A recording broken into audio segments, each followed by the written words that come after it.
Chapter 528. Bright Starry Sky Hotel. In the living room of the Supreme Suite where Rog lives. Mr. Rog, this is the latest news about Predator Yondu, Star-Lord and others. Please take a look. Unlike the last time they met, Noah was not wearing the black combat uniform of the slave hunters this time. Instead, he was wearing an expensive black formal suit. Although the clothes are very expensive, because of his temperament and body shape, Noah, who is wearing a formal suit, does not look like a guest who will stay in the hotel. Instead, he looks like a bodyguard of a guest in the hotel. After taking the ultra-thin electronic display screen that Noah handed over, Rog browsed the contents on it. After more than a week of hard work, the slave hunters successfully found the specific whereabouts of Yondu and Star-Lord. According to the intelligence, the Guardian of the Galaxy formed by Star-Lord and others are repairing the severely damaged Milano on planet Bakht at this time. Predator Yondu, on the other hand, received a commission from the Supreme High Priest to capture Star-Lord and others in the camp of the Red Light District planet Contra La a week ago. So now, the Predators led by Yondu are also searching for Star-Lord and others everywhere. After knowing this news, Noah felt that he finally understood why Rog was looking for Yondu and Star-Lord. Glancing at Noah, who thought he had seen through everything, Rog put down the electronic display screen in his hand and said slowly, "From now on, you don't owe me anything, you can leave now. By the way, your hover car is now in the underground parking lot of the hotel. You can drive it away directly later." Noah thought that Rog would continue to arrange some tasks for him, so that the slave hunters could borrow his reputation during this period. As a result, he didn't expect that Rog would directly ask him to leave. This development was completely out of his expectations. "Mr. Roger, if you need to capture Yondu and Star-Lord, the slave hunters can help you capture them directly. You don't need to do it yourself, nor do you need to spend any money." After a few seconds of silence, Noah offered to help for free. "Catch them? Thank you for your kindness, but I don't plan to catch them." Although Noah did not say it explicitly, Rog could tell at a glance what he was up to. The chairman of the military council, Morgan Gardner, had taken the initiative to announce his partnership with Rog last week. After the frontline report was sent back to Xander, Rog had become the most sought-after person on Xander.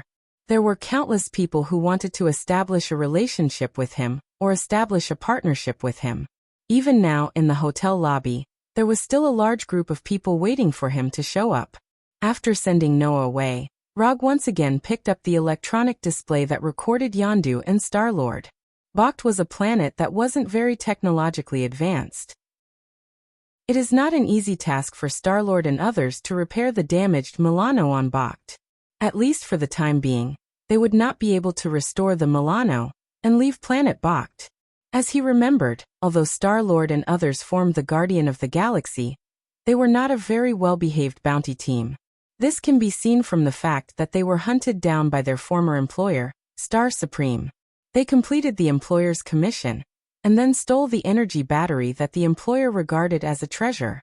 For some reason, after seeing the reason why Star Supreme hunted down the Guardian of the Galaxy, Rog unconsciously recalled his former employer, Hand.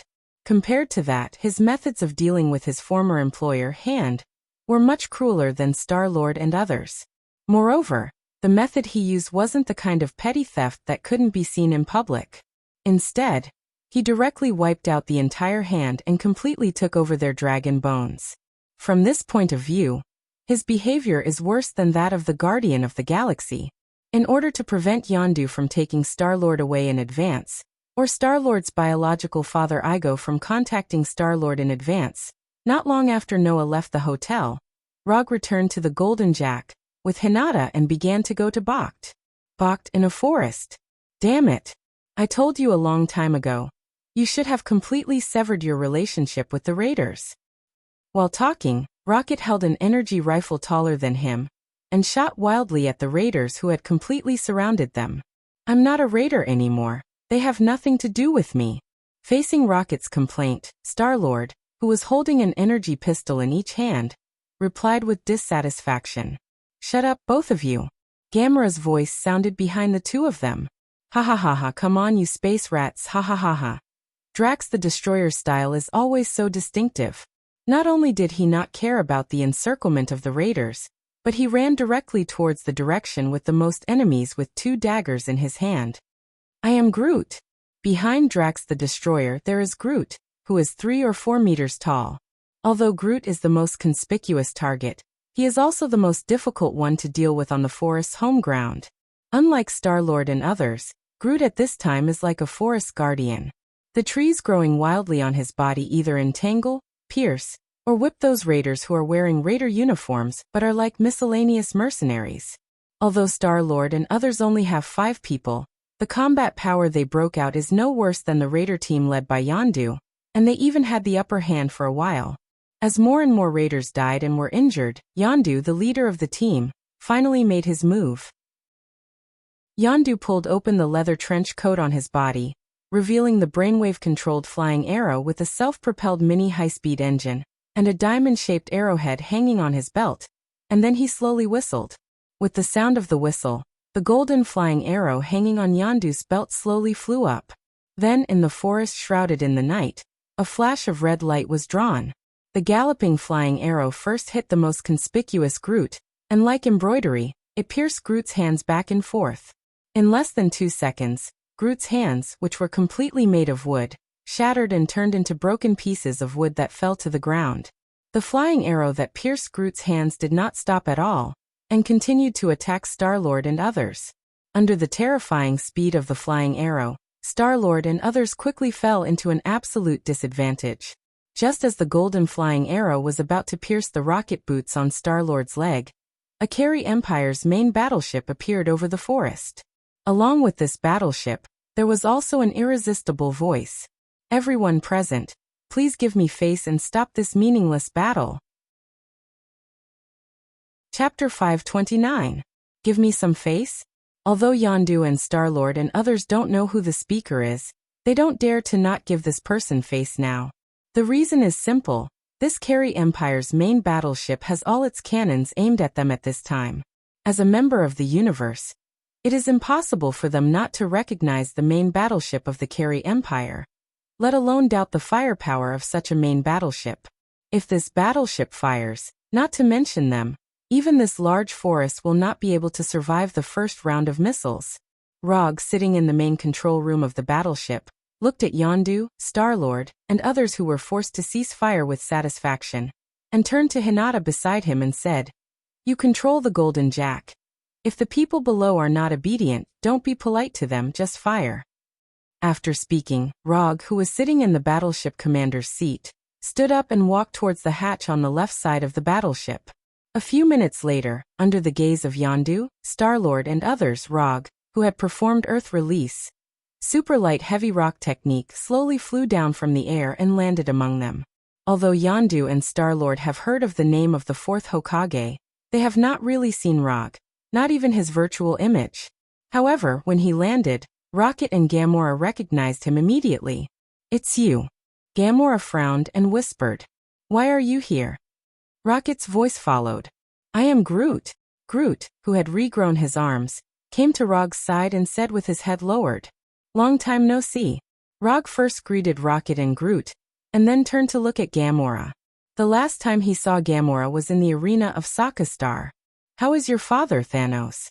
Gamora didn't expect that the first sentence Rog said to her would be related to Thanos.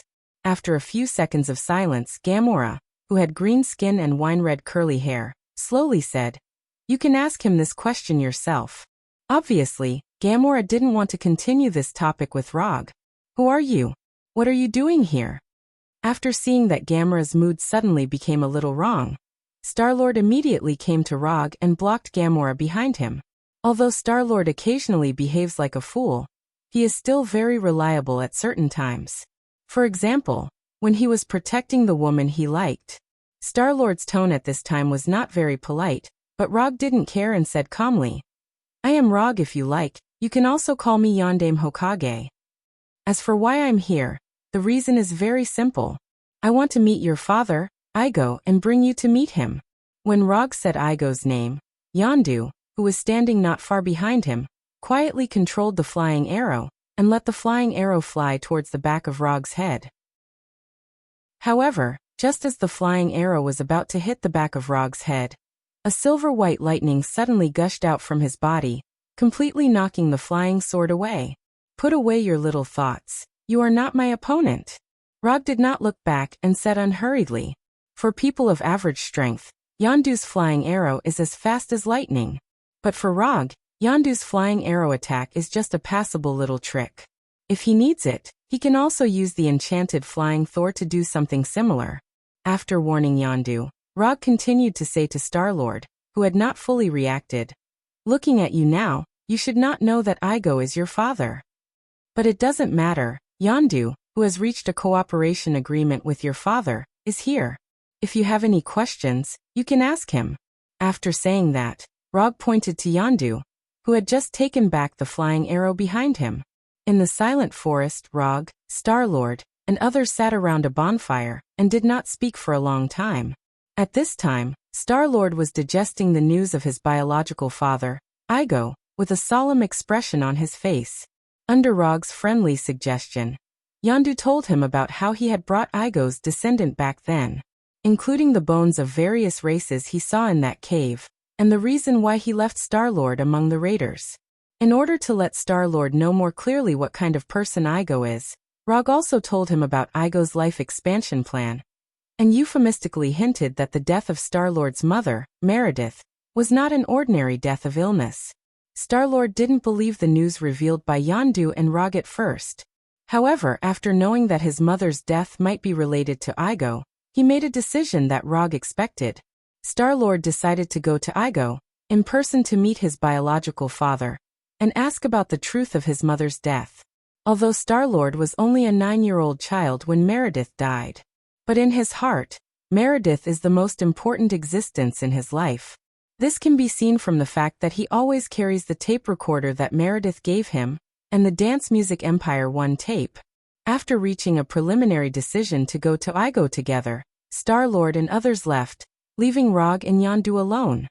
Why did you let him know the truth when he didn't have to bear these things? Although his strength is far inferior to Rog's, Yondu still spoke to him in a dissatisfied tone at this time. He has the right to know the truth. You can't hide it from him all your life. By the way, your acting skills are actually quite bad. Your preference for him can be seen by anyone with a discerning eye. Rog didn't care about Yondu's tone and said indifferently, "I never favored him, I just..." Yondu immediately explained, but before he could finish, Rog interrupted him. "Yes, you don't favor him, you just need a thief who is smaller and can climb through the pipes that adults can't pass through. Only your low IQ subordinates would believe this kind of thing." To some extent, Rog actually appreciates Yondu. Although Yondu is not a good person in the conventional sense, it is undeniable that he is a relatively conscientious predator. In order to protect Star-Lord, he did not hesitate to turn against a powerful existence like Igo. In order to conceal Star-Lord's origin, he did not hesitate to bear the notoriety of selling children, and even paid the price of being removed from the Predator team. My subordinates may not be very smart, but you don't have to treat us as fools. Your purpose is definitely not just to see Igo. Chapter 530. Rog didn't take Yondu's suspicions to heart. In any case, Yondu is a predator who has been in the universe for decades. If he couldn't even see such a straightforward bewitchment, Rog would feel that something was wrong.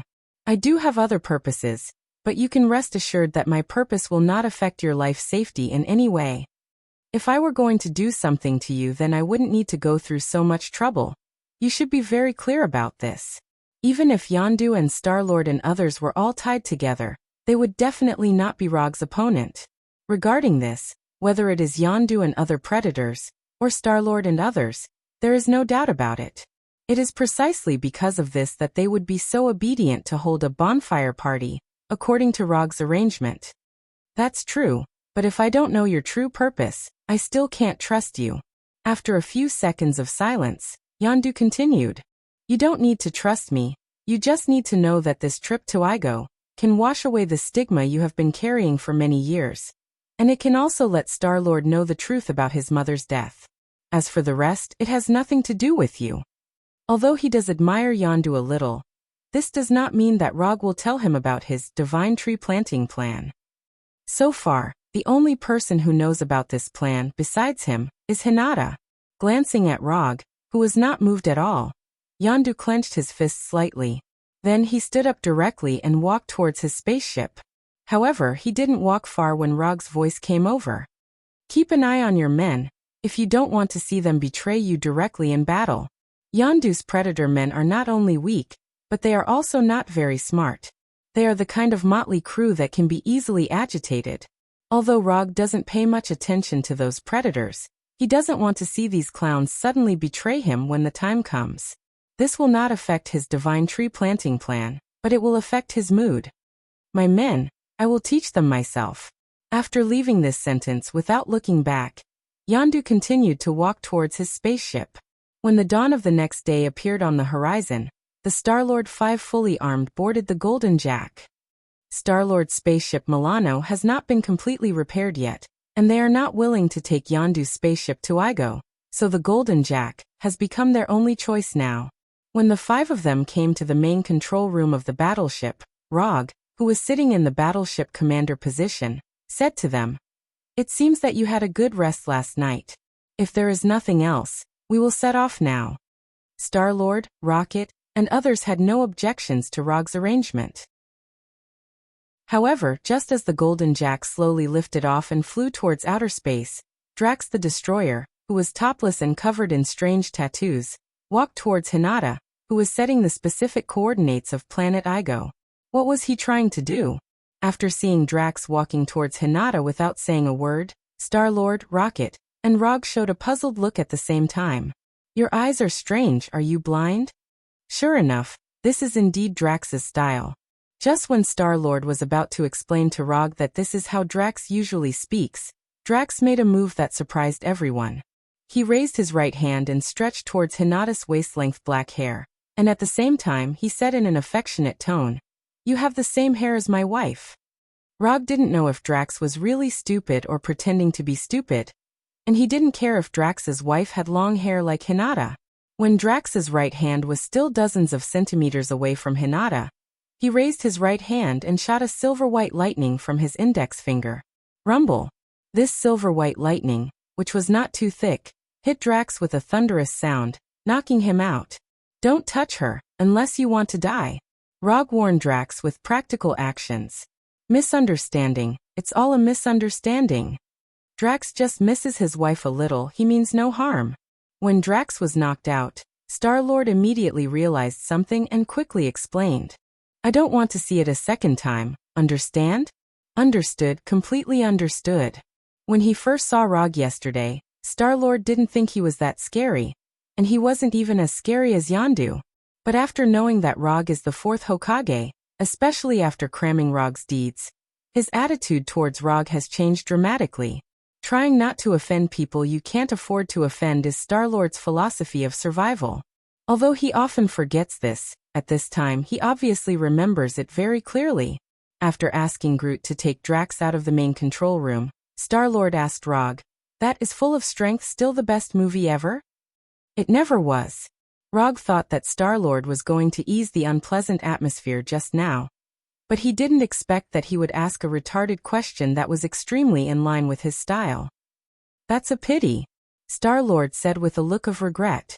The distance between Bakht and Igo was not short. Even if Rog and the others traveled quickly through the interstellar jump point, it still took them nearly an hour to reach the region near Igo. "We are here." Looking at Igo, which is not much larger than the moon, with a wine-red surface mixed with some light green, Rog said unhurriedly. "Then what are we waiting for?" Star-Lord, who was about to see his biological father, fell into a state of excitement. Of course, it may also be because he is about to know the truth about his mother's death. Let's change to a small landing ship. Golden Jack is Rog's most important starship at present, and he doesn't want to lose Golden Jack on Igo. After changing to a small landing ship in Golden Jack, Rog and others slowly flew towards this self-conscious magical planet. Like Rog, Yondu did not let his Marauder flagship go to Igo, and also changed to a small spaceship. When the small landing ship entered Igo's atmosphere, Rog immediately felt a life energy that was so rich that it was almost depressing. This is really a good place to plant the divine tree. Compared with Igo, where the life energy is too rich, Rog suddenly felt that the Tatooine he now owns is too barren. Chapter 531. Up until now, Rog had been to quite a few alien planets. However, among all the alien territories he had set foot on, Igo's planet had the highest concentration of life energy without any suspense. Even Asgard, known as the Divine Realm, is not comparable to Igo in terms of life energy concentration. Although the life energy concentration of Igo is very high, Rog soon discovered the strangeness here. According to common sense, such a rich life energy should breed a variety of strange life forms. But on Igo, the only life that Rog can perceive are plants and insects, as well as some small animals with weak life energy. For a planet with such rich life energy, this is obviously the reason why someone is deliberately controlling it. After entering the atmosphere of Igo, Rog did not hesitate and immediately used chakra perception, and began to search for Igo's location. Igo is not large in size, and it is not even comparable to the moon. This is good news for Rog, who is using chakra perception. It didn't take long for him to perceive Igo's life signal, which was completely beyond that of normal creatures. Turn left 23 degrees, distance 340 kilometers, full speed ahead. Rog told them the exact location of the location he had sensed. Star-Lord, who was piloting the small landing spaceship, immediately set the new coordinates and controlled the spaceship to move forward at full speed. When the spaceship that Rog and others were riding changed its flight direction, Yondu and others behind them immediately adjusted their flight direction and followed closely behind them. A distance of more than 200 kilometers is not a very far distance for a spaceship flying at full speed. It took less than 10 minutes for a strange castle that seemed to be located in a fairyland to appear in their sight. This is a castle that cannot be accurately described in words. The architectural style displayed by the castle is also very different from that of other planets. After docking the spaceship on the wide platform in front of the castle, Star-Lord rushed out of the spaceship impatiently and came to the platform to look around. When Star-Lord got off the ship, Rog and others walked down from the spaceship unhurriedly and looked at the fairyland like Igo. "Is my biological father inside?" Star-Lord came to Rog and asked slowly, while suppressing the excitement in his heart. "To be precise, you're already stepping on your father's body. Your father is a self-aware planet. You have to get used to that." Rog corrected Star-Lord's statement. There was indeed a humanoid Igo in the castle, but it was only a clone of Igo. The land beneath their feet was Igo's true body. A planet. Although he already knew last night that his father was not an ordinary human being, Star-Lord still couldn't accept that his father was a planet. His father Igo was a planet, and his mother Meredith was a human. Does his father have that? Just as Star-Lord was trying to adapt to the fact that his father was a planet, Drax the Destroyer came to Rog with a curious face and asked a slightly awkward question. For Drax, this was a question worth discussing. However, in such an environment, this question seemed to spoil the atmosphere. "Dude, what's wrong with you?" Star-Lord's expression suddenly changed, and he said to Drax in a dissatisfied tone, "If your father was a planet, then how would he make a human with your mother? He would crush your mother." Drax didn't feel that there was anything wrong with his question, and he explained naturally. "I don't want to discuss with you how my parents..." Star-Lord finally gave up his intention to explain the reason to Drax. "Why? My father tells me the story of how he got my mother pregnant every winter."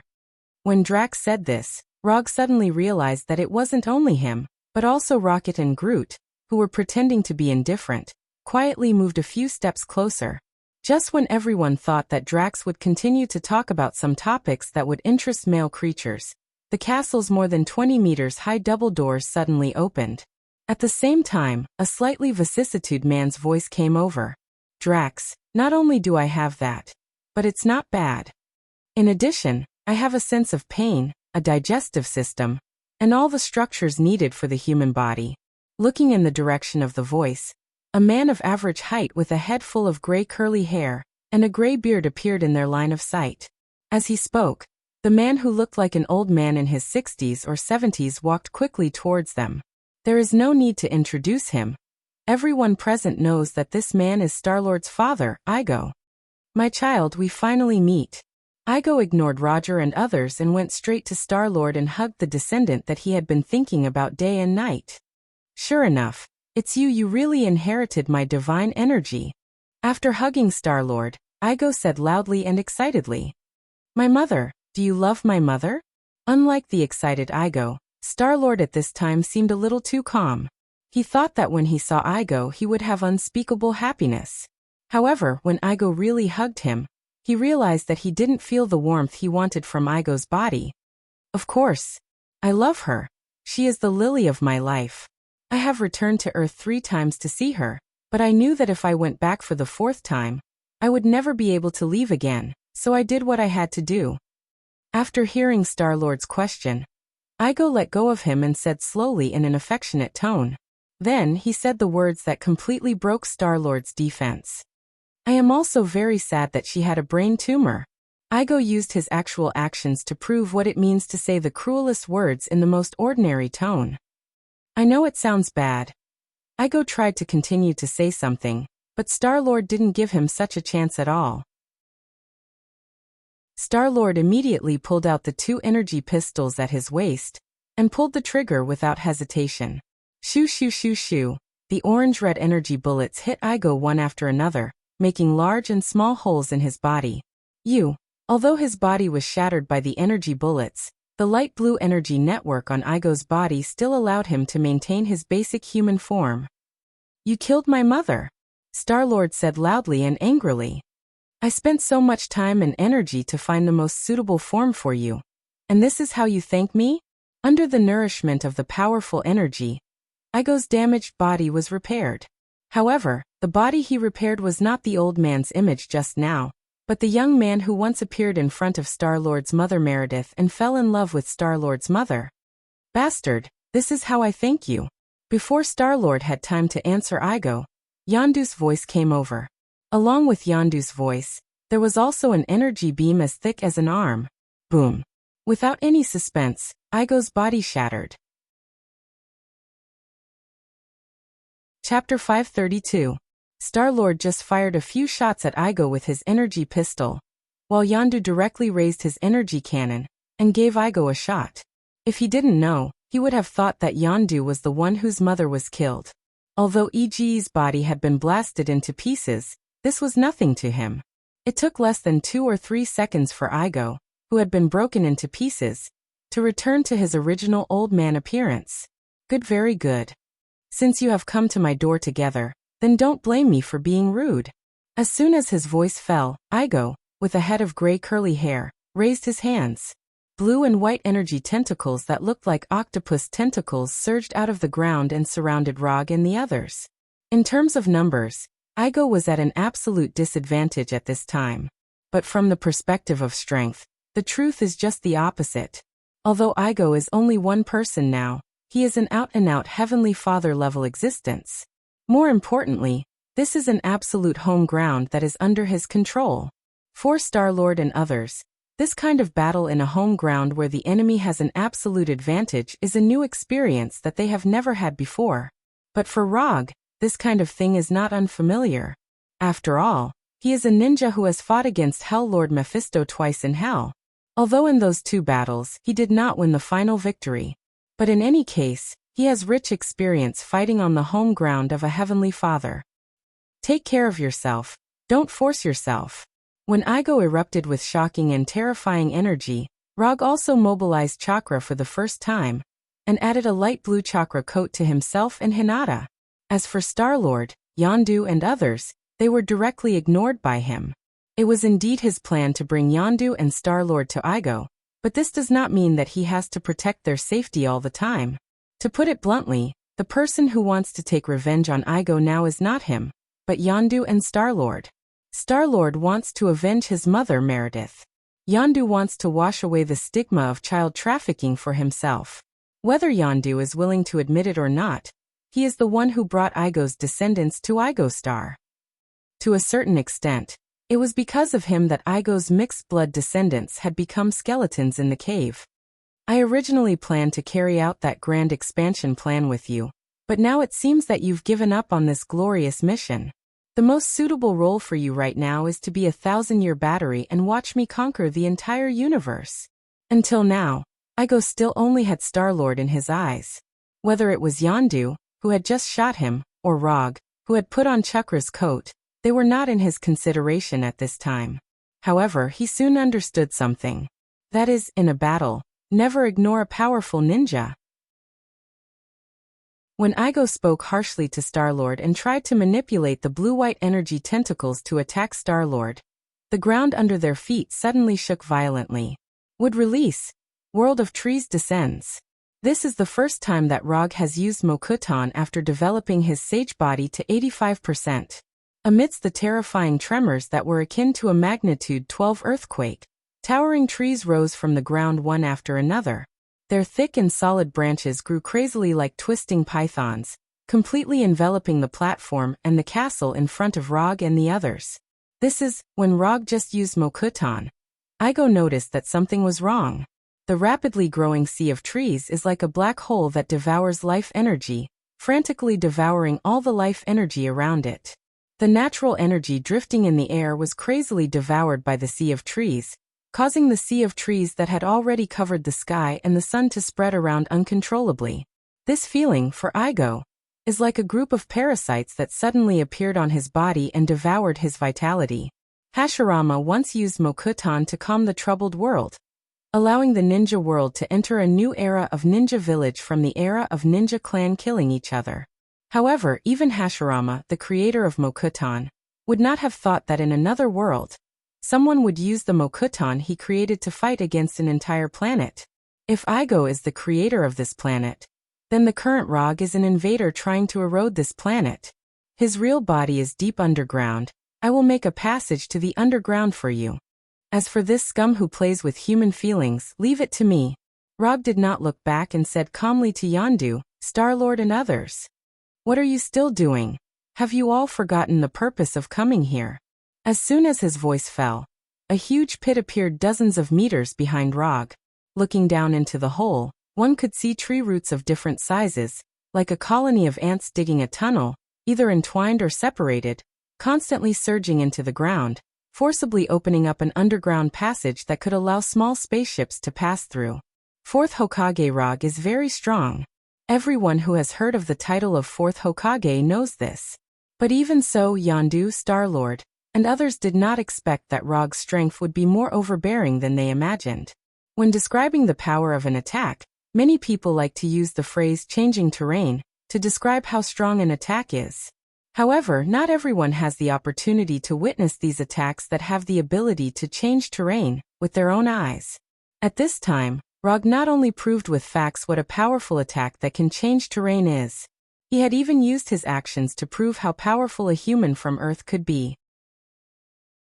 Looking at the underground passage that seemed to be connected to the abyss, Yondu, Star-Lord, and others did not continue to waste time and immediately ran towards the direction of the spaceship. You go with them too. After I solve this scum's clone in front of me, I will also go to the underground to meet this scum's real body. While controlling the thick branches to resist Igo's energy tentacles, Rog said to Hinata unhurriedly, although Igo's real body is underground, the battle deep underground is not particularly dangerous. With Hinata's current strength, she can completely protect herself. Okay, I'll wait for you underground. After speaking, Hinata used the body flicker technique and disappeared, returning to the spaceship faster than Star-Lord and others. After Hinata and others left, Rog's gaze once again fell on Igo. Unlike the confident appearance that seemed to be under control before, Igo had a dignified expression on his face at this time. Who the hell are you? From the nature of the energy emitted by would release, Igo noticed some auras that were very unfriendly to him. I am a ninja, if you like. You can also call me Fourth Hokage. Chapter 533. Fourth Hokage. It was only after Rog introduced himself that Igo finally came to his senses. Although Igo was not the same as other Heavenly Father level existences, and didn't have many subordinates and forces, he still heard of the title Fourth Hokage. But anyone who has traveled in the universe in recent years has more or less heard of the title Fourth Hokage. Defeated Ronin the Manipulator and tied with the crazy Titan Thanos. There are not many people in the universe who can do these two things. Not to mention, Rog did it as an Earthling. Compared with other cosmic civilizations, the Earth is undoubtedly a backward civilization. In the eyes of other intelligent races, the humans on the Earth are also a weak race. Therefore, this also highlighted Rog's strength even more. After all, a strong person from a backward civilization is more interesting than a strong person from a powerful civilization. So you are the fourth Hokage. In that case, I will also be a little bit serious. Igo just finished speaking, and the calm earth shook again. Rocks, soil, plants. All the substances on the surface seemed to be alive in an instant and attacked Rog crazily. Along with these rocks and soil, there were also blue and white energy tentacles.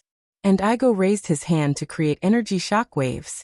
Facing these overwhelming attacks with no blind spots, Rog's body once again surged with light blue chakra visible to the naked eye. At the same time, his eyes changed from white to blood red. Manjikyu Sharingan open. At the moment when the Manjikyu Sharingan opened, Roger didn't hesitate and used Susanoo, which is known as the power of God. In just a moment, half of Susanoo wearing black Tengu armor appeared out of thin air, and completely enveloped him. The third form of Susanoo wasn't his current limit. It's just that he didn't need to display Susanoo to the limit now. The energy tentacles, the shockwaves, the flying rocks and mud, without exception, were all blocked by Susanoo without causing any damage to him. Yasaka no Magatama.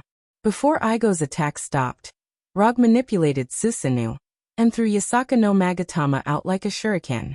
Yasaka no Magatama is a universal long-range ninjutsu obtained by Susanoo after reaching the second form. Although the power of Yasaka no Magatama is not particularly powerful, it is more than enough to deal with Igo's clone in front of him. The light blue Yasaka no Magatama flew through the gap between the energy tentacles and the shock waves, leaving a flash of light blue arc in the air. Then it hit Igo's body like a cannonball. Boom. When Yasaka no Magatama hit Igo's body, an explosion that was comparable to a long-range intercontinental missile. Without any suspense, the true body that Igo had constructed out of energy was shattered once more, turning into nothingness in the explosion. This body was destroyed. From the moment Star-Lord pulled out his gun and started shooting, Igo's body was greeted with more and more terrifying attacks. In the beginning, it was just the energy bullets fired by the Star-Lord pistol. Then, it became an energy cannonball fired by Yondu. Now, it has become the Yasaka no Magatama thrown by Susanoo. For a Heavenly Father-level existence, having his body destroyed one after another is undoubtedly a very serious slap in the face.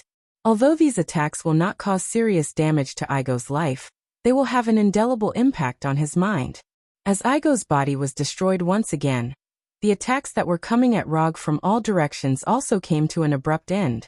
The whole world quieted down in an instant. Although Igo's body was destroyed, Rog did not immediately deactivate Susanoo, but patiently waited for Igo to appear again. As he expected, within a few seconds, lightning-like blue-white energy appeared on the ground and in the air. Under his gaze, these blue energies, like the nerves and meridians that make up the body, quickly condensed into a huge energy humanoid body. He didn't know if it was because he saw Susanoo or because Igo decided to use a bigger body to deal with Rog in front of him. The energy body that appeared in front of him at this time was more than 10 meters high. However, Igo's new body had just constructed a rough prototype when an ancient titan-like huge palm emerged from the ground behind him. This is a huge palm made of wood, dozens of meters high. Compared with this palm, Igo's energy body, which has not yet been completely formed, is like a newly hatched chick. The enormous hand that shot out of the ground opened its 5 thick fingers and grabbed Igo's new body. Then it suddenly exerted force. Boom. The uncontrolled energy exploded in the wooden palm, causing the earth that had just returned to calm to tremble slightly. Is this what you call being serious? Aren't you looking down on me a little too much? Rog, who was standing in Susanoo, said disdainfully. Igo can use energy to directly generate a real flesh and blood body. For this, Rog still admires Igo. After all, not everyone can use energy to this extent, and use energy to create a real body. But apart from this technique of creating a body with energy, Igo's performance in battle seems very ordinary. Igo's fighting style can be described in one sentence. That is, he controls energy to directly attack the opponent. If he is facing enemies whose strength is far inferior to him, he can indeed achieve the true meaning of breaking 10 with one force. But the problem is that the enemy he is facing now is Rog, who is not much weaker than him.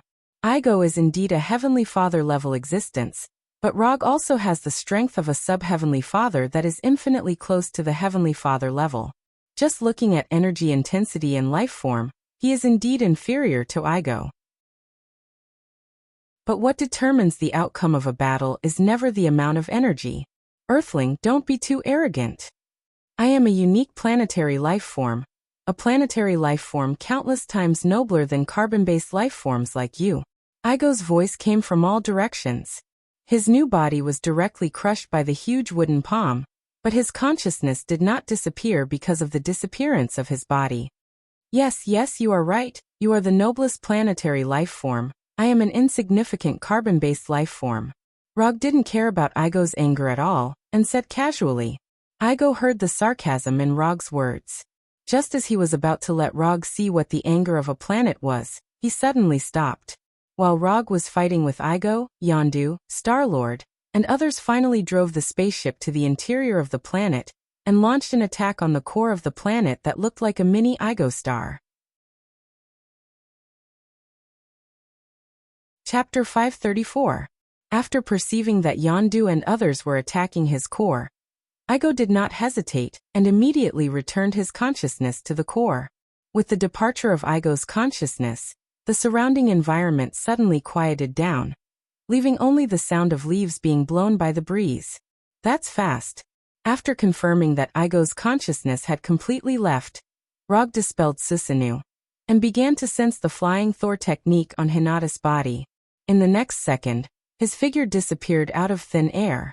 Although there is an underground passage not far behind him that leads directly to Igo's core, compared to the flying Thor, entering the underground from the passage is undoubtedly too slow. In just an instant, he came to Hinata's side and flashed inside the landing spaceship. Now it is still Star-Lord and Rocket who are controlling the spaceship. However, one of them is controlling the flight of the spaceship, and the other is controlling the spaceship's weapons. Is this broken spaceship only this much firepower? This firepower is not enough at all. Rocket, who was controlling the weapon, did not notice the arrival of Rog and complained in his usual tone. This is a landing spaceship, not a battleship. You can't expect a landing spaceship to have much firepower. After hearing Rocket's complaint, Star-Lord silently explained. Unlike Rocket, who has a phobia of insufficient firepower, Star-Lord is still very satisfied with this landing spaceship. In terms of performance, the performance of this landing spaceship is even higher than his Milano. This is the landing spaceship of the Carey Empire's main battleship, and it is one of the most technologically advanced spaceship models in the Carey Empire. If you don't think the firepower is enough, I don't mind you taking your energy gun to attack the shell of Igo's core. Just as Rocket was about to continue complaining, Rog's voice sounded from behind him, making him quiet down instantly. Although he hasn't been dealing with Rog for a long time, he knows very well that Rog is not someone he can offend. This was something he had personally experienced when they first met in the land of nothingness. We need more firepower, otherwise we can't break this damn shell. After a few seconds of silence, Rocket expressed his idea of wanting more firepower. I'll deal with the problem of firepower. You guys just need to avoid Igo's attacks. After that, Rog opened the hatch of the spaceship's coordinates and flew out using the superlight rock technique. Different from the fairyland on the surface of the planet, the underground space where Igo's core was located was like a cell in the microscopic world.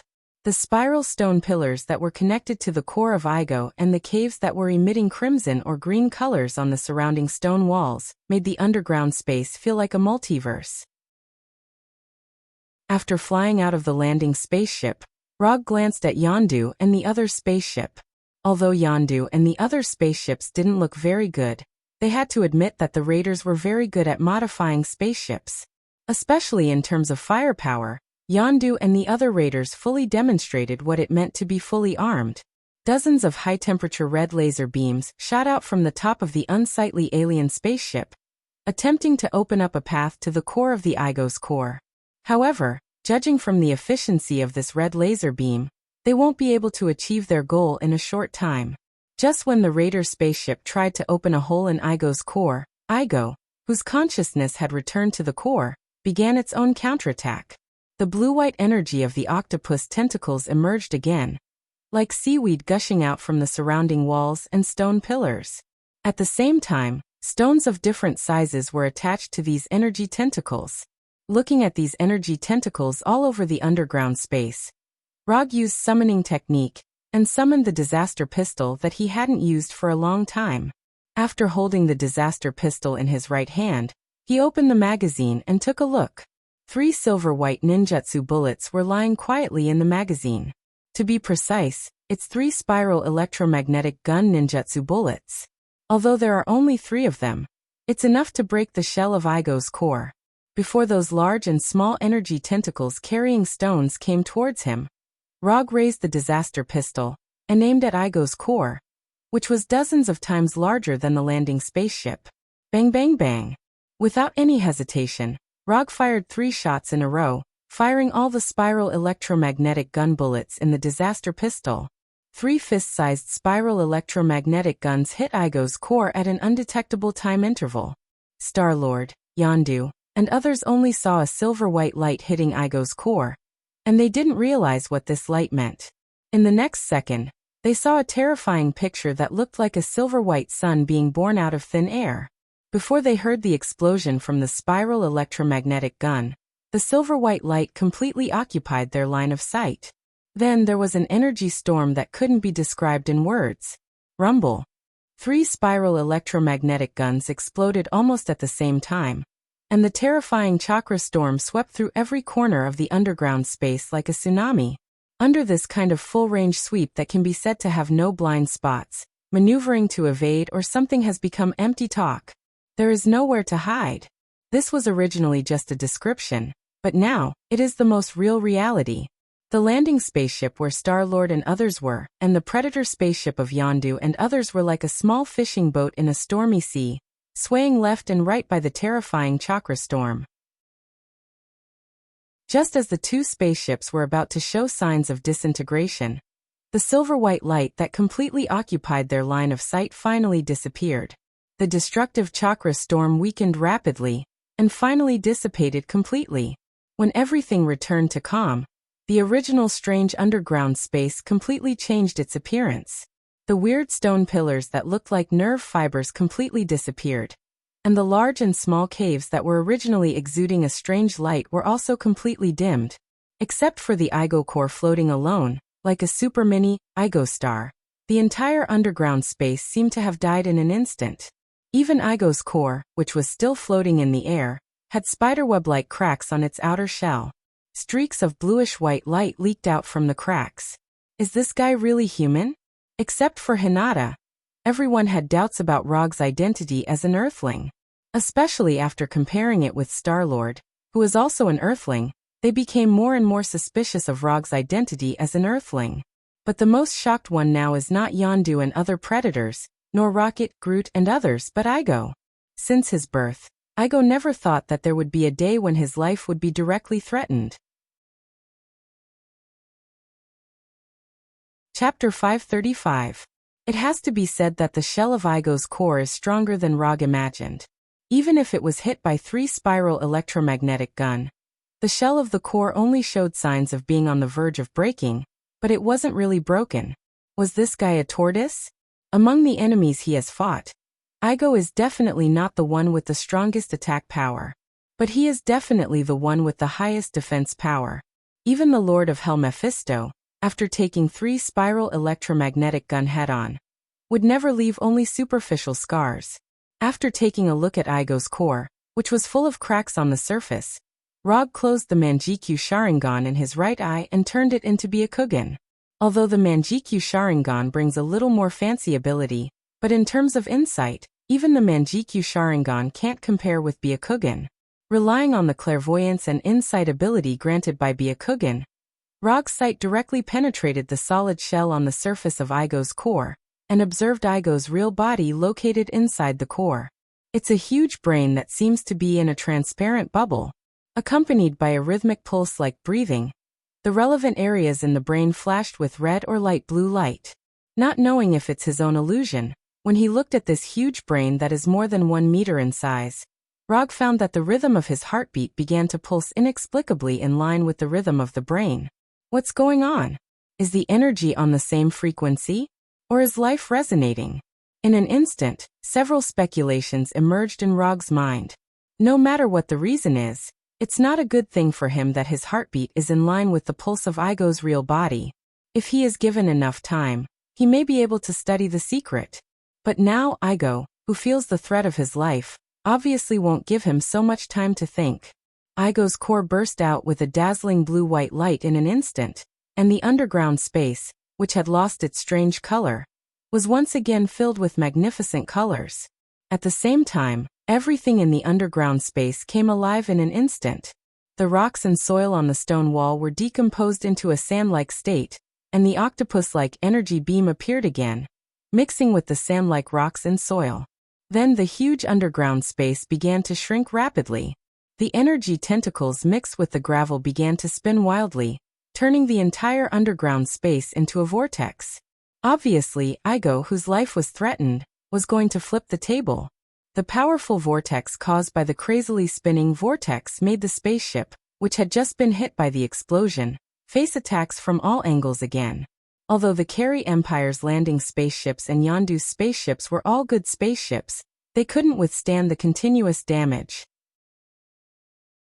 After struggling to maintain flight for a period of time, the two spaceships met the fate of disintegration almost at the same time. Fortunately, the people in the spaceship more or less had the ability to protect themselves. The disintegration of the spaceship was not enough to cause them serious injuries. Before the out-of-control spaceship was completely swallowed by the vortex composed of energy tentacles and gravel, Hinata, Star-Lord, and others in the spaceship safely landed on the ground. However, reaching the surface did not mean that they were safe. Under Igo's control, they were quickly attacked by energy tentacles and gravel as soon as they landed. After Rog, who was floating in the air, confirmed the current situation of Hinata and others with the Byakugan, he threw the disaster pistol held in his right hand back into the summon scroll. Since Igo was going to flip the table, there was no need for him to continue to test anything with Igo. If they were two gamblers at the gambling table, then this is the last moment of their game. Without any hesitation, Rog began to switch the Mangekyo pattern of his left eye. The triangular arc dart pattern began to spin wildly. After the rotation stopped, the Mangekyo pattern in his left eye turned into a sharper four-cornered dart pattern. To use the Mangekyo Dojutsu, known as the strongest genjutsu, Rog must first change the pattern of Mangekyo Dojutsu to Uchiha Shirsui's Mangekyo Dojutsu. Then he can use this powerful dojutsu that can control others at will and permanently change their consciousness. When everything was ready, Rog let all his Sharingan's power pour into his left eye. Then, as if talking to himself, he whispered, Mangekyo Dojutsu Kodoamat Tsukumi. In the next second, the Sharingan's power in his body was instantly emptied, and all the scenes that appeared in front of him turned into nothingness in an instant. From the point of view of others, Rog was still floating silently in the air at this time, without doing anything. Even Igo, as an enemy, didn't realize what Rog was doing now. However, they soon noticed that something was wrong. Rog, who was floating in the air, suddenly staggered and landed on the ground. A clear stream of blood flowed from his left eye socket, making his left eye, which was already different from ordinary people, even more strange. Is there a backlash? When Rog landed on the ground, Hinata, who was using revolving heaven to resist the attack of the energy tentacles in the distance, instantly opened her Byakugan, and observed Rog's state with a worried expression. The chakra meridian in his left eye was not abnormal, and there were no signs of backlash in other areas of his body. After confirming that Rog didn't suffer any backlash, the worry on Hinata's face slowly disappeared. Now Rog indeed didn't suffer from the backlash of his dojutsu. His left eye was bleeding purely because the target he chose was too strong. From the perspective of a warrior, Igo is a very unqualified warrior. But it can't be denied that Igo is a heavenly father who is a level higher than him. Kodo Amatsukami does have a powerful ability to permanently change the minds of others, but this doesn't mean that Kodo Amatsukami is unsolvable and can ignore the gap in strength. Even an infinity stone has to abide by the basic laws of the universe. Not to mention that Kodo Amatsukami is far from the level of an infinity stone. Using Kodo Amatsukami on a target whose life level and energy intensity are higher than his is not a particularly wise approach, especially when the target hasn't been seriously injured. In order to make Kodo Amatsukami, which has a cooldown time of 1 week, work on Igo, Rog made a risky move that he had never tried before. He released the power of his Sharingan at once, increasing the power of Kodo Amatsukami as much as possible.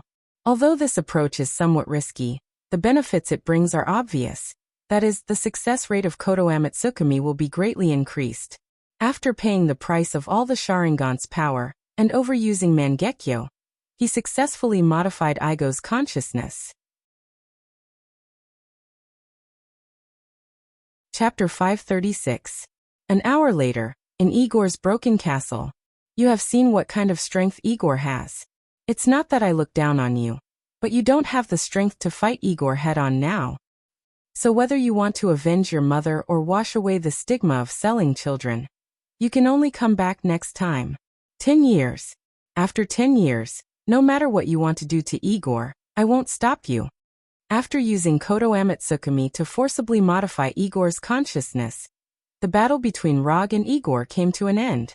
Although Star-Lord and Yondu were not very willing to accept this result, they had to admit that they did not have the strength to take revenge on Igor at all.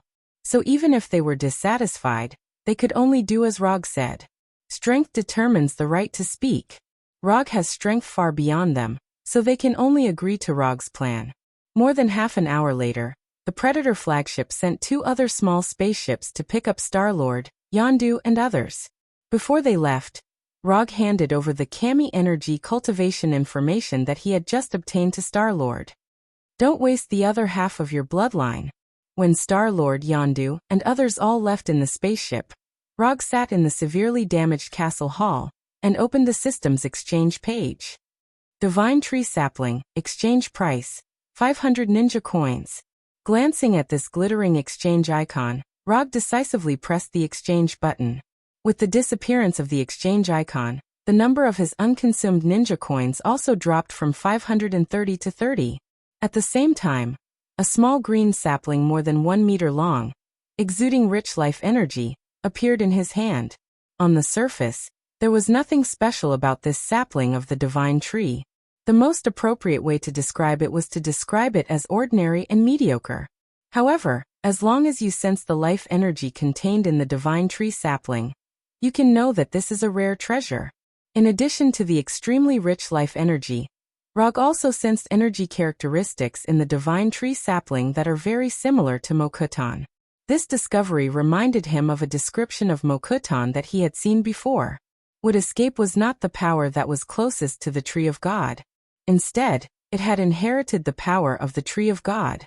He didn't really believe this before, but now he began to agree with this statement.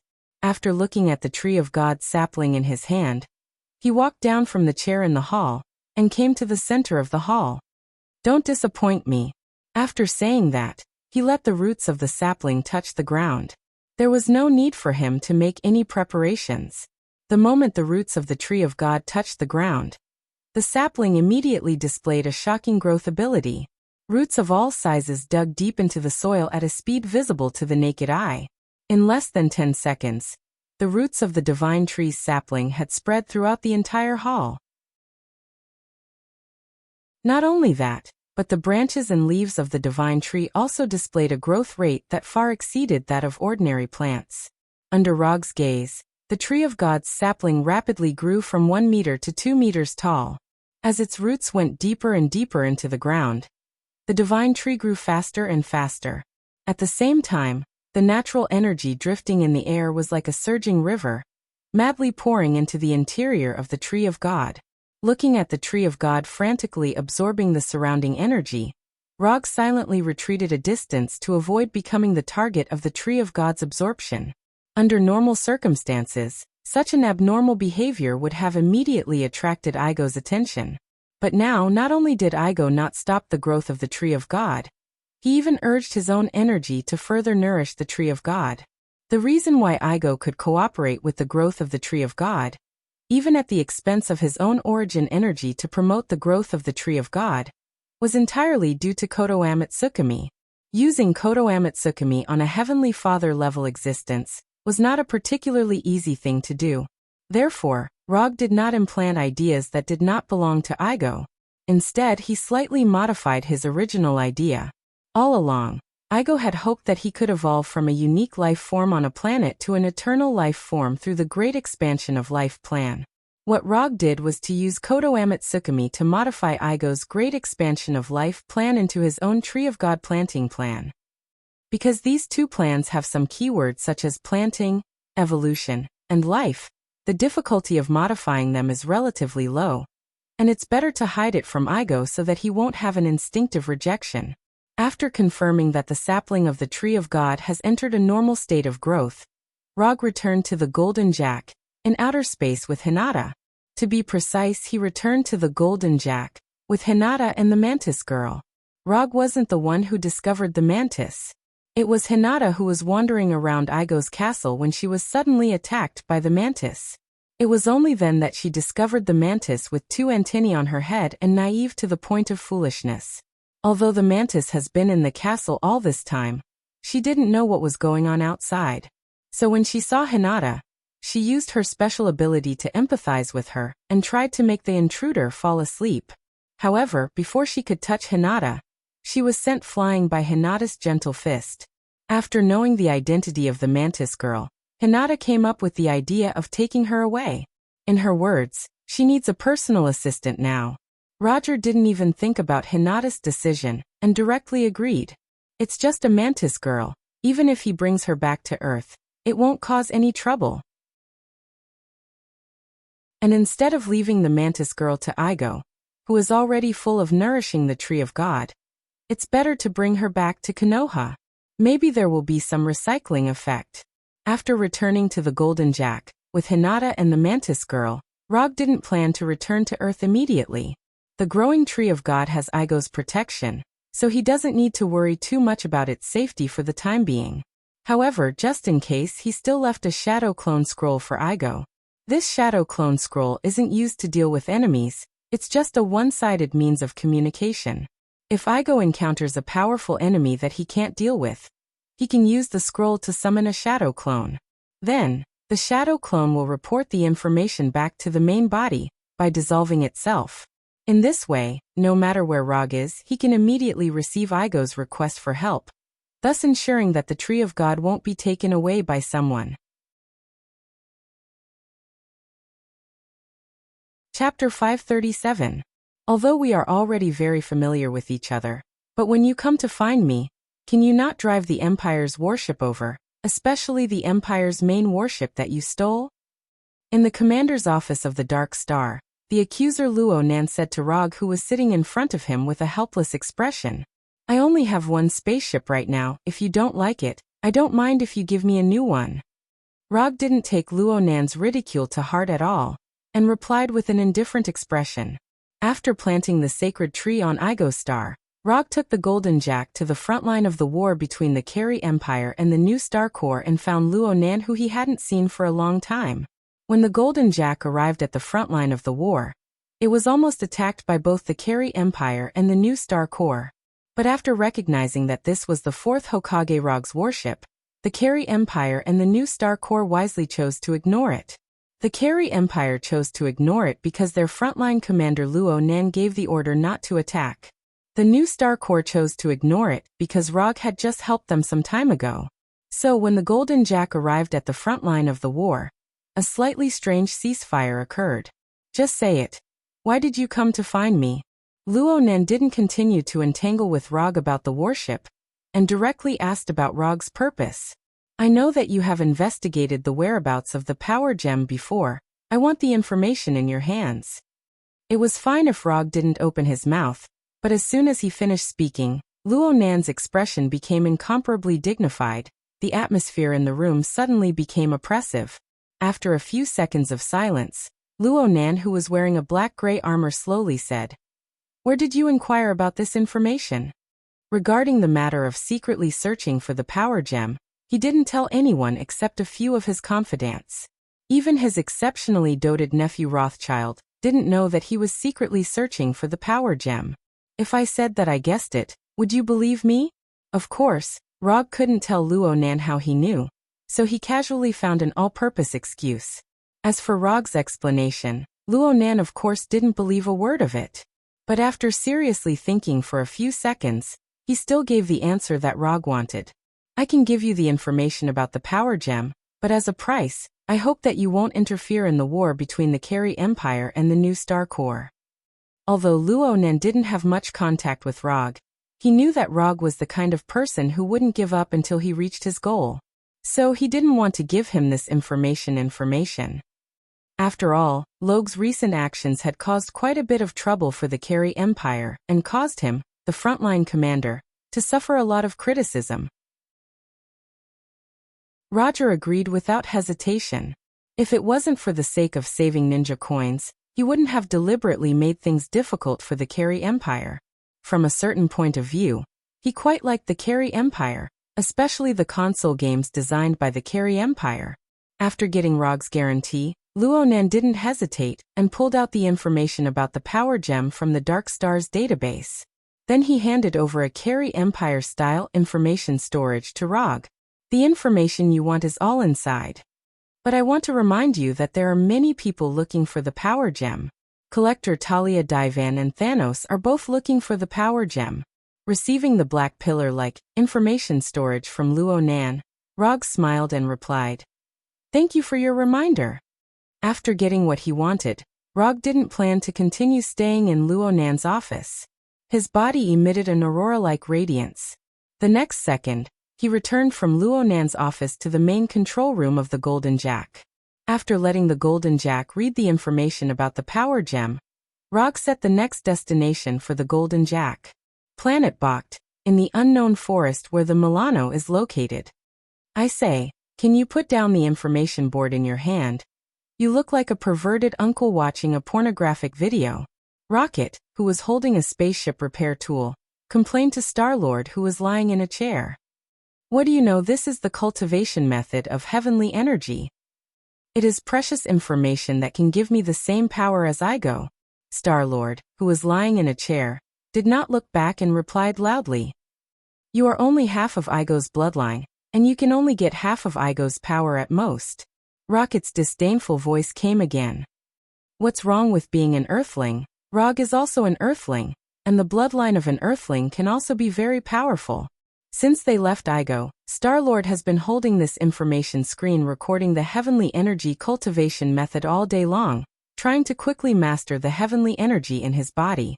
However, he doesn't know if it's because of his IQ, or because he can only self-study. Star-Lord has never been able to sense the heavenly energy in his body, let alone use it. "You are not Rog, you are an uncle with a belly full of fat." When it comes to complaining, Rocket is definitely the strongest existence in the Guardian of the Galaxy. Just as Rocket and Star-Lord were arguing, Rog's Golden Jack once again came to the sky above the forest. He is not quite sure that Star-Lord and others are still on Bohut, but in terms of time, this possibility is very high. After getting off the Golden Jack, he went directly to Star-Lord and told him what he was here for. In terms of combat power, the current Star-Lord can only be regarded as a little bit of strength at best, but in terms of finding things, he has an amazing talent. This is all the information about the Universal Spirit Ball. I hope you can find it. If you can find the Universal Spirit Ball, these 200 million new star coins will be yours. After speaking, Rog threw a new star card to Star-Lord. 200 million new star coins? Are you serious? Star-Lord doesn't doubt that Rog can come up with 200 million new star coins, but he can't figure out what Rog wants this so-called Universal Spirit Ball for. I never joke about commissions. After you find it, you can send a message to the Golden Jack, or come directly to Earth to find me.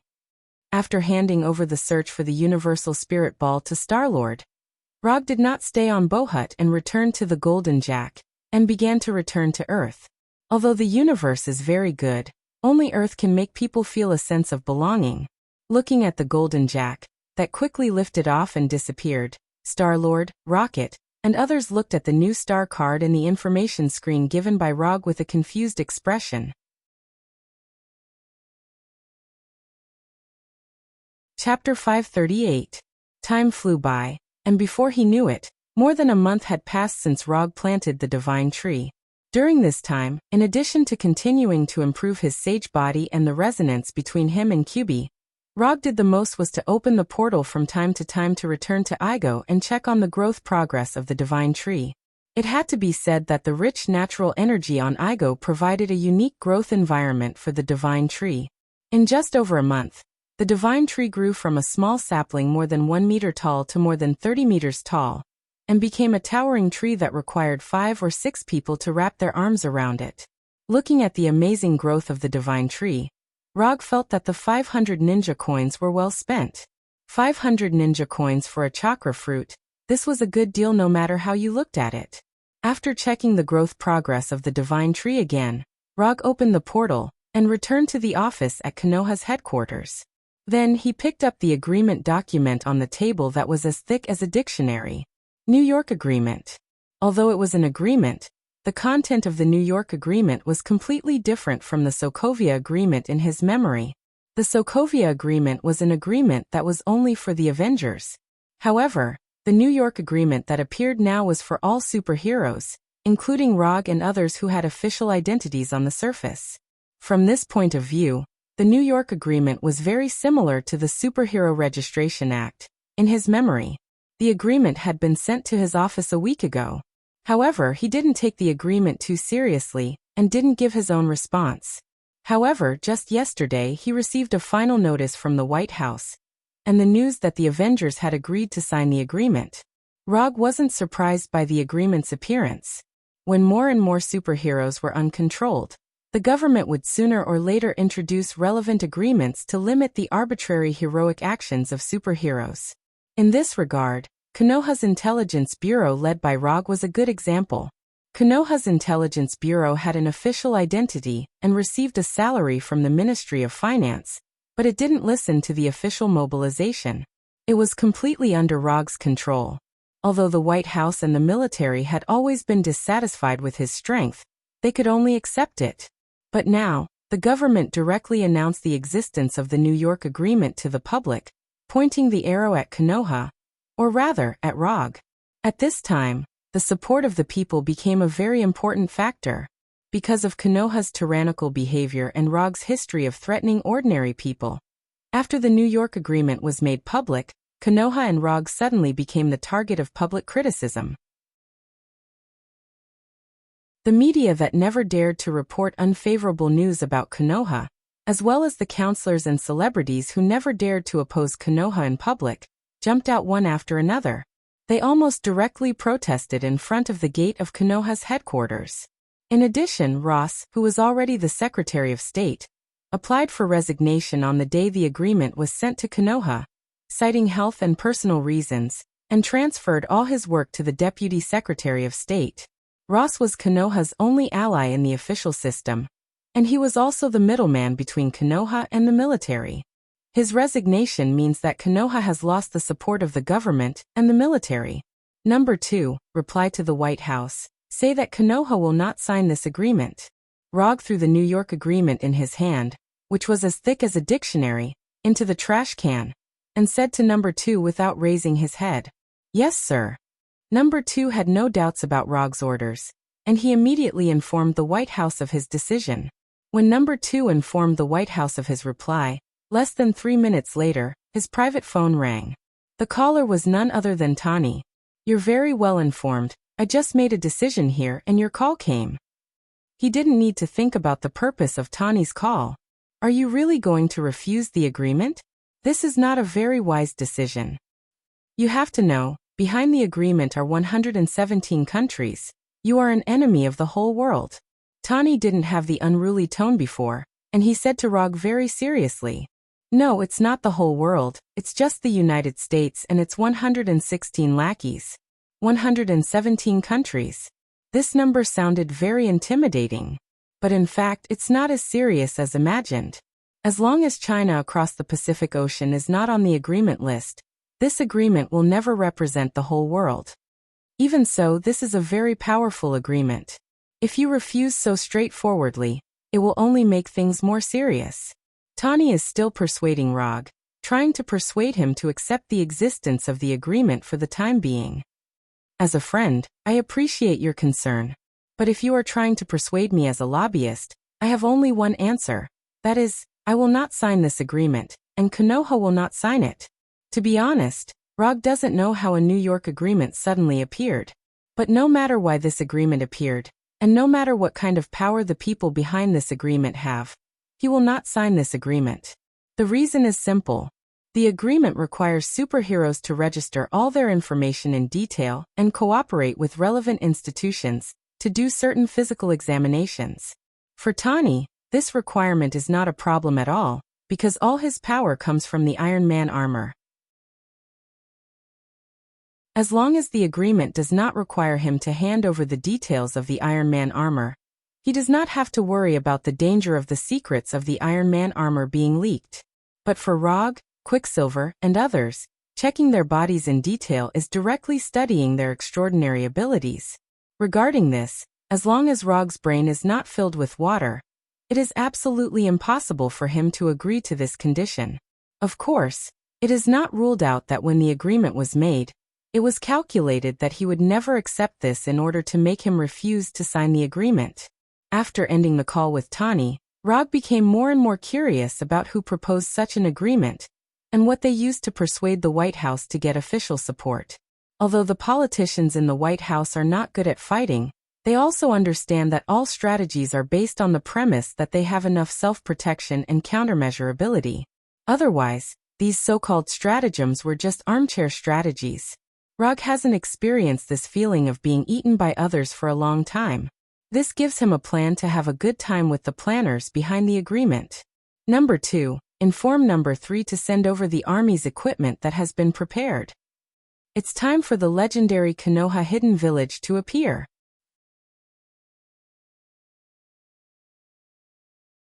Chapter 539. When he announced that he was the 4th Hokage, he once mentioned the existence of Konoha hidden village in front of the world. Although later many organizations and countries tried to find this so-called Konoha hidden village. But obviously, no one has found this legendary Konoha hidden village. After all, even Rog himself didn't have plans to establish Konoha hidden village at that time. Yes, sir. Number 2's mechanical voice immediately sounded.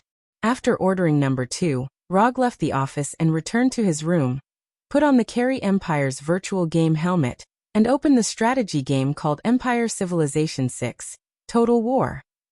Although he still didn't know who the mastermind behind the agreement was, he had to admit that the mastermind who was hiding in the dark had played a beautiful hand. Using the official and civilian support, he suddenly turned Konoha's intelligence agency into a villain. First, he made Konoha lose official support and legal identity, and then he used the method of making the agreement public to gain the support of the people. If it weren't for the fact that Hydra has been beaten to a pulp, Rog would doubt whether this agreement was drafted by Hydra. Although Hydra's strength wasn't that great, it was still very good at playing tricks and scheming. However, even if Hydra is really one of the members behind the agreement, they will only be a small role. The reason is very simple. Hydra can't give the White House and the military any guarantee of strength. Without enough strength, this agreement can't appear at all. Especially under the premise that Rog himself has a history of threatening the government. Since the officials dared to openly announce the content of the agreement to the public, it means that they are prepared for the worst and are ready to fight with Konoha or Rog. Unlike the last Skrull incident, this time, Konoha is no longer facing ordinary people, but the officials who are prepared for the worst. If he guessed correctly, the officials now want him to take the initiative to start a war, or threaten the government's senior officials like in the past. In this way, Konoha and himself will also be completely arranged as villains. Although he doesn't know when he and Konoha were targeted, Rog won't sit still or obediently cooperate with their plan. Since they wanted to play, then he would play along with them. Even if he lost, he still had a way out. Not to mention that he now had a planet that belonged to him. Even if Tatooine was gone, he could still build his own empire like the goddess of death, Hell. After putting on the virtual gaming helmet, Rog didn't think about the agreement anymore. Instead, he focused on playing the strategy game that he wasn't good at.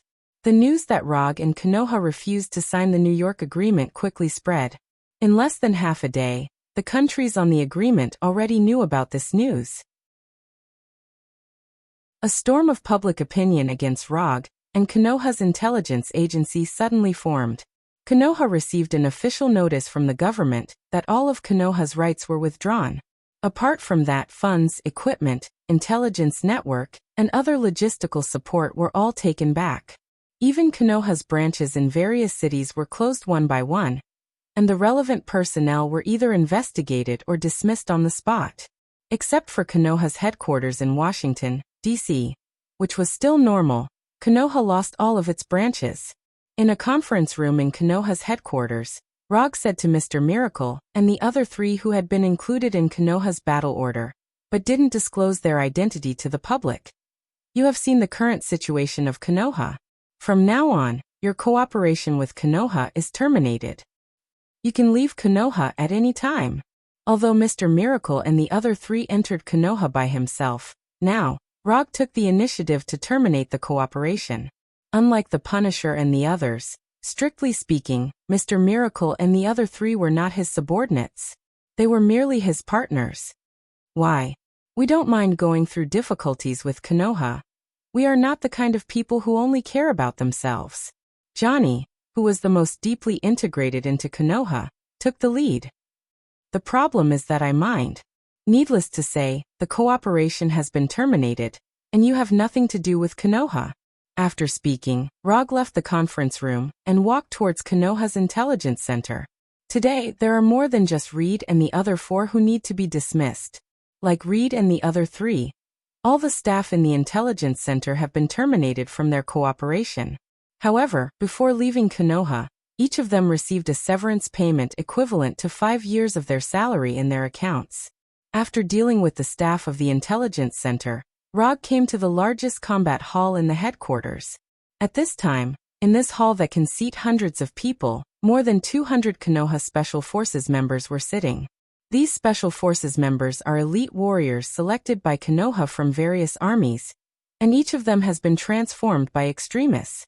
In the past, these more than 200 Special Forces members were Konoha's sharpest dagger. All the dirty and tiring work was done by these Special Forces members. I don't need to tell you the current situation. You have all been transformed by extremists.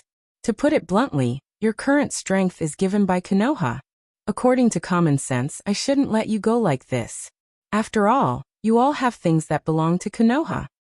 However, I am not a devil. I am a very fair person. You have paid for Konoha before, and Konoha has not treated you badly. So now, I will give you a chance to choose again. Those who want to leave Konoha can leave after handing over Konoha's equipment. Looking at your previous contributions, Konoha will not hold you accountable for any of your actions. Of course, if you want to stay, that's fine. But before you stay, I want to remind you solemnly that once you choose to stay, you are likely to bear the charge of traitor. I will give you 10 minutes to think. After 10 minutes, those who are still in the hall will be regarded as continuing to stay in Konoha. After speaking, Rog left the combat hall and returned to his office. In addition to the special forces, Konoha also has 2 combat sequences, Umbu and Wolves. However, unlike the special forces and intelligence personnel, they do not have the option to withdraw from Konoha. If they have to leave, Rog will let them see how Konoha treats traitors. 10 minutes passed in a flash, and when he returned to the combat hall again, he found that the number of people who stayed was a little more than he thought.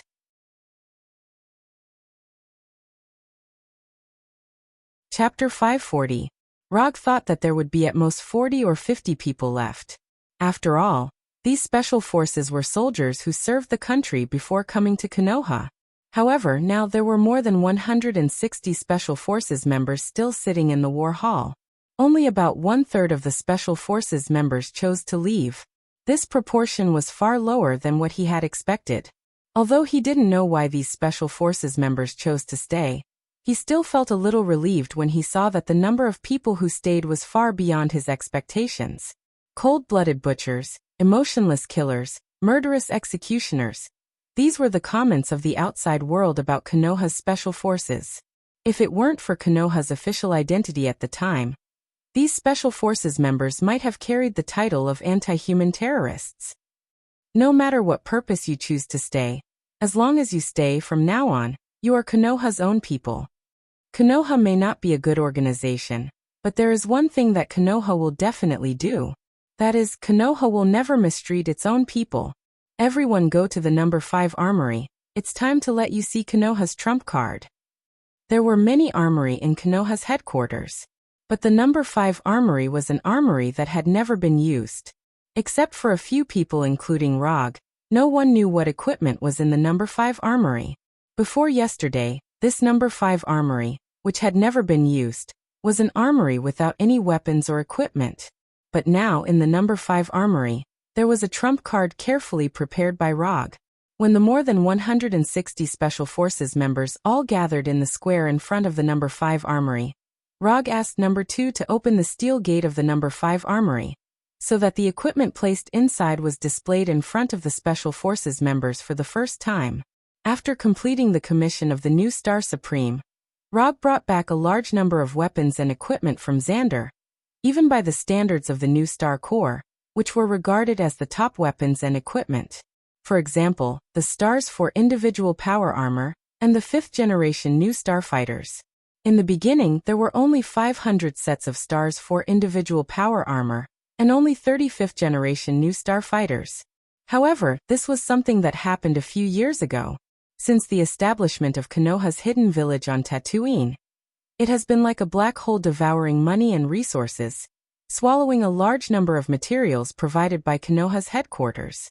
This is also the main reason why Konoha's intelligence agency's budget request is getting higher and higher every year. After spending a lot of resources, Konoha Hidden Village successfully mastered the key data to manufacture the Stars for individual power armor and the 5th generation Nova fighters, and thus had the ability to produce individual power armor and Nova fighters on their own. Right now in the No. 5 armory, there were more than 200 sets of black and red individual power armors and 50 Nova fighters. Everyone will receive a set of power armor. Captains and vice-captains will receive an additional Nova fighter. Although the Stars for individual power armor is not tailor-made like Tani's Iron Man armor, however, its combat performance is not worse than Tani's Iron Man armor. After all, this was the latest generation of power armor carefully developed by the Universal Civilization, Xander. As for the 5th generation Nova fighter, it was a new generation fighter that the new Star Corps had yet to officially own. With this equipment, Rog originally intended to use it against the Thanos army. As a result, he didn't expect that the first use of it would be against the army on Earth. When Rog finished speaking, the special forces behind him rushed into the armory with excitement and began to put on individual power armors like Iron Man armors. These individual power armors and fighters were originally in the traditional golden color of the new Star Corps. However, Roger didn't really like the paint of the nouveau riche, so he changed all of them to black and red. When these Special Forces members had all finished changing their equipment or piloted the Nova fighters into the sky, Roger gave them new orders. From now on, anyone who enters the headquarters and the nearby airspace without permission will be killed on the spot without reporting. Rog doesn't intend to take the initiative to start a war for the time being, but if someone can't help but come to provoke him, he doesn't mind leaving them here forever. After instructing these special forces, Rog directly opened the portal and left Konoha headquarters, and came to Kamartaj's reception hall. As before, his magic teacher, Ancient One, was still sitting in his usual position, drinking tea and reading a book. "Teacher, I'm going to do something next. I don't know what you think." Next, Rog told Ancient One about his plans without reservation. Although Kamartaj doesn't care much about these things related to the magic domain, and things that don't endanger the overall safety of the Earth, but out of respect for the Ancient One, Rog still felt the need to inform Ancient One in advance. He didn't want to suddenly discover that the Ancient One suddenly stood on the opposite side of himself, and had a showdown between master and apprentice with himself. Just pay attention to your limits. As he guessed, Ancient One had no intention of stopping him, and still maintained that indifferent posture of reading a book. Okay, I'll pay attention. After bidding farewell to Sorcerer Supreme Ancient One, Rog opened the portal again, and came to Dr. Doom's castle. Doom was not surprised by Rog's sudden visit. Although Ladovinia is far away from the United States, it doesn't mean that he will ignore the intelligence collection of the United States. In particular, he received the news of the recent New York agreement that has been in a mess. After more than half an hour of secret exploration in Doom's study, Rog once again opened the portal and went to the last destination. When the portal with golden sparks disappeared, he appeared in the mansion of former Secretary of State Ross. Although Ross has resigned, in any case he used to be a middleman between Konoha and the military, and is one of Konoha's partners. The conversation with Ross was a little long, but after spending nearly an hour, Rog successfully convinced Rog to join his crazy plan. After doing all this, Rog returned to Konoha headquarters and patiently waited for the next step from the officials, or rather, from the planners behind the New York agreement. Now he is not particularly worried about what will happen next. The only thing he is worried about is that the planners behind the plan are slow to take the next step. After carefully preparing so much, if the opponent suddenly doesn't make a move, it would be too disappointing.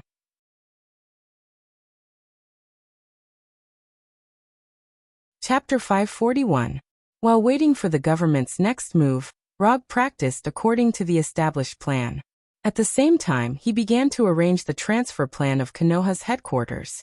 Although the unrelated personnel in Konoha's headquarters have been dismissed, he doesn't intend to give up the relevant research and equipment in the headquarters. In any case, those research results are one of Konoha's painstaking efforts. A long time ago, the Punisher and other core members of Konoha knew that Rog had his own planet in the distant outer space. And not only did they know, but Tani and others in the Avengers also knew about it. In order to quickly send Hulk back to Earth, Rog took Hulk, Natasha, and others to Konoha's hidden village once and returned to Earth through the space channel in Konoha's hidden village. Rog didn't mind that Natasha and Scott would tell Tani about Konoha's hidden village. To some extent, this was also the news that he deliberately leaked. Although his relationship with the Avengers was not bad at that time, he had already considered the situation of completely falling out with the Avengers. Taking the initiative to expose the existence of Konoha's hidden village was one of his preparations in advance. In the military field, there is a term called strategic depth.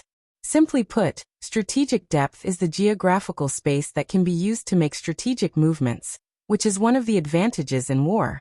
The greater the strategic depth area, the more time the subordinate army would have to take a breather and make better preparations for war. Thus, they would be able to obtain more support and strategic guarantee for the war. Although Rog didn't specifically introduce Konoha's hidden village to Natasha and others, with Natasha's vision and ability, it's impossible for her not to see the importance of such a planet and base. If Natasha can see this, Tani, Captain May, and others can certainly see this. Although he wasn't sure whether Tani and others will inform the White House and the military about the existence of Konoha's hidden village and planet Tatooine. Whether they inform the White House and the military or not, it won't affect his plan. Because from the beginning, the position he stood and the things he saw were far higher than the White House and the military. The White House and the military want nothing more than to use the New York Agreement to restrict Konoha's intelligence agency and himself. If he cooperates, they will take the opportunity to incorporate him. If he doesn't cooperate, they will eliminate him as a potential threat.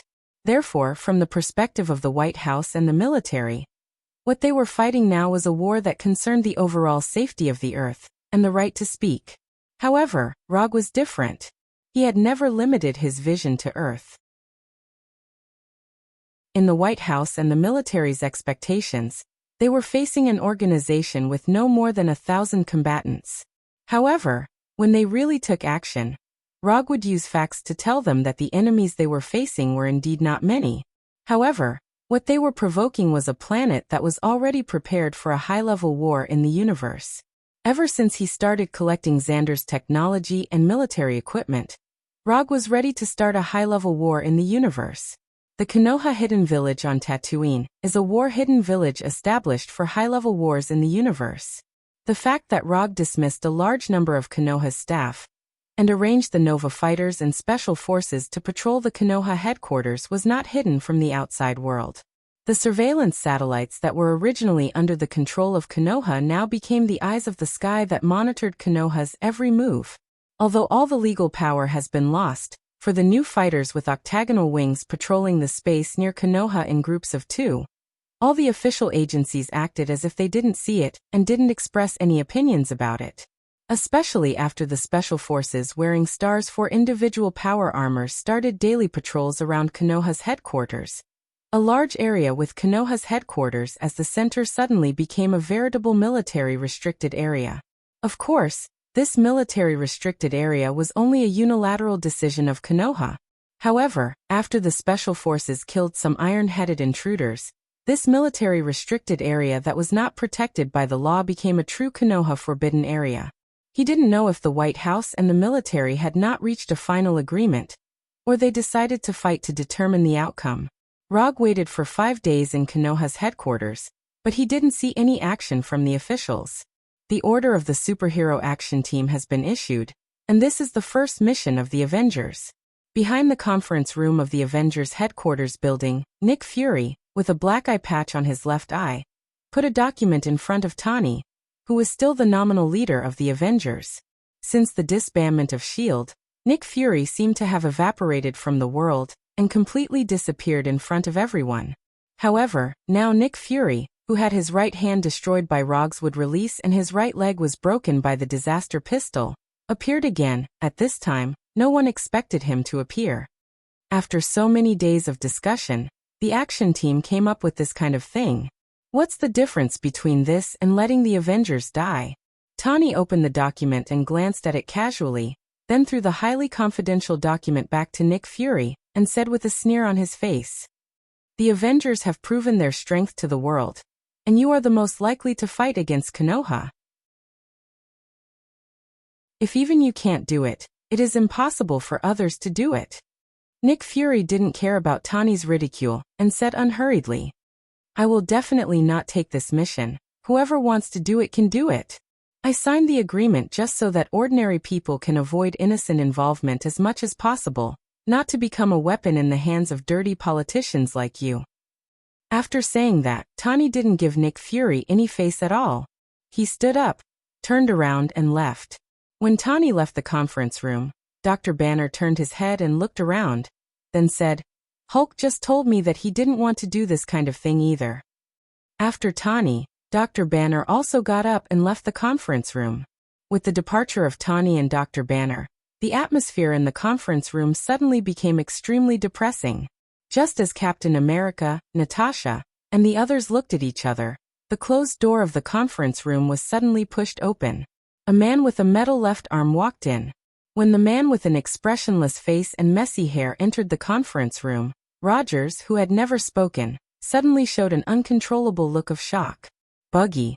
Rogers didn't expect that Buggy, who he had been looking for years without any accurate information, would take the initiative to come to him at this time.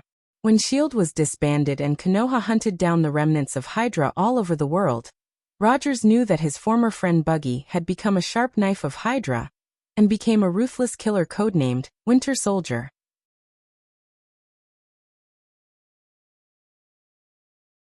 Chapter 542. Although Natasha, Scott, and others don't know Bucky as well as Rogers of the American team, they quickly figured out Bucky's identity after seeing Rogers look at the expressionless Bucky with a shocked face.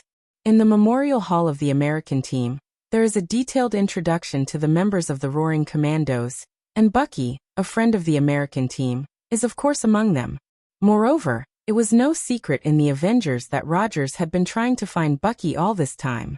"Bucky, you..." Looking at his once very familiar friend, Rogers wanted to say something, But in the end, he swallowed his words and looked at Nick Fury with vigilance. Nick Fury, who had been missing for several years, suddenly returned at this time, and Bucky, who was chased by Konoha and did not dare to show up, also appeared at this time. It doesn't look like there is no connection between them. After entering the conference room without saying a word, Bucky didn't even look at Rogers. He went straight to Nick Fury and stood behind him like a guard. In addition to Bucky, there is also a thin man who Natasha and others have no impression of entering the reception room at this time. This is a man with black curly hair. From the outside, the thin man who followed Bucky into the conference room looks like an overindulged rich second generation. If Rog was present, he would recognize the identity of this man at a glance. The man behind Bucky was none other than Maximus, the inhuman that he had returned to Daisy's mother, Jiaying. Let me introduce you. This is Captain Bucky Barnes of the U.S. Army Special Operations Team. Or you are more familiar with his previous code name in Hydra, Winter Soldier. Nick Fury glanced at the American team with his normal right eye, and then continued, the one next to Bucky is Mr. Maximus of the Superhero Action Team. He is one of the drafters of the New York Agreement, and the liaison between the White House and the city of Adelan. Nick Fury didn't explain to Natasha and Rogers what the city of Adelan is, but he is sure that Natasha and others know what the city of Adelan is. After all, Daisy and Konoha, the superhero Shockwave Girl, is the so-called city of Adelan. Although the Alliance didn't directly confront Konoha before, this doesn't mean that they will ignore the intelligence collection of Konoha's core members. Through the information collected from Daisy, Rogers and the others knew that there was a race called mutants in this world.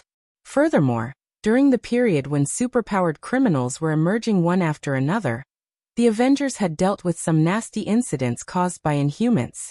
Although they knew what kind of existence the Inhumans were, they had never heard of the existence of the Inhuman city of Adelan. What do you mean by this? Are you planning to use them to force us to take orders from the operation team? Unlike Rogers, who was in a complicated mood, Natasha remained calm at this time. Since the disbandment of S.H.I.E.L.D., they, like Rog, have completely lost news of Nick Fury. Although they don't know what Nick Fury has been through in the past few years, and how he got mixed up with a former Hydra member like Winter Soldier Bucky. However, after seeing Nick Fury, who used to be S.H.I.E.L.D.'s director with Hydra's killer barge, Natasha and Hawkeye Barton and other former S.H.I.E.L.D. agents instinctively felt uncomfortable. Nick Fury's approach, in their view, was a betrayal. They can accept that Nick Fury has completely become an ordinary person, but they can't accept that he got mixed up with Hydra, S.H.I.E.L.D.'s nemesis. As for Bucky's so-called identity as a captain of the U.S. Army Special Operations Team, they don't even believe a word of it. This kind of identity, even if used to fool children, seems a bit clumsy. No, I'm not forcing you. I just want you to know that as long as we work together, we can eliminate Konoha's intelligence agency headed by Rog, and return the world to the order it should have. Although Nick Fury had a righteous look on his face, for some reason, when he said this, Natasha and others had a feeling that he had been completely brainwashed by Hydra. Return the world to the order it should have? It sounds good, but I'm afraid that when the time comes, it will not be the original order, but the order that belongs to Hydra. Sorry, I still can't accept working with someone who used to be a Hydra killer. After that, Natasha also got up and left the conference room, not giving Nick Fury a chance to continue. When Natasha also left the conference room, Scott, the Ant-Man who joined the Avengers for the shortest time, raised his right hand and said to Nick Fury in a reporting tone, "I'm a newcomer, I don't want to participate in this kind of thing." Although Scott doesn't have any particularly deep feelings about S.H.I.E.L.D. and Hydra, as someone who once enjoyed a decadent life with Ragon Xander, he expressed his attitude very euphemistically. At this time, Rog didn't know what happened in the conference room of the Avengers headquarters, but even if he knew, he wouldn't take Nick Fury and Bucky, who suddenly appeared, to heart. The only one who can arouse his interest is Maximus. And what interests him is not Maximus, but how Maximus brought Adelan City and the White House together. Maximus is just a trivial existence, but the city of Adelan behind him is different. There is a powerful mutant who can destroy the world as soon as he opens his mouth, a powerful existence that can be called the strongest mutant in history. How is the werewolf's extremist transformation experiment going? In the office of Konoha's headquarters, Rog asked Dr. Connors, who was wearing a white coat. The progress is pretty good. The werewolves who have undergone the initial transformation have not shown any obvious rejection, and they should all be able to match extremists. Although the next action of the White House and the military did not come, Rog in Konoha's headquarters was not idle, and he started the experiment of strengthening the wolf pack. With the Star's 4 individual power armor and the Nova fighter, the combat strength of the special forces has been significantly improved.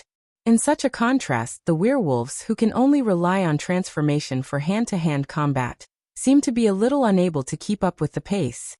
After discussing with alpha wolf kings such as Bran, Rog asked Dr. Connors to start the extremist transformation for the werewolves, hoping to further improve the combat strength of the wolf pack. It has to be said that the werewolves, whose physique is far superior to that of ordinary humans, are more suitable for extremist transformation than normal humans. The transformation experiment, which carries a certain risk for ordinary people, went unexpectedly smoothly after it was put on the werewolves. In just 5 days, the first batch of werewolves who received extremists almost completed the final transformation.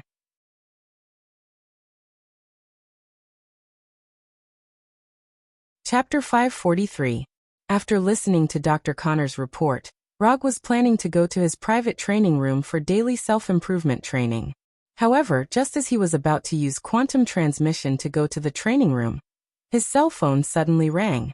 What was displayed on the screen of the phone was an unfamiliar number that he had never seen before. After pressing the connect button, he heard a familiar voice. "Are you free to meet recently? I think we need to have a good chat." The person who called was none other than Tani. Is it official or private? Although his personal relationship with Tani was not bad before, in this sensitive period, he needed to determine what identity Tani was going to meet him with. If Tani was using the identity of a member of the Avengers, then sorry, he didn't want to meet any potential enemies who signed the New York Agreement. Of course, if Tani was just asking to meet as a friend, then he didn't mind having a good chat with Tani, because if he didn't know, this might be the last time they met as friends. Of course it's private. I'm not so low as to be a dog for those dirty bitch politicians. Although Tani tried very hard to control his tone, Rog could hear that Tani was very upset. "I'm free at any time. You can set the time and place. Then now, in my wine cellar, you can come directly." After that, Tani hung up the phone, not giving Rog time to speak. Although he didn't know what Tani wanted to talk to him about, his tone and the place he arranged were enough for Rog to guess some things. After recalling the appearance of the wine cellar in Tani's New York mansion, Rog put on the ring and began to draw circles out of thin air. Not long after, a golden portal with a diameter of nearly 2 meters appeared in front of him. After arriving at Tani's wine cellar, Rog saw Tani's unhappy face and the bottle in his hand. Rog couldn't identify the year, but he knew at a glance that it was a top-grade whiskey that had been collected for many years. "A piece of ice, thank you." A long time ago, Rog had the idea of stealing Tani's hidden wine. Unfortunately, he never found a suitable opportunity. But today he saw the hope of fulfilling his wish. "This bottle is mine. Pick whatever you want to drink." Tani directly refused Rog's request to add ice. He opened the wine cork and poured himself a glass. "That's what you said." After glancing at Tani's personal liquor cabinet, Rog took out a bottle of Macallan 64 single malt whiskey.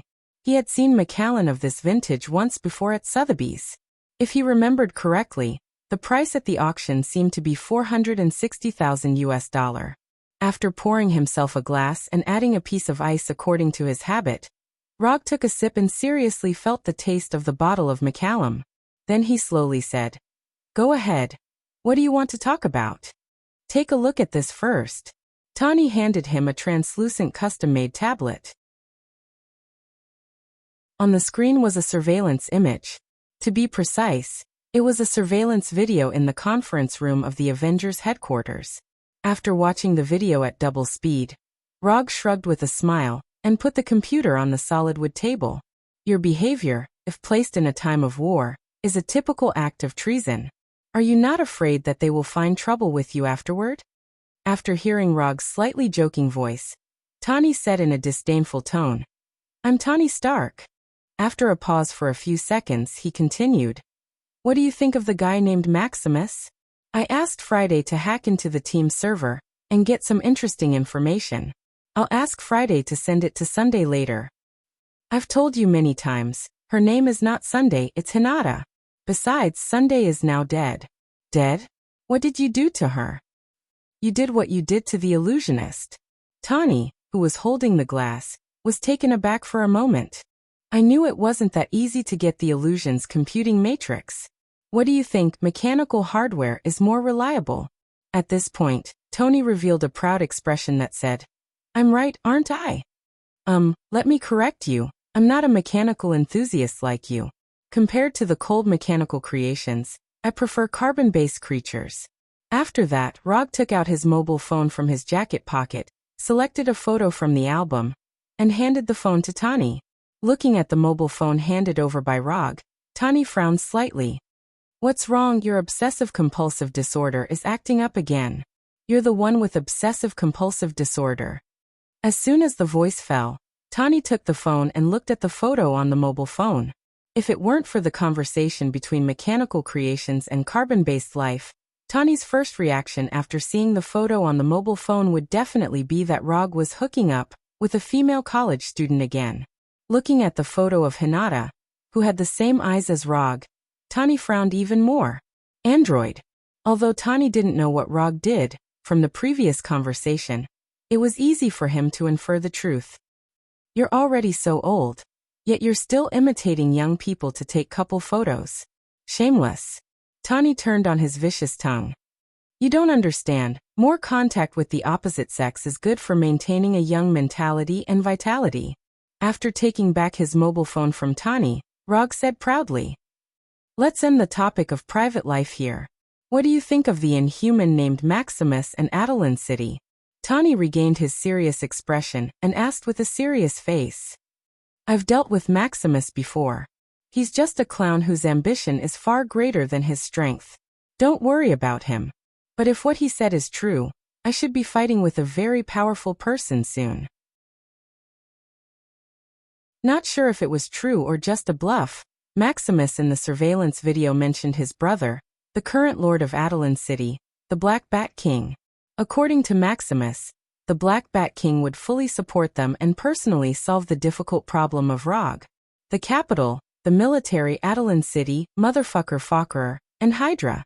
Rog had been thinking about who the mastermind behind the New York Agreement was. Now he finally knew. How powerful is that person?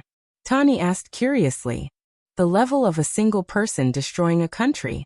You can also understand him as a natural disaster in the form of a living human.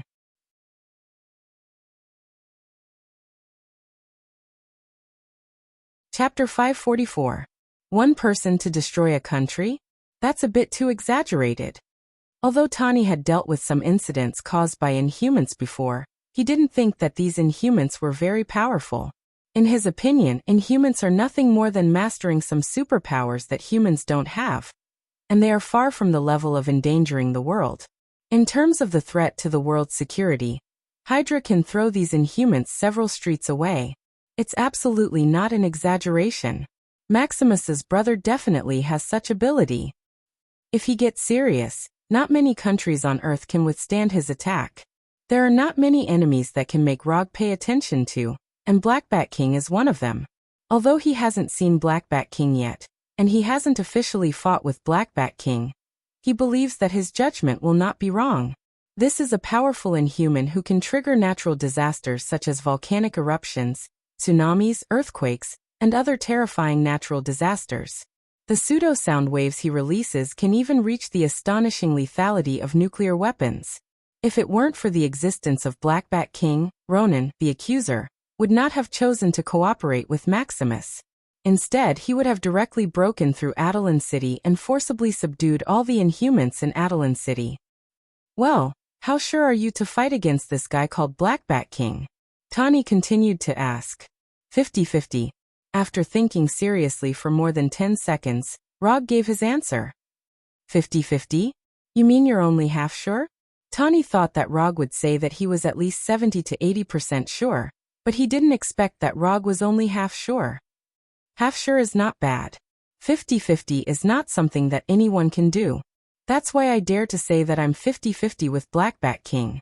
If it was a few years ago, I estimated that I wouldn't even have a 20% chance. After drinking the whiskey in the glass, Rog said with a very serious attitude. Although he was serious enough now, Tani didn't know why, but he always felt that he was hinting at something. Then be careful. Anyway, the information I got now is that those guys in the White House don't intend to let you be arrogant anymore. Your Konoha has gone too far before. Although Tani wasn't particularly worried about Rog's safety, he still reminded Rog to prevent Rog from being careless. Don't worry, I won't joke around with my life. After knowing that the Adelan City players and Hydra were behind the New York agreement, he already knew what kind of blow he would face next. After chatting with Tani for more than an hour in the wine cellar and drinking 2 bottles of top-grade whiskey from Tani's collection, Rog returned to Konoha's headquarters through the portal. Tani has clearly expressed his attitude, that is, he will not participate in the action against Konoha. Not only would he not participate, but Vision, Dr. Banner, Natasha, and Scott would also not participate. Rog was not surprised by the decision of Vision and others. Vision is now Tani's little follower. If Tani doesn't do it, Vision won't do it either. As for Dr. Banner, as long as Hulk doesn't want to, he doesn't have enough fighting power even if he wants to participate. As for Natasha and Scott, one of them has a grudge against Hydra, and the other is a typical example of someone who takes advantage of others. In addition to them, there were also Captain America Rogers, Colonel War Machine Rhodes, Falcon Sam, and Hawkeye Barton. They either had a military background or owed Nick Fury a favor. Therefore, it was not particularly difficult to understand why they would choose to participate. Even if they exclude things like background and favor, they have been dissatisfied with what Rog and Konoha have done for a long time. In a simple word, Rog and Konoha don't conform to their American values of justice. They didn't have a chance before, so even if they were dissatisfied, there was nothing they could do. And now their chance has come. Not long after returning to his office, Number 2 received a message from Friday, who had packed everything up. Tani got some information from the server of the Superhero Action Team, which contains part of the action plan against Konoha and the relevant action personnel. While browsing this information, Rog saw an unexpected person in it. Wakanda Black Panther. This Black Panther is not the old King T'Chaka who he had fought with before, but his son T'Challa. Didn't I take some of your vibranium at the beginning? Is there a need to hold a grudge? Glancing at Black Panther T'Challa, who only registered his name and other basic information, Rog said with an indifferent expression. For others, Black Panther wearing the vibranium armor is definitely a difficult existence. But for Rog, Black Panther T'Challa is not even qualified for him to personally take action. Now he was no longer the poor detective who had only a few subordinates. Not to mention fighting with him.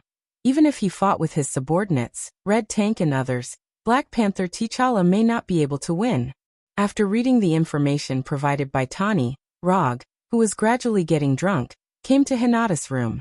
Time passed day by day. Rog and Konoha, who had made all the preparations, still didn't wait for the next action of the government and the military. Since the other party has no intention to take action for the time being, Rog was too lazy to pay attention to them, and continued his self-improvement training.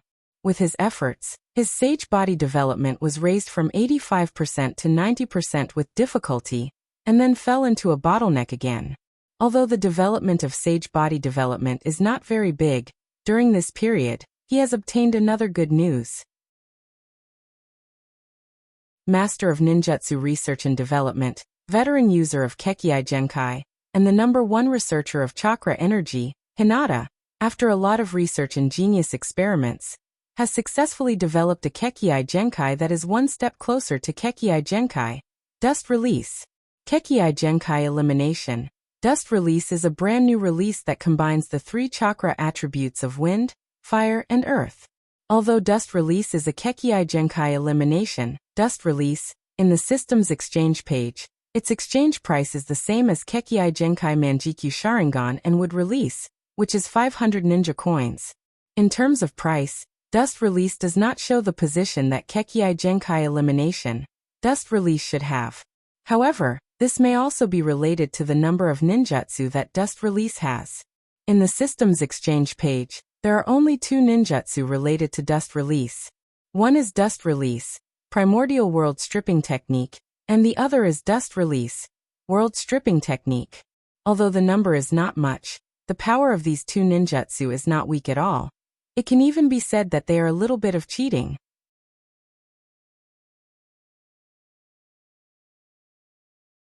Chapter 545. It decomposes the target into an atomic state, causing the target to be instantly annihilated, and causing a large-scale explosion effect. As the signature technique of the rock village's Tsuchikage, dust release has proven its powerful attack power through practical cases. Even the Forest Sea made by Wood Release and Susanoo made by Manjikyu Sharingan couldn't resist the unreasonable decomposition ability of dust release. The battle between Inoki, the third Tsuchikage of the rock village, and Madara is a good proof of this. The attack power is powerful, the casting speed is fast, and the attack range is long, and the shape of the barrier can be changed according to one's preferences. Except for the high difficulty of learning, and the need to consume a lot of chakra, dust release can be said to have no shortcomings. After Hinata successfully developed the Kekii Genkai, dust release, Rog decisively suspended the development of the Sage Body and focused on dust release. Although the process of practicing dust release is a bit difficult, this is not a problem for Rog, who is accustomed to all kinds of difficult practice. Just as he was trying to master this powerful Kekii Genkai as soon as possible, he once again suffered a blow from Hinata. Compared to him who was slow to progress, Hinata proved with facts what a real genius ninja is. As a result, a scene that made Rog somewhat helpless appeared. In the past, he taught Hinata how to practice ninjutsu. Now it was Hinata who taught him how to practice dust release. She used to be a pure and innocent female student, but now she had become a mature female teacher. Before Rog even completed the fusion of the 3 elements of chakra, Hinata had already successfully mastered the detachment of the original world jutsu, and the detachment of the world jutsu. I don't want to be the 4th Hokage, I don't deserve it. The more he compared himself with Hinata, the more Rog felt that his talent was garbage. Although he was a bit miserable, he still tried to persist. After all, a mature female teacher also has a unique flavor. Time passed day by day, and unknowingly, more than half a month has passed since Rog and Tani's meeting in the wine warehouse. In this more than half a month, Rog and the others didn't step out of Konoha, as if they were completely isolated from the world. To a certain extent, they were indeed isolated from the world. After moving all the research results and research equipment from the Konoha headquarters to the Konoha Hidden Village on Tatooine, the Konoha headquarters became an empty shell. Rog, Hinata, and the others moved to Konoha's Hidden Village, except for those who were responsible for daily training. Even Bulin and the other werewolves moved to Konoha Hidden Village and became official villagers of Konoha. Washington, D.C. Superhero Action Team Headquarters, Combat Conference Room. Maximus stood on the podium and proudly introduced to the people in the meeting room. Everyone, this is the governor of Adeline, my brother Blackguard Boat Gang. With that, Maximus stretched out his right hand and pointed at the Black Bat King sitting in the middle of the first row. At this time, Black Bat King was wearing a black tights with white stripes. He sat silently like a statue. He ignored Maximus on the podium, as well as Nick Fury, Bucky, and the others around him. Sitting on his left was a woman with long burgundy hair. This woman is none other than the wife of the Black Bat King, Queen Medusa of the mutated race. In addition, she is also the translator of the Black Bat King, and the only person who can fully understand the will of the Black Bat King. Next to Medusa is another member of the mutated race of Adeline City, Tetanus. Tetanus has an appearance very similar to a bulldog. Of course, this is the case without considering their size. Strong muscles, a body more than 1 meter tall, and a slightly honest appearance. At this time, Tetanus was lying on the ground lazily, ignoring Maximus on the stage and the other people in the meeting room like the Black Bat King. Maximus didn't mind the ignorance of the Black Bat King and Tetanus, and continued in high spirits. Rog, who doesn't know the immensity of heaven and earth, will be dealt with by my brother, the Black Bat King. As for his giant wolf named Fenrir, it will be dealt with by Tetanus. What you need to do is to deal with the remaining subordinates of Rog. For example, this abomination who stole the military's research results and betrayed the military, as well as the former members of the Thunder Secret Service team, Red Tank, Moonstone, and others. As he spoke, the photos of Abomination, Red Tank, and others appeared one by one on the huge display screen in the conference room. Next to their photos, there were some brief introductions of them, and the response plan developed by the superhero action team. Abomination, Red Tank, Moonstone, Punisher, Dr. Connors, Venom, Quicksilver, Scarlet Witch. Every time a photo appeared, Maximus would give a detailed introduction and make corresponding arrangements. However, when the photo of Daisy appeared, Maximus suddenly changed his tone. This mutated person codenamed Shockwave Woman will be dealt with by me, so you don't have to worry about it. Unlike the information displayed when introducing others, the information about Daisy was so simple that only her name and ability were displayed. As for other information, there was nothing. The so-called response plan was a complete blank. Nick Fury and the others didn't know how Maximus was going to deal with Daisy, who had a powerful shockwave ability, but they all acquiesced to Maximus's approach. Just as Maximus was about to end Daisy's segment immediately, the Black Bat King, who had been indifferent, suddenly turned to look at Medusa beside him.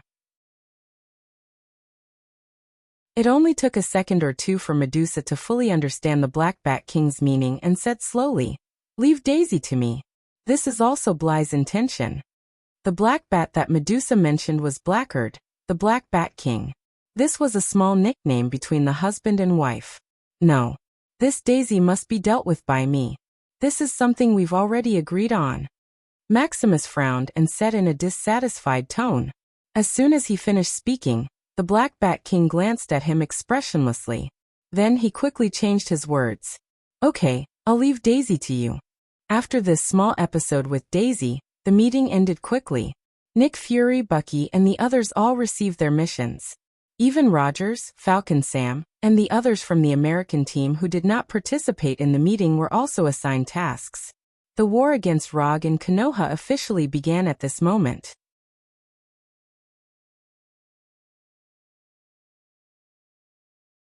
Chapter 546. Tattooing. Konoha Hidden Village. Naruto Training Room. On the metal-made wall, there were holes of various sizes, round or square, deep or shallow. Under the careful teaching of Hinata, Rog finally mastered the only two ninjutsu of Dust Release. Dust Release, Detachment of the Primitive World Jutsu, and Dust Release, Boundary Detachment Jutsu. When he once again constructed a transparent cylindrical barrier between his hands, Artificial Intelligence Number 3, who was in charge of the operation of Konoha Hidden Village, sent him the latest news from Konoha's intelligence agency headquarters. Through the remote monitoring equipment on the Golden Jack, the real-time monitoring screen of the blocks near Konoha's intelligence agency appeared in front of Rog. After releasing the detachment of the Primitive World Jutsu in his hand, leaving a hole with a diameter of 20 centimeters and a depth of 30 centimeters on the metal wall, Rog calmed down the chakra running at top speed in his body. Are they finally going to do it? In the monitoring screen, Rog can clearly see that UA soldiers in camouflage uniforms are quickly evacuating the crowd. In addition to these UA soldiers in camouflage uniforms, Rog also saw a group of Special Forces members in black combat uniforms among them. If he is not mistaken, these Special Forces members should be the Special Forces of the Avengers. Although Tani, Natasha, and others refused to participate in the operation, Rogers, Falcon Sam, and others still led the Special Forces to Washington and came to the vicinity of Konoha's intelligence agency. Inform all the Special Forces members in the headquarters to return to the village. In addition, let all troops be ready for Level 1 combat, especially the Molten Wolf Pack. When the portal opens, the whole army will set off. The Molten Wolf Pack is a combat force formed by werewolves who have been transformed by extremists. In order to distinguish the Wolf Pack, formed by ordinary werewolves, Rog gave them a new name, Molten Wolf Pack. The name is a bit ordinary, but the combat effectiveness of this unit is not weak at all. Werewolves are dark creatures that are extremely good at close combat. After being strengthened and transformed by extremists, the strength of these werewolves has also been terrifyingly improved. However, because of time and the stock of extremists, Rog did not allow all the werewolves to be transformed. He only selected 120 people from among them, forming a group of 6 people to form 20 combat teams. There were 164 members of the Special Forces, 156 members of the Wolf Pack, 120 members of the Molten Wolf Pack, and 72 members of the Dark Group. In addition to Rog, Hinata, and other core members of Konoha, these 512 people are all of Konoha's combat personnel. The Kree Empire's main battleship, the Golden Jack, and Konoha's own Universe-class battleship, the Bijou series. Xander's version of the 5th-generation Nova fighter, and Konoha's version of the Naruto series fighter. 500 sets of Xander's stars for individual power armor, and 300 sets of Konoha's Vortex series power armor. Konoha Hidden Village was a base built by Rog based on the standards of the Universe Advanced Warfare. Therefore, the weapons produced by Konoha Hidden Village were also designed for the Universe Advanced Warfare. These equipment were originally intended to be used to deal with Thanos' Vanguard guards and Chitauri.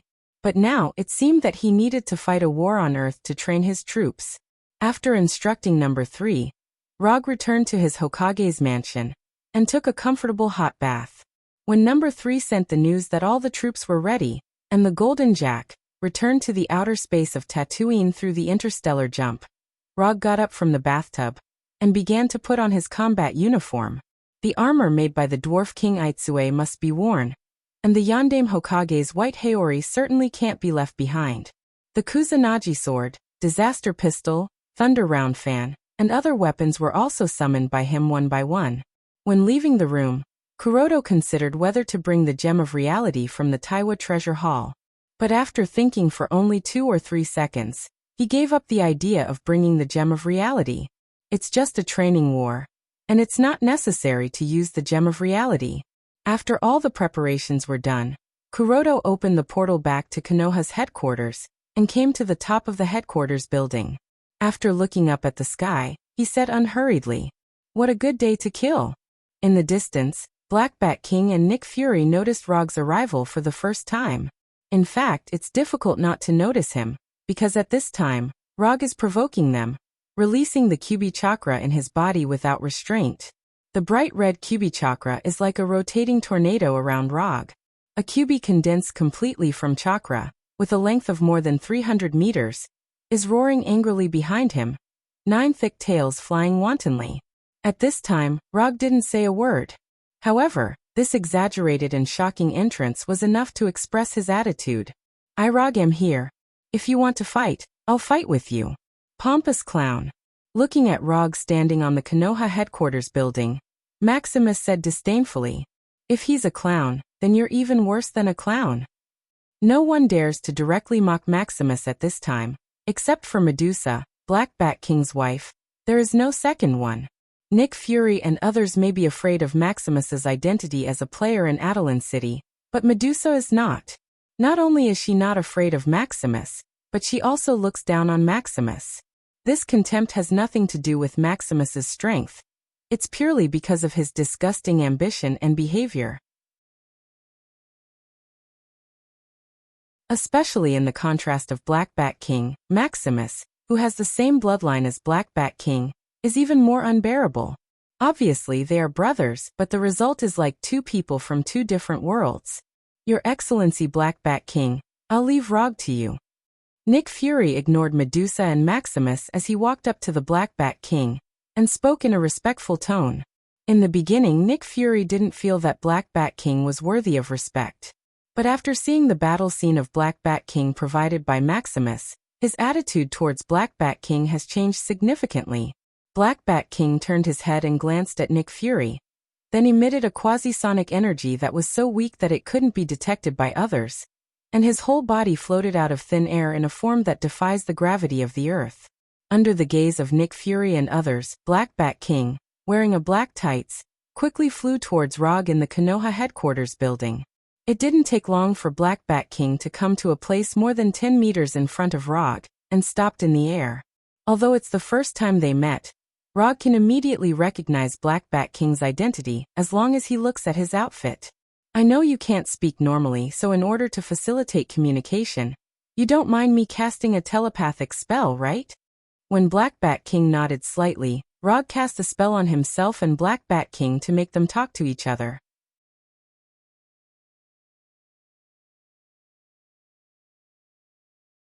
Chapter 547. I have a question. As far as I know, your relationship with your brother, Maximus, is not very good. You are not a person with a strong sense of justice. Why did you choose to be with them? This is not in line with your character. When the telepathic connection was established, Rog asked a question that had been troubling him for a long time. I am here. It has nothing to do with them. I have no interest in the so-called New York Agreement. The reason why I came is purely because of you.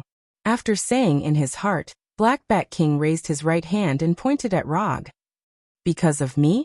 If I remember correctly, this should be the first time we met. I don't quite understand what you mean. Luonan and Thanos. When Black Bat King finished speaking, Rog smiled helplessly. He had been thinking about why Black Bat King chose to stand with the White House and the military. He didn't expect that it was Luonan and Thanos who made Black Bat King make this decision. Black Bat King's meaning was obvious. He wanted to have a head-on battle with Rog to see how strong Rog was. Rog was not surprised by Black Bat King's idea. Simply put, Black Bat King's hands were itchy. As a veteran game player, Rog didn't think that there was anything wrong with Black Bat King's idea. This was the same as a player who wanted to play solo with other players in the king rank after advancing to the king rank. It was a very common idea. Men would have this competitive mentality to prove that they were stronger than other men.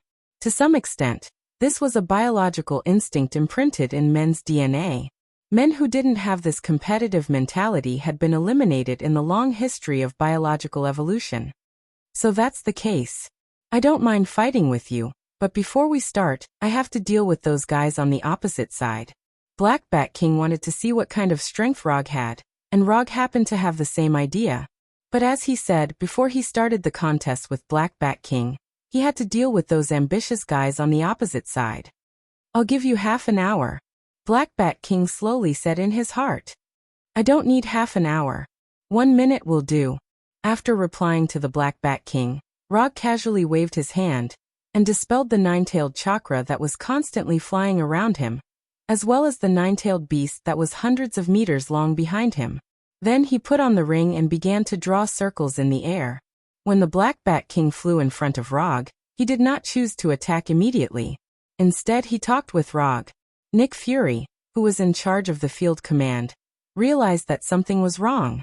When Rog dispelled the nine-tailed beast behind him that possessed true battle strength, but was only used to show off his strength, the uneasiness in Nick Fury's heart became more and more obvious. As a former top agent, Nick Fury trusted his intuition very much. In his past career as a special agent, his intuition had saved his life more than once, allowing him to survive many, certain death situations. What's wrong? Is there something wrong?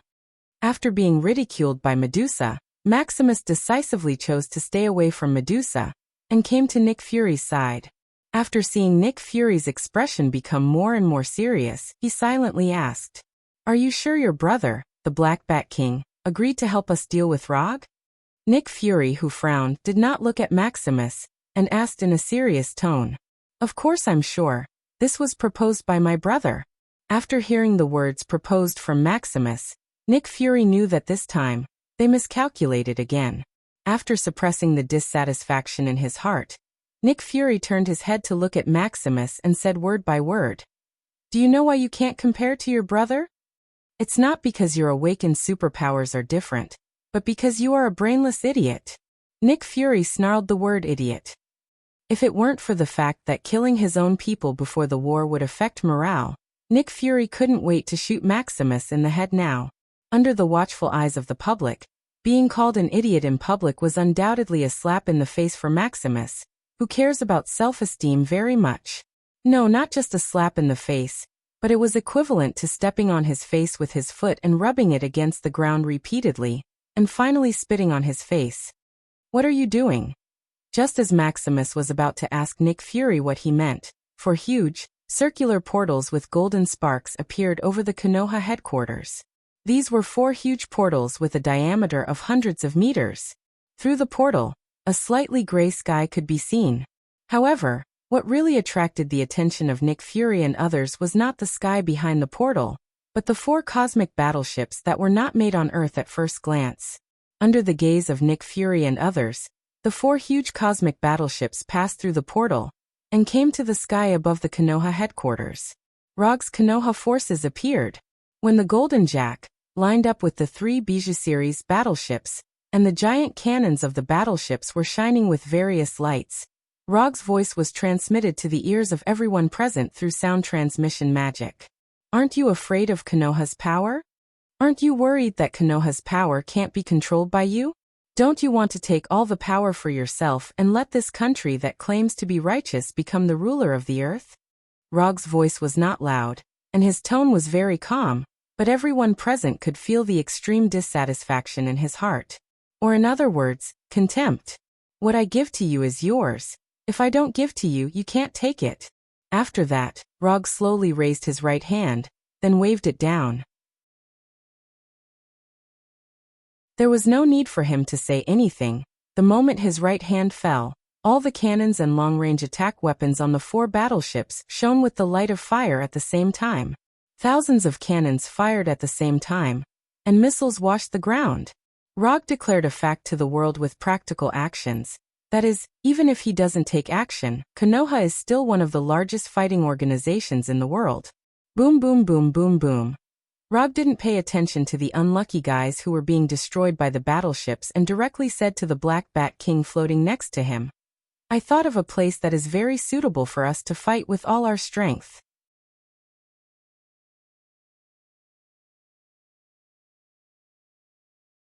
Chapter 548. Earth Antarctica. In the depths of the Antarctic continent that has not melted for thousands of years, a piece of frozen land with a range of several kilometers appeared, as if a piece of it had been dug out of thin air, revealing the original appearance of the Earth. The two humans displayed speeds that exceeded the limits of what human vision could capture. They ran at top speed on this land that had been covered in ice and snow for countless years. Behind them and around them, craters of various sizes were left. Some were caused by collisions, and some were caused by explosions. The people who are fighting at this time are none other than Rog and the Black Bat King. Half an hour ago, after teleporting Konoha's army from Tatooine to the sky above Konoha's headquarters, Rog and the Black Bat King came through the portal to this ice and snow land that not many people have set foot on, and started the battle between them. Earth release, earth wall. With the surge of chakra, a 7 or 8 meter high earth wall was quickly formed on the frozen ground that was as hard as steel, blocking the path of the Black Bat King behind him. However, the earth wall, which was enough to withstand the attack of artillery shells, was instantly shattered by the quasi-sonic attack launched by the Black Bat King at the moment it was formed, turning into fist-sized gravel. In the flying gravel, the Black Bat King, like a real bat, avoided all the gravel and continued to fly towards Rog at top speed. In just a blink of an eye, the Black Bat King, wearing a black tights, came to a place more than 10 meters in front of Rog. Facing the incoming Black Bat King, Rog didn't panic. He raised his hands and condensed a transparent cylinder with a diameter of more than 10 centimeters between his hands. Dust release. Primordial stripping technique. From the beginning, Rog didn't expect the earth wall to block the Black Bat King. The only purpose of using the earth wall is to give himself an opportunity to use dust release. After the initial tentative fight, he has roughly figured out the fighting habits of the Black Bat King. Although the Black Bat King has mastered the powerful quasi-sonic attack, his most accustomed fighting method is to attack in short and medium range. The quasi-sonic ability awakened by the Black Bat King is not a sound wave, but an ability to collect electronic energy from the surrounding environment. By controlling these electronic energies, the Black Bat King could do all kinds of things, such as flying, strengthening himself, energy explosions, causing earthquakes, tsunamis, or volcanic eruptions. In the beginning, Black Bat King did consider using a large-scale attack to defeat Rog. However, after discovering that large-scale attacks could not cause fatal damage to Rog, who was extremely fast and had a body that was far stronger than that of humans on Earth, the Black Bat King decisively used the short to medium-range combat that he was best at. To put it simply, within a distance of no more than 20 to 30 meters, Rog had to be defeated in close combat or with a faster and more powerful sound wave attack. This piece of frozen earth that was exposed was the result of the Black Bat King's initial large-scale attack. Whoosh! The Black Bat King, who had just flown through the rain of stones, didn't have time to turn around before it was greeted by Rog's primordial stripping technique. The transparent cylindrical barrier in Rog's hand attacked the Black Bat King like an energy cannon, displaying a speed faster than a bullet. If he was facing other enemies now, then the primordial stripping technique he used would have almost a 90% chance of hitting the enemy. But it's a pity that the enemy he is facing now is the leader of the mutants, the Black Bat King, who is known as the strongest mutant. When the cylindrical barrier of the primordial stripping technique was about to hit him, the Black Bat King mobilized the majestic electronic energy in his body, which was no less than Rog's chakra, and instantly built 7 red or purple energy barriers in front of him. Boom! Rog's dust release. Primordial stripping technique hit the energy barrier in front of the Black Bat King. Then there was a huge explosion more terrifying than an intercontinental long-range missile. As soon as the light and shock waves generated by the explosion were born, both Rog and the Black Bat King disappeared in a flash, once again starting a high-speed chase. In terms of energy mastery, the Black Bat King, who can collect electronic energy from the surrounding environment at any time and transform it into a quasi-sound wave attack, undoubtedly has the advantage. However, this energy advantage did not help the Black Bat King establish an advantageous situation in the battle. The reason is very simple. Rog has mastered too many ninjutsu. With the help of the fledgling ninjutsu R&D master Tion, the number of 5-element ninjutsu mastered by Rog is far beyond imagination. As long as it is a conventional ninjutsu supported by the system, he has basically mastered it thoroughly and transformed it into his own actual combat power. In such a case, Rog, who has 0.65 chakra, is like a ninjutsu battery with infinite ammunition supply, throwing out ninjutsu attacks one after another at a crazy speed. 90% of the Sage Body Development degree allowed his chakra amount to silently increase from 0.6 to 0.65 chakra. Although the proportion of the increase is not much, if it is measured by the amount of chakra required for ninjutsu, then the 0.05 chakra amount he increased is equivalent to the consumption of hundreds of ninjutsu. Lightning, flames, storms, water, rocks. The Black Bat King can't remember how many ninjutsu attacks he has used to resolve Rog's ninjutsu attacks. The only thing he can be sure of now is that Rog is a monster, a real monster. He had never thought that the humans on Earth would possess such astonishing strength. What was even more incomprehensible to him was how Rog had managed to grow from a relatively powerful Earthling to such a troublesome state in just a few years. As a mutant, a powerful mutant who was born in the royal family of Adelan City and possessed strength, speed, endurance, and reaction speed that far exceeded that of humans on Earth, the Black Bat King felt for the first time the limitless potential of humans on Earth.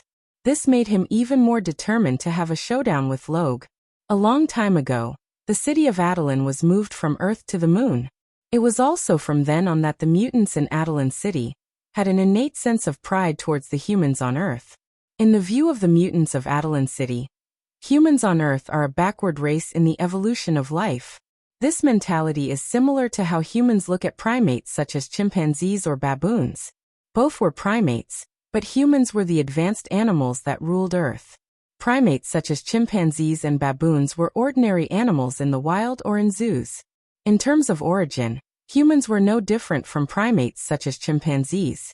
The reason why humans ruled Earth instead of chimpanzees was that humans chose to walk upright and develop their brains during the evolution process. It was this seemingly insignificant change in the environment at the time that caused humans to have a completely different ending from other primates. Therefore, in the view of the mutants of Adelan City, Their relationship with humans on Earth was similar to the relationship between humans and chimpanzees. Although the mutants and humans on Earth have not yet formed an insurmountable gap like humans and chimpanzees, as time passes, the mutants of Adeline City firmly believe that they will be the ultimate winner in the evolution of life. Many mutants of Adeline City had this idea. Although the Black Bat King did not look down on humans on Earth like the other mutants, he, who grew up in Adeline City, more or less accepted the idea that humans on Earth were inferior to mutants.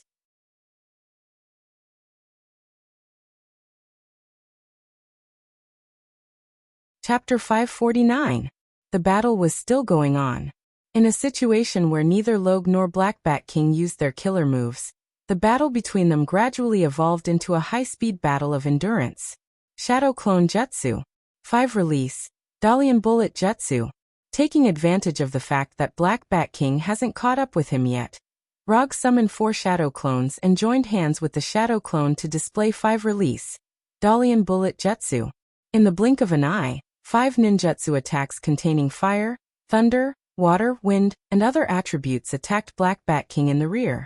Although Black Bat King was facing 5 attacks at the same time, he didn't pay too much attention to Rog's 5 Release. Dalian Bullet Jutsu. In the previous battle, he had used Quasi-Sonic Wave to resolve Rog's attack more than once. Therefore, from his point of view, Rog's attack this time was no different from the previous ones. If there was any difference, it would be that the number of ninjutsu was slightly more. However, just as Black Bat King tried to continue to use Quasi-Sonic Wave to resolve Rog's attack, an accident happened. At the moment when the 5 ninjutsu were about to hit him, they took the initiative to change the trajectory of the attack and intertwined with each other in a way that defied common sense. Is he out of control? Seeing this scene, Black Bat King's first reaction was that Rog was out of control. But this thought just emerged and was thrown to the back of his mind. If Rog was really out of control so easily, then he wouldn't have been unable to defeat Rog until now. Without any hesitation, at the moment when Roger and the Shadow Clone's ninjutsu attacks intertwined with each other, the Black Bat King manipulated the electronic energy of the sound wave to construct a spherical barrier around himself that was invisible to the naked eye but had amazing defensive power, completely wrapping himself in 360 degrees without any blind spots. Black Bat King's intuition is very keen. When he wrapped himself in the spherical barrier, the 5 ninjutsu that were intertwined with each other reached a critical point, and a terrifying chakra explosion was born. Rumble. This was an amazing explosion like a small nuclear bomb explosion. A mushroom cloud mixed with lightning, flame, whirlwind, and other natural phenomena rose straight into the sky. The chakra storm and shockwave with 5 attributes swept around like a tsunami, leaving a huge explosion crater with a diameter of more than 100 meters on the already devastated Antarctic tundra. As the instigator of all this, Rog quickly dispelled the shadow doppelganger before the explosion occurred, and used the body blink technique to its limit, disappearing from the spot in a flash. The power of 5 Release, Dalian Bullet Jutsu. But it is still somewhat unrealistic to defeat Black Bat King. However, Rog did not expect the 5 escape, Dalian Bullet technique to be able to deal with the Black Bat King. Before the power of the explosion completely dissipated, he once again used the dust escape that he had just mastered not long ago. Dust Release. Origin Original Jutsu. Unlike the peel of the original realm technique he had used earlier, this time, he created a huge conical transparent barrier with a diameter of 10 meters. The spherical barrier that the Black Bat King used to protect himself was only about 3 meters in diameter. In other words, Rog's detachment of the original realm technique this time could completely envelop the Black Bat King along with the ball. The pseudosonic superpower awakened by Black Bat King is indeed omnipotent. It can attack, defend, and assist. But this doesn't mean that his pseudosonic superpower is invincible. To deal with an enemy like Black Bat King, there is a very simple and crude way, that is, to use an attack that is no worse than his pseudosonic attack. Before using 5 Release, Dalian Bullet Jutsu, Rog roughly deduced how Black Bat King would resist his attack. And the spherical barrier around Black Bat King proved that his guess was correct. When the Black Bat King used the spherical barrier to block the terrifying explosion of the 5 Release, Dalian bullet technique and manipulated the spherical barrier to move quickly. Rog, who was floating in the air, aimed at him like a sniper with the peel of the primordial realm that had yet to be fired. Without any hesitation, the moment Rog aimed at Black Bat King, he launched the origin original jutsu in his hand. A translucent conical barrier with a diameter of 10 meters shot toward Black Bat King like an energy cannon, completely engulfing Black Bat King and the spherical barrier around him. When the origin original jutsu completely engulfed Black Bat King and the spherical barrier, Rog wanted to directly decompose the spherical barrier into an atomic state and then give the defenseless Black Bat King a fatal blow. However, the spherical barrier built by the pseudosonic electronic energy was more tenacious than he imagined. The origin original jutsu did indeed decompose the spherical barrier protecting Black Bat King into an atomic state. However, only a part of the spherical barrier was decomposed. When he noticed that the spherical barrier was being decomposed by Rog's attack, Black Bat King did not hesitate and immediately mobilized the electronic energy in his body to quickly repair the damaged barrier. Rog did not intend to compete with Black Bat King in terms of energy. After confirming that the origin original jutsu could not decompose the spherical barrier in a short time, he decisively detonated the origin original jutsu. Boom. An explosion more terrifying than 5 release. Dalian bullet jutsu was born.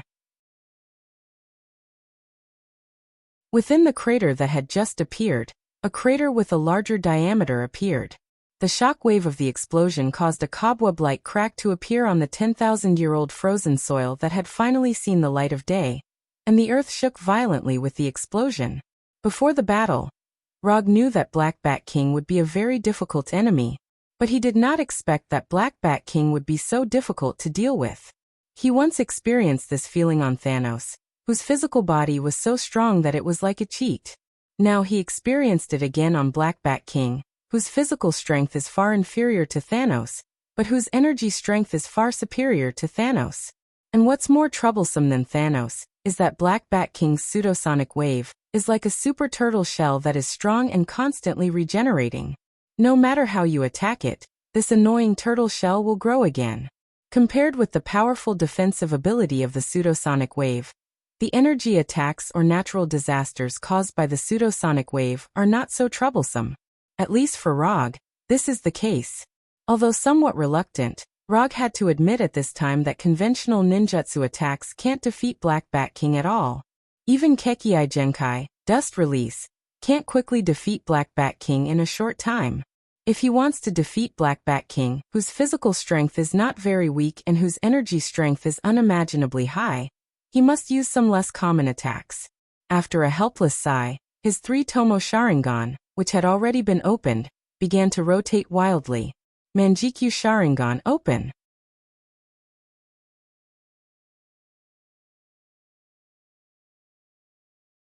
Chapter 550. With the opening of Manjikyu Sharingan, Rog's momentum has also changed a lot. Although Black Bat King in the distance didn't know what Rog had done, he noticed the change in Rog for the first time. That feeling was like being stared at by a hungry viper that had just come out of hibernation. After noticing the sudden change in momentum of Rog, Black Bat King temporarily dispelled the intention to attack and further strengthened the spherical barrier around his body. He looked at Rog, who was floating in the air, with a serious expression. If possible, Rog doesn't want to open Manjikyu Sharingan to deal with Black Bat King. However, Black Bat King's sound wave was so tricky that he had to use Manjikyu Sharingan. Although in the eyes of others, Rog is a monster. But compared with Black Bat King and Thanos, these guys who are blessed by God, he feels that he is at most an ordinary person who is more lucky and more willing to work hard. Looking at Black Bat King and Thanos, you can know what is the peak. After opening Manjikyu Sharingan, Rog took a deep breath, and the chakra in his body began to run wildly. Susanoo. Since he has opened Manjikyu Sharingan, how can he not use Susanoo? Under the gaze of Black Bat King, the light blue chakra quickly materialized into a humanoid figure with a height of tens of meters, a giant wearing black Tengu armor, and a katana in his right hand. Susanoo fourth form. When he went to Hell with Dr. Doom to fight Mephisto, Rog had already mastered the third form of Susanoo, and obtain the Tatsuka sword and Yata no Kagami with a limited number of uses. The development of Sage Mode has led to the improvement of chakra, and the improvement of chakra has led to the further strengthening of Susanoo. Although Rog didn't make a special training plan for his Susanoo like before, his Susanoo still successfully broke through the third form of the upper body and reached the fourth form of the complete body. After the fourth form, its body size would become larger, its attack power and defense power would reach the peak, it would have wings and the ability to fly, and it would have the complete form of the true Susanoo. At that time, Rog's Mangekyo Sharingan can be said to have reached its peak. When the several tens of meters tall Susanoo appeared, Black Bat King's complexion became extremely dignified. Although Rog has not yet controlled Susanoo to launch an attack, but as long as he slightly sensed the huge and terrifying energy in Susanoo, he can know how terrifying the fighting power of this giant is. Looking at Rog in the middle of Susanoo's head, Black Bat King in the spherical barrier suddenly showed a satisfied smile. Then, with a wave of his hand, he removed the spherical barrier that was blocking the dust escape. After the spherical barrier with amazing defensive power disappeared, a wind force exceeding level 12 was born, and a super strong hurricane that rarely occurs on land was born. At the same time, a terrifying earthquake like a natural disaster appeared out of thin air, and the whole earth shook violently. After Rog used Susanoo, Black Bat King, who is known as the strongest man, finally made his move. Even in Susanoo, Rog could still clearly feel the pressure of the super strong hurricane and the terrifying earthquake created by Black Bat King. Along with the shaking of the ground, he controlled Susanoo to pull out the nearly 30 meters long chakra katana from his waist. Then, under the gaze of Black Bat King, the ancient titan-like Susanoo rushed towards him with the katana in his hand.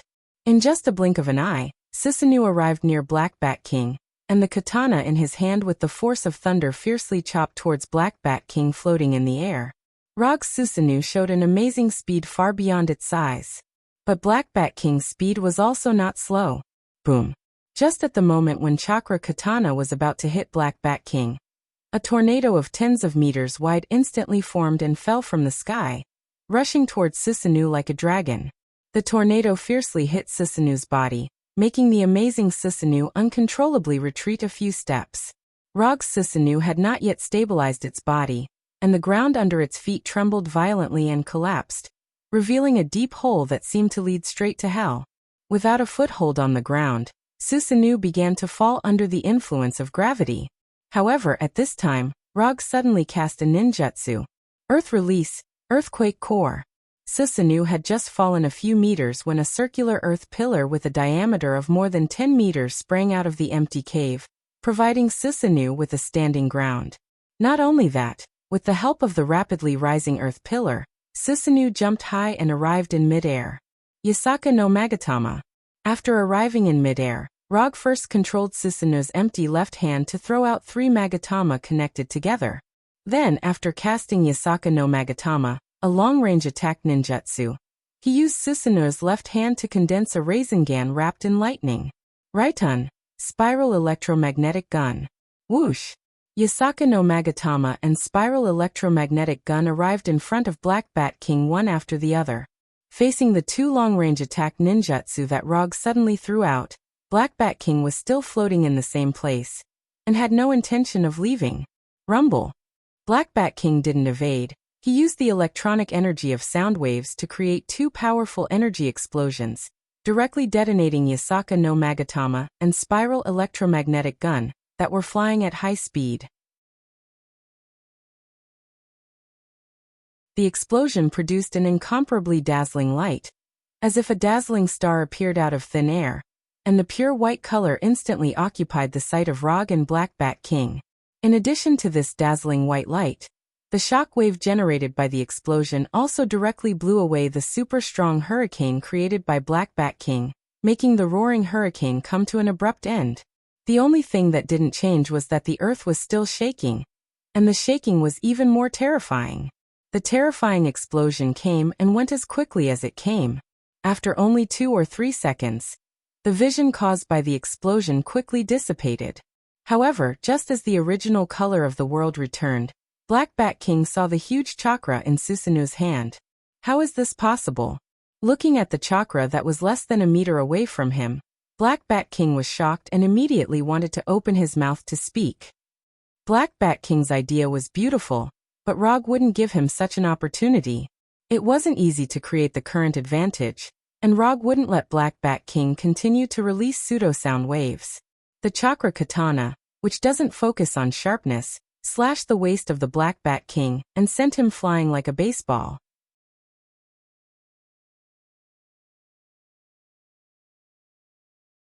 Chapter 551. Until he was hit, Black Bat King still couldn't understand how Susanoo, which was still in the air just now, came in front of him without him noticing, and waved his katana at him. But now he didn't have much time to think about this problem. The terrifying force from chakra hit his waist like a high-speed train at full speed, bringing him extreme pain that he had never experienced in his life. If it weren't for the electronic energy of the quasi-sound wave that slightly blocked the katana, he would have already started to consider who will inherit the position of the Lord of Adeline City. After hitting Black Bat King with a katana, Rog didn't continue to pursue Black Bat King, but watched him hit the distant iceberg like a cannonball, leaving a very obvious circular impact crater on the iceberg. To some extent, the reason why he could hit Black Bat King with a katana was actually due to a lot of luck. Because even he didn't expect that after Susanoo was upgraded to the fourth form with a complete body, it would be so compatible with ninjutsu.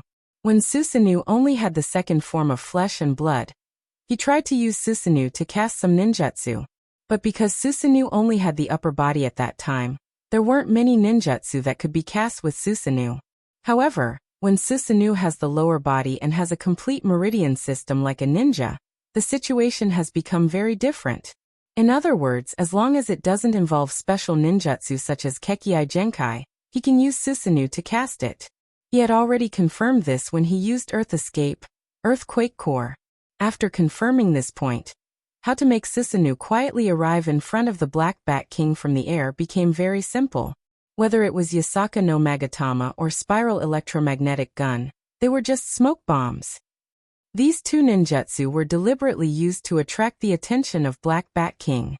When Black Bat King's attention was all focused on Yasaka no Magatama and Spiral Electromagnetic Gun, Rog was ready to launch the next attack at any time.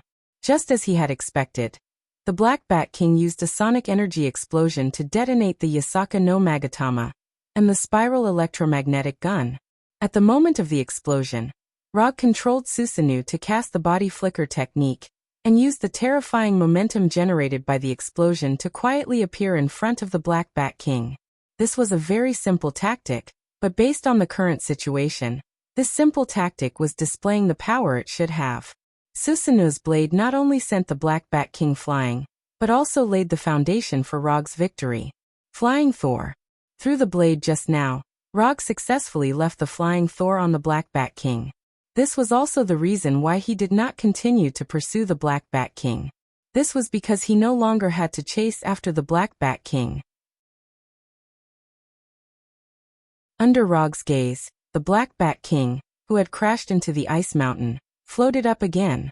His left hand pressed on his waist that was cut, and his right hand wiped the blood from the corner of his mouth. If it weren't for the release of the quasi-sonic wave as soon as he made a sound, the Black Bat King really wanted to praise Rog at this time. Since he mastered the quasi-sonic wave superpower, this was the first time he suffered an attack that almost took his life directly. This was a near-death experience that he had never experienced before, and the way he looked at Rog became a little strange. Unlike other people in the universe, the Black Bat King didn't think that Rog defeating Ronin the Manipulator and tying with Thanos was a great thing. If he fought with Ronin and Thanos, he could do the same, or even do better. But now, he discovered that he had always underestimated Rog. Susanoo's blade just now made him understand a fact that Rog was not weaker than him, and Rog was better at fighting than him. The Black Bat King, who was floating in the air, did not immediately launch a counterattack and stop the hurricane and earthquake caused by the quasi-sonic wave, no longer wasting the electronic energy in his body. The shaking earth began to calm down, and Rog also controlled Susanoo to put away the katana in his hand. Then he let Susanoo extend his right hand and hooked his finger at the Black Bat King in the distance. "Come here." The Black Bat King knew very well what Susanu's gesture meant, but even if Rog didn't let Susanu make this provocative gesture, he still wouldn't have the intention to escape or leave. Running away with his tail between his legs after being beaten up was not his style. Compared with the practice of a gentleman taking revenge 10 years later, he preferred to take revenge on the spot. The Black Bat King's surroundings flashed with a gorgeous light visible to the naked eye. Under the entanglement of these gorgeous lights, the Black Bat King flew toward Rog like a meteor cutting through the sky. Looking at the Black Bat King flying at high speed, Rog let Susanu display the signature ninjutsu of the fourth Hokage, Rasengan. A Rasengan with a diameter of 2 or 3 meters instantly appeared in Susanu's right hand, and the frantically rotating Rasengan brought a rotating airflow visible to the naked eye. In just a moment, the meteor-like Black Bat King arrived in front of Susanu, and the electronic energy around him was like a nuclear bomb that was about to explode, producing a violent nuclear fusion reaction. However, at this time, the ancient titan-like Susanu suddenly disappeared in front of the Black Bat King. Flying Thor. Flying Thunder God with his own body and Flying Thunder God with Susanu. There is no essential difference. The only difference is that Flying Thunder God with Susanu consumes more chakra. However, this is not a problem for Rog, whose chakra capacity has reached 0.65 chakra.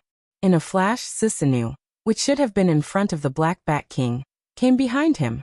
At the same time, the Rasengan in Susanu's hand fiercely hit the energy barrier formed by the Black Bat King's body. Boom! The Black Bat King, who was flying at high speed, was hit by the Rasengan, and his whole body hit the ground heavily, leaving a huge crater on the hard frozen ground. Although the Black Bat King was pressed to the frozen ground by the Rasengan, he was not directly hit by the Rasengan. Instead, he used layers of barriers like an electric grid to resist the frantically rotating Rasengan. Just when Rog planned to directly detonate the Rasengan in his hand, the Black Bat King took the lead in fighting back. Without any hesitation, the Black Bat King directly detonated the electronic energy around him, which seemed to have produced a nuclear fusion reaction. In the battle, Rog often does something that is extremely crazy in the eyes of ordinary people. Now the Black Bat King also did something that is crazy in the eyes of Rog.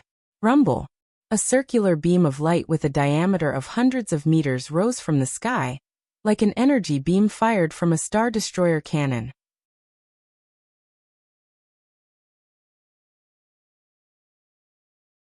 Chapter 552.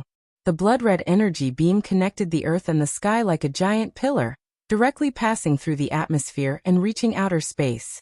Rog didn't expect that the Black Bat King would choose this kind of bleeding tactic that would harm the enemy by 1,000 and himself by 800. Using himself as bait, he lured him to launch a melee attack. Then, together with himself, he was exposed to the impact of the powerful electron energy. Rog wouldn't be surprised if this kind of tactic was used by an enemy with amazing physical strength like Thanos.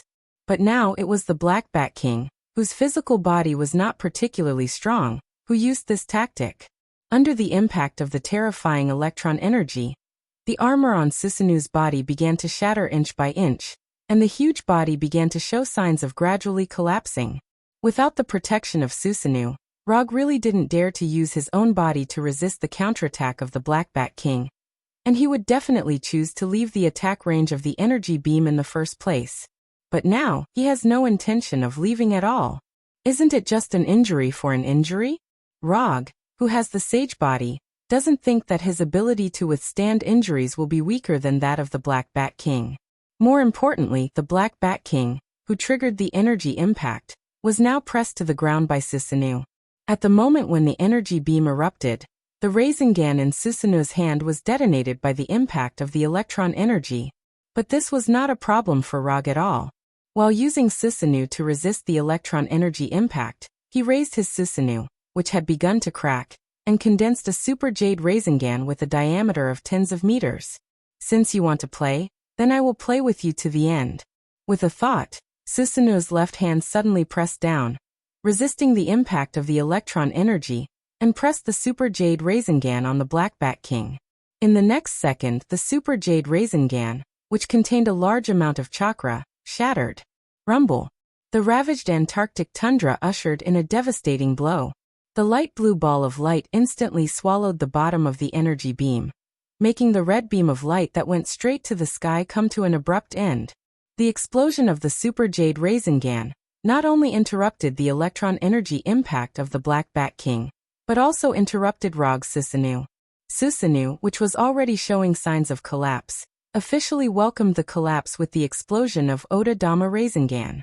With the help of the terrifying shockwave from the explosion, Rog used the super light rock technique to fly backwards, avoiding the energy storm formed by chakra and the sound wave.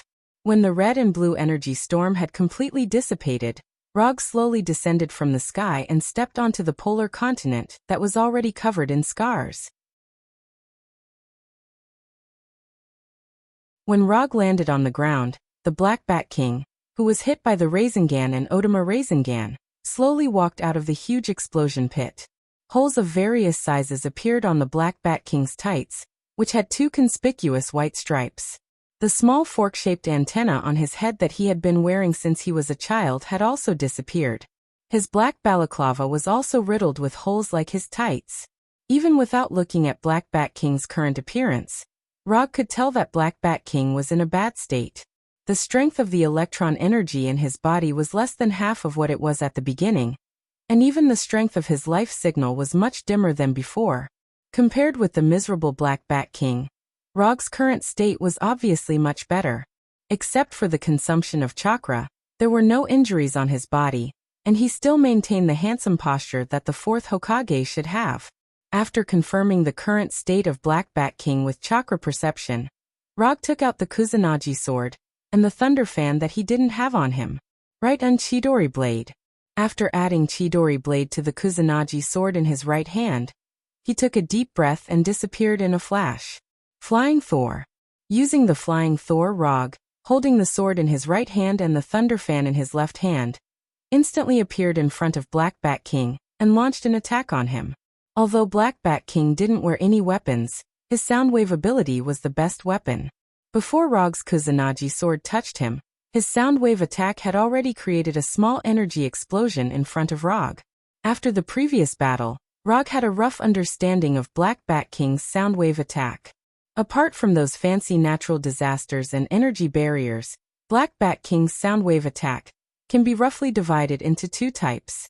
One is a large-scale attack that needs to be prepared in advance, but the power and range are larger. The other was a small instant cast attack like the one he was seeing now. Simply put, it's the difference between ordinary skills and big moves. Whether it's ordinary skills or big moves, Rog didn't intend to use his own body to experience them. This was also the reason why he was attacking with the circular fan. The thunder fan made of vibranium can't block Black Bat King's big move, but it can block these instant ordinary skills without any problem. After blocking Black Bat King's grenade-like energy explosion with the thunder fan, Rog's Kusanagi sword once again appeared in front of Black Bat King. Asterisk clang. Asterisk after the small energy explosion was blocked by the thunder fan, Black Bat King decisively gave up the idea of continuing to attack Rog. Instead, he used electronic energy to create a hexagonal energy barrier to block Rog's lightning-fast sword. Black Bat King didn't have much combat experience, but that didn't mean he wasn't good at close combat. It wasn't wrong to use a shield-sized energy barrier to block Log's sword, but he had overlooked a very important issue. That is, in close combat, giving the initiative to Rog was an extremely unwise thing to do. The goddess of death, Hela, had a deep understanding of this. Rog didn't care at all that his Kusanagi sword was blocked. With a light twist of his left wrist, the thunder fan that he used as a shield turned into an offensive weapon in the blink of an eye. When Rog used the Kusanagi sword and the thunder fan to perform a different type of two-blade attack, Black Bat King finally understood how unwise it was to give the initiative to Rog. The Kusanagi sword was like a thunderstorm coming at him, not giving him any chance to breathe. Shield-sized energy barriers appeared one after another, and then were broken one after another. Even with his extraordinary dynamic vision, Black Bat King gradually couldn't keep up with Rog's attack rhythm. The silver-white Kusanagi sword and the thunder fan turned into afterimages in his eyes, attacking him from all angles. Black Bat King, who who had excellent close combat skills and combat reflexes, was completely relying on his instincts and intuition to create energy barriers, blocking Rog's attacks as if he was gambling on luck. Although he had already used 120% of his focus to block Rog's two-blade attack, the Kusanagi sword and the Thunder Fan still left wounds on his body. No, I can't let this go on. Just as he was about to forcefully launch a large-scale attack at the cost of injury, he unconsciously glanced at Rog. However, it was this seemingly unintentional glance that completely determined the outcome of his defeat. He saw Rog's expression that said everything was under control, and he saw the pair of blood-red eyes with triangular darts. I've been waiting for you for a long time, Tsukuyomi.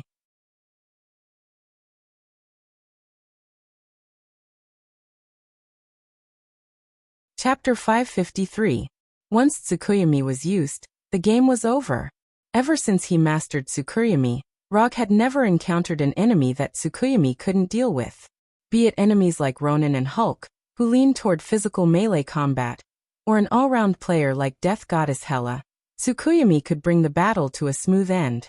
The moment Black Bat King looked at him, Rog pulled him into the Tsukuyomi world he controlled. Unlike the previous few times, the Tsukuyomi world Rog constructed wasn't the dark and silent Crimson Moon world, but the moon's surface that Black Bat King was more familiar with. The blue earth replaced the Crimson Moon's position and hung high in the night sky. On the surface of the moon, which was only grayish-white soil and rocks, Black Bat King hung high on a huge cross carved from rock like the previous few experiencers. This is a world under my control. You can speak in peace here. You don't have to worry about your voice releasing pseudo-sound waves. As Black Bat King sized up this strange world with a serious expression, Rog's voice suddenly sounded. Then under his gaze, the shadows on the ground evolved into black crows that soared into the sky and finally condensed into Rog's appearance. I didn't expect you to have such an ability. From the looks of it, Nick Fury and the others have never understood your true strength. Although it was Black Bat King's first time entering the Tsukuyomi world, he wasn't particularly unfamiliar with the mental world formed by illusions. In Adelan City, there were many mutants who had awakened their illusions. However, compared to Tsukuyomi, the worlds constructed by mutants with illusions were many times rougher. It's normal that they don't know. Including you, only 5 people have been to this world. This was the 4th time Rog had used Tsukuyomi in battle. However, when he used Tsukuyomi on Hulk, for some reason, Dr. Banner's consciousness was pulled into the Tsukuyomi world. Therefore, there was a bug where the number of experiencers exceeded the number of times he used it. This wasn't a good thing for him, who had mild obsessive-compulsive disorder. Therefore, he had been considering if he should use Tsukuyomi on Hulk or Banner again. Erasing it didn't affect him much, but it would make him feel the numerical difference that wasn't too good. From the looks of it, you should have absolute confidence in defeating me. Alright, let's not waste any more time. Let's do it. After trying for a while, the Black Bat King decisively gave up the idea of breaking free from the Cross's shackles, and said to Rog calmly, "Don't be in such a hurry. I'm not in a hurry right now. Perhaps we can have a good chat." With that, Rog created 2 classic high-back chairs out of thin air, and removed the rock cross that bound the Black Bat King. "Have a seat, make yourself at home." Regardless of the cross's restraint, it was impossible for King Black Bat to escape Tsukuyomi's influence. Therefore, Rog didn't mind giving him a more comfortable experience. "What do you want to talk about?" After sitting on the high-back chair, the Black Bat King's expression softened a lot. At least it was no longer as cold as before. "You heard about my battle with Ronin and Thanos, so you want to compete with me. I can understand this. But what I don't understand is why you chose to join Nick Fury's side. If you just want to compete with me, you don't need to go through so much trouble. Just come to Konoha and find me." In the beginning, Rog completely believed the Black Bat King's words, thinking that he was just itching for a fight. But after fighting with the Black Bat King for a while, his intuition told him that things were not as simple as the Black Bat King said. Ronin and Thanos might be one of the reasons, but it's definitely not the only reason. Because of a prophecy.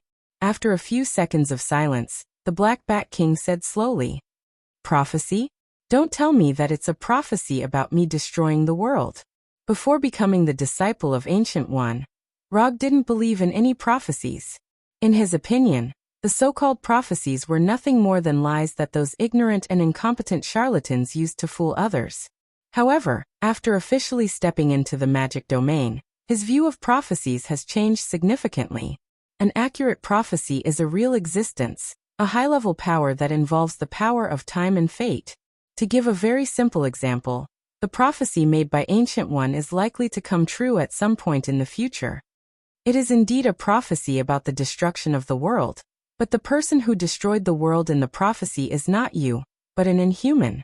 You are also familiar with this inhuman. She is Daisy the Shockwave Woman. As soon as the Black Bat King finished speaking, a memory related to Daisy appeared in Rog's mind. In that future, the Earth was indeed broken. But it was not Daisy who really destroyed the Earth, but Glenn Talbot who absorbed the gravity force, the so-called King of Magnets. Because of his misdeeds in this world, Rog can be sure that the timeline of King of Magnets' destruction of the world will never appear, and Daisy will not be the scapegoat of the world destroyer. Did the prophecy you got wisely pointed out that Daisy was the one who destroyed the world? Is it possible that you interpreted the prophecy wrong? Rog did not doubt the Black Bat King's so-called prophecy, but he felt that the Black Bat King might have interpreted the prophecy wrong. Just like the timeline where King of Magnets destroyed the Earth, everyone thought that it was Daisy who shattered the Earth, but the fact was the opposite. Interpreted the prophecy wrong? The Black Bat King didn't expect that Rog would have such an idea. And for some reason, he always felt that Rog seemed to know something. No, we didn't interpret the prophecy wrong. The prophecy clearly pointed out that Daisy, the Shockwave Woman, was the one who shattered the Earth. Isn't it a false prophecy caused by the confusion of the timeline? Looking at the Black Bat King's solemn expression, Rog had to seriously consider the authenticity of the prophecy. With the Black Bat King's identity and strength, there is no need for him to lie about this kind of thing, which is not in line with his persona. However, he still can't accept the Black Bat King's statement. The reason is simple. Even if Daisy really has the strength to shatter the Earth, she needs to have such an opportunity. Earth looks quite ordinary on the surface, and the other civilizations in the universe basically treat Earth as a backward planetary civilization. But in fact, even in the entire universe, Earth is an out-and-out monster room. Those big shots who are reclusive on Earth will never let Daisy destroy the Earth.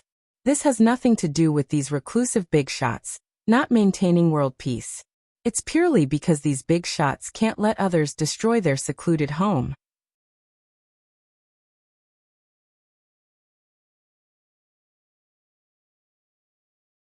Chapter 554. No matter how easygoing a big shot was, it was impossible for him to watch others destroy his home. Looking at Rog, whose face was filled with disbelief, Black Bat King continued, I know this matter looks unbelievable, but so far, all the prophecies made by the prophet have been verified without exception. Whether the prophecy is accurate or not, we'll talk about this later. I want to know now. If I let you leave here, will you continue to fight me? Rog didn't continue to dwell on Black Bat King's prophecy, and asked about his plans after leaving this place. If Black Bat King still planned to fight him, he didn't mind letting Black Bat King experience the horror of Tsukuyomi. Even if he didn't kill Black Bat King, he had to at least let him feel the power of Tsukuyomi, and dispel the idea of continuing to be his enemy. As long as Black Bat King withdrew from the battle, the remaining Nick Fury and the others were nothing to be afraid of. I'm not the kind of person who refuses to admit defeat. The situation is already very obvious. If I continue to fight, the one who loses will definitely be me. Adelan City will no longer interfere in your battle with the White House and the military. I will also bring Maximus back to Adelan City. You don't have to worry about him continuing to cause you trouble. The Black Bat King accepted his failure calmly. In that case, I don't think we need to stay here any longer. With that said, Rog stretched out his right hand and snapped his fingers.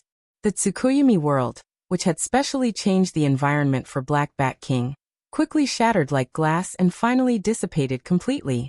When his consciousness returned to his body, Black Bat King immediately calmed down the electronic energy that was boiling like boiling water, and used his actions to prove his statement.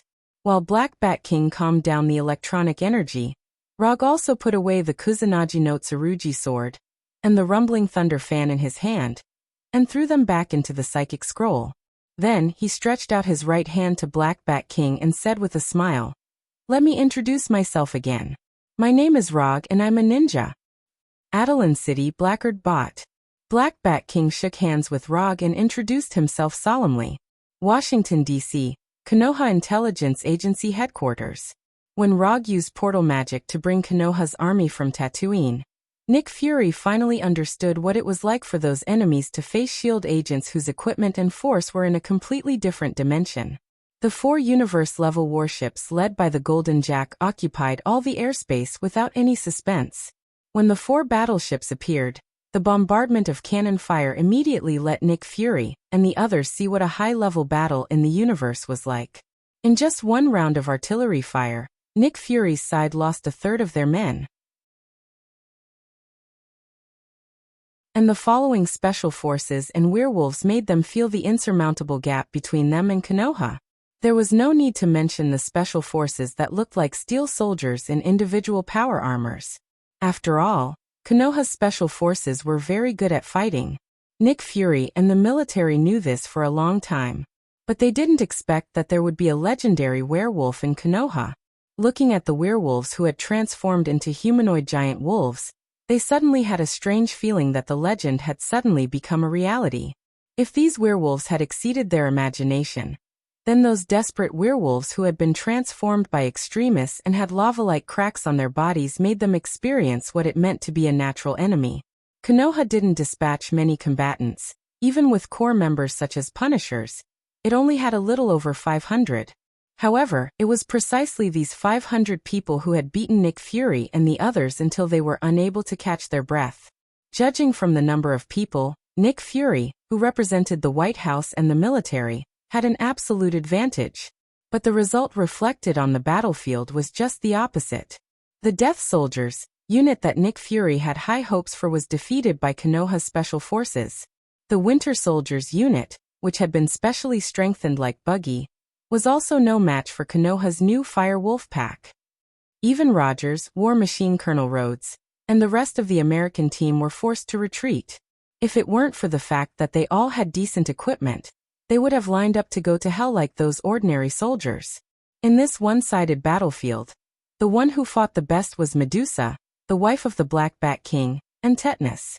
Tetanus, who had an amazing bite force and the ability to transmit telepathy, immediately stared at the giant wolf Fenrir, trying to determine the winner with this amazing demon wolf. However, things didn't develop as Tetanus expected. Although Fenrir had joined Konoha for a while, he had never shown his strength on Earth. So in the eyes of many people, Fenrir was nothing more than a relatively large wild wolf. But at this time, when Fenrir really showed his fighting stance, Nick Fury and others understood why Rog recruited a wolf into Konoha. Ordinary gunpowder weapons can't even penetrate Fenrir's skin. The main battle tanks and chariots made of steel were no different from paper in front of Fenrir. Except for the vibranium shield in the hands of the American team, and Heibao wearing vibranium armor, others couldn't resist Fenrir's claws and fangs. Tetanus's canine teeth and vibranium spears could pierce Fenrir's skin. However, when they really cut Fenrir's skin, they found a more terrifying thing. The symbiotic body Xiaohei, who surpassed the Lord level, was on Fenrir at this time. The wounds they left on Fenrir were completely healed by Xiaohei in the blink of an eye, and not even a drop of blood flowed out. And after Xiaohei appeared, Fenrir's image began to change significantly. 2 heads identical to Fenrir grew from the left and right shoulders, and a pair of feet grew from the ribs and abdomen. The giant wolf Fenrir turned into a 3-headed 8-footed demon wolf in the blink of an eye. Xiaohei not only changed Fenrir's appearance, making him look more like a mythical monster, but also made his body get a terrifying increase. Strength, speed, endurance, resilience. With the help of Xiaohei, Fenrir seemed to have suddenly opened the gene lock and evolved into a higher level of life. After transforming into a 3-headed, 8-footed demonic wolf, Fenrir fought against many alone. Not only did it suppress the combined attacks of Black Panther, Tetanus and Black Panther, it also suppressed the Wakanda troops that Black Panther brought along. The monster that shook the earth, with an invincible posture, started his first battle after returning to the earth.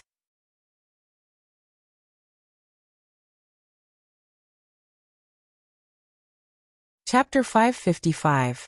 With his beast-like form and super strength, Fenrir became one of the most dazzling existences on the battlefield. In addition to Fenrir, Punisher, Abomination and others also showed overwhelming dominance on the battlefield. However, their battle did not attract too much attention. Unlike their simple and crude battles, the battle between Medusa and Daisy revealed a different kind of beauty. Medusa was the wife of the Black Bat King, and one of the royal family members of Attilan City. She was strengthened by the fog of Terrigen in her childhood, and awakened her own superpower. In ancient Greek mythology, there was a snake-haired banshee named Medusa. Although Medusa's superpower was different from that of the legendary snake-haired banshee, her hair was more deadly than the snake-haired banshee's. She could control the density of her hair, thus changing the hardness of her hair, and turning her hair into a sharp and hard weapon. In addition, she could also control the growth rate of her hair, extending or spreading her hair at will. Through the control of her mind, she could drive her hair to attack or bind the target. And even if her hair was cut off, she could still use her mind to control the broken hair to attack or defend. On the surface, Medusa's hair superpower was not particularly powerful. However, when Medusa used her superpower in battle, the situation became very different.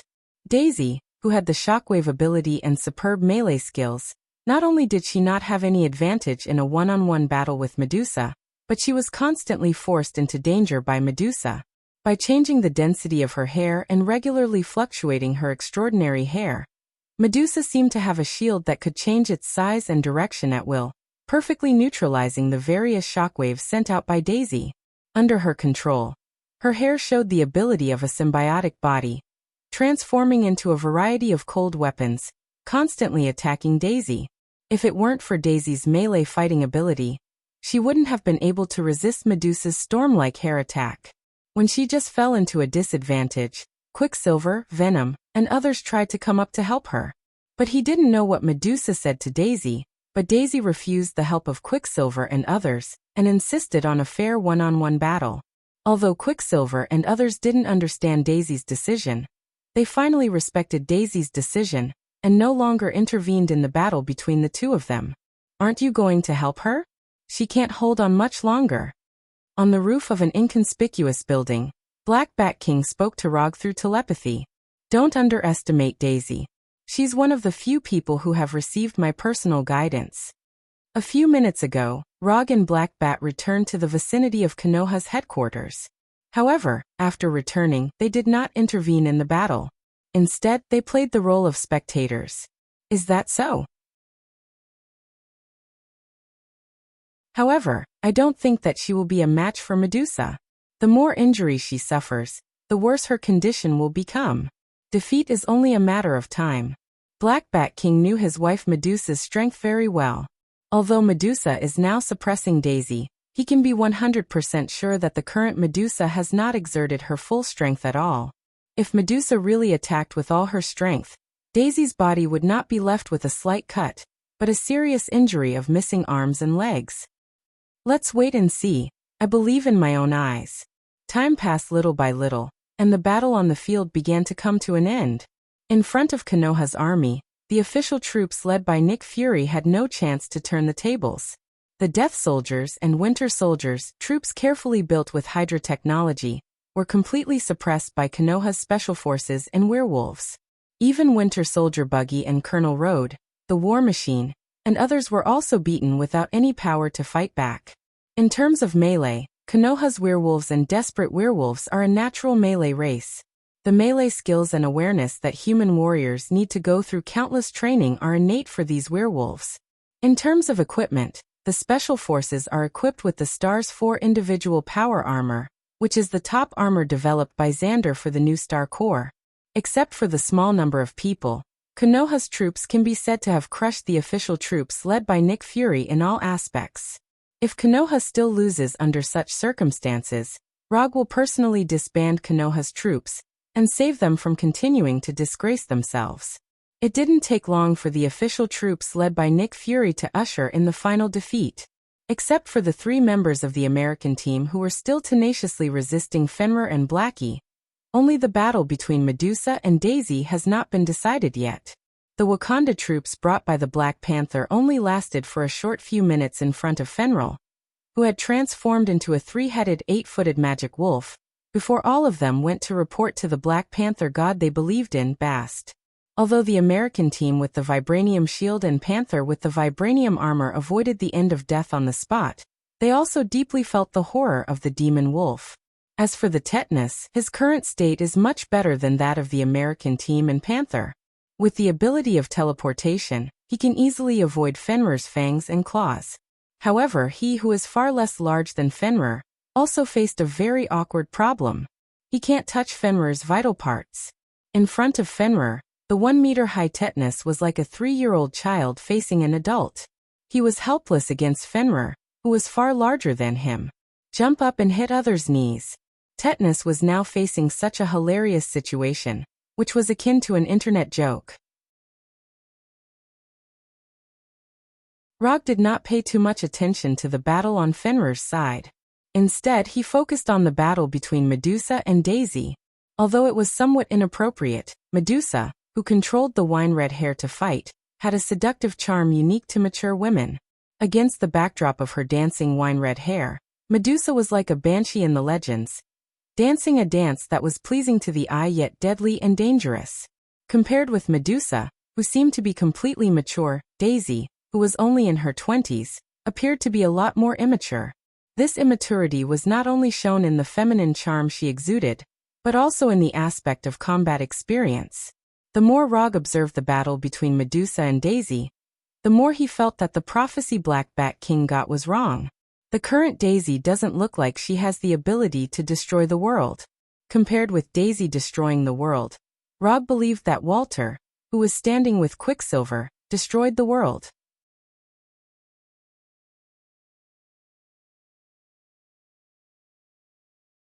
Chapter 556.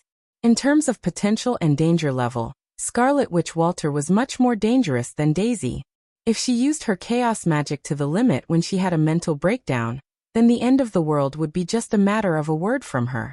Fortunately, Roger found the 2 of them and tricked them into entering Konoha, essentially eliminating the possibility of her complete mental breakdown.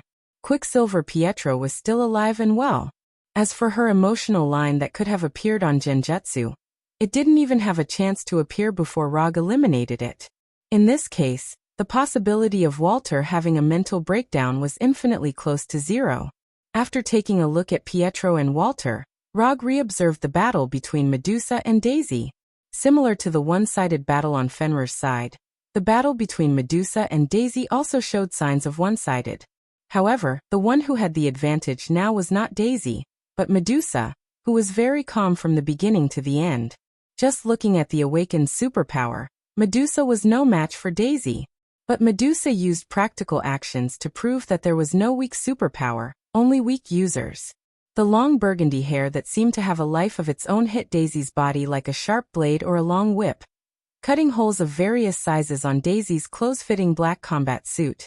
With a little combat experience, it could be seen that Daisy was completely caught in the rhythm of the battle controlled by Medusa. If Medusa hadn't been controlling the power of the attack, Daisy would have died under Medusa's attack. Looking at Daisy, who was constantly knocked down and struggling to stand up again and again, Rog sighed helplessly. He knew a long time ago that Daisy was a very stubborn person, but he didn't expect Daisy's stubbornness to be so serious to the point that it affected her fighting mentality. Judging from Daisy's current offensive and defensive posture, it was easy to see that her current state of mind had completely collapsed. Now, instead of saying she was fighting to the end, it was more like she was giving up meaninglessly. Her resistance not only didn't have the effect it should have, but it also further widened the gap between her and Medusa. She lost. King Blackbat's voice sounded again. Yeah, I lost. This time, Rog did not insist on his previous opinion, and decisively admitted Daisy's failure. If Daisy could remain calm, she might have a chance to turn the tables. However, it was a pity that she did not grasp the only chance to turn the tables and personally destroyed her own hopes of victory. When Daisy was knocked down by Medusa's wine-red hair again, Rog took out his calamity pistol and fired in their direction. Along with the sound of gunfire, a fireball with a diameter of several meters flew between them like a cannonball, completely isolating them. This was Rog's first and last shot in this battle. Konoha versus the U.S. government. Konoha wins. Rog didn't care about cleaning up the battlefield after the war. After Fenrir returned the tetanus to the Black Bat King, he went to the temporary negotiation room. Nick Fury, Team America Rogers, Winter Soldier Bucky, War Machine Colonel Rhodes, Black Panther T'Challa. In this temporary negotiation room, he saw many familiar faces. Maximus did not appear here. After the battle, King Black Bat took him away from the Earth and promised Rog that Maximus would never appear on the Earth again. According to the original plan, King Black Bat should also take away Daisy in the prophecy. However, this plan completely disappeared after he lost to Rog. How does the mechanical prosthesis feel? It shouldn't be worse than your original hands and feet. Although Nick Fury disguised himself well, Rog could see at a glance that Nick Fury's broken right arm and right leg were replaced with mechanical prostheses. It's just that he doesn't know if he used Hydra's technology or Wakanda's technology. Don't waste time, just say it. What do you want? From the fact that Rog didn't let Konoha's army kill them, Nick Fury knew that Rog must have other plans. Otherwise, they wouldn't have the chance to sit here alive. Not bad, you have the consciousness of a loser. Don't say that I bullied you. This time I only have 2 requirements. First, with the location of Konoha's intelligence agency as the center, all the surrounding blocks belong to Konoha. As for whether you use Konoha to expand or establish a special military zone as an excuse, I only want this area to be completely under Konoha's control. Second, I want the White House and the military to publicly issue a statement supporting Konoha's attack on Wakanda. My requirements are just these 2, isn't it very simple? After that, Rog patiently waited for Nick Fury's answer. Strictly speaking, his 2 requirements are not troublesome, but they are a bit insulting. First of all the blocks near Konoha will be assigned to Konoha, which is basically equivalent to completely ceding these areas to Konoha. The UA is no stranger to this practice of establishing military zones in other countries, because they have always treated other countries like this. It's just that this time it's their turn. If Rog's first request is a little bit of a slap in the face, then his second request is to put the UA's face on the ground and step on it. Asking the White House and the military to publicly issue a statement supporting Konoha's attack on Wakanda doesn't seem difficult, but in fact, it's a naked murder. Whether it's a country or an underground gang, they all abide by a very simple rule. That is, as the boss, you need to protect your subordinates. Although Wakanda is not a subordinate of the UA, it's one of the countries that supported the New York Agreement, and it's the only country that sent troops to support the UA. Konoha wanted to retaliate against Wakanda, and this was understandable. But if the White House and the military publicly support Konoha's military retaliation, then the meaning is different. As long as this statement is released to the public, it will basically confirm the fact that the UA betrayed its allies and couldn't protect its subordinates. This will be an unprecedented credibility crisis for the UA, who has been trying to become the world's overlord. I can't give you an accurate answer now, and this is not something I can decide. Nick Fury's expression turned extremely ugly. He thought that Roger would at most ask for some resources and power as compensation, just like the last time. But he didn't expect that Rog didn't play by the rules at all. Thinking of this, he unconsciously turned his head and glanced at the current king of Wakanda in the negotiation room.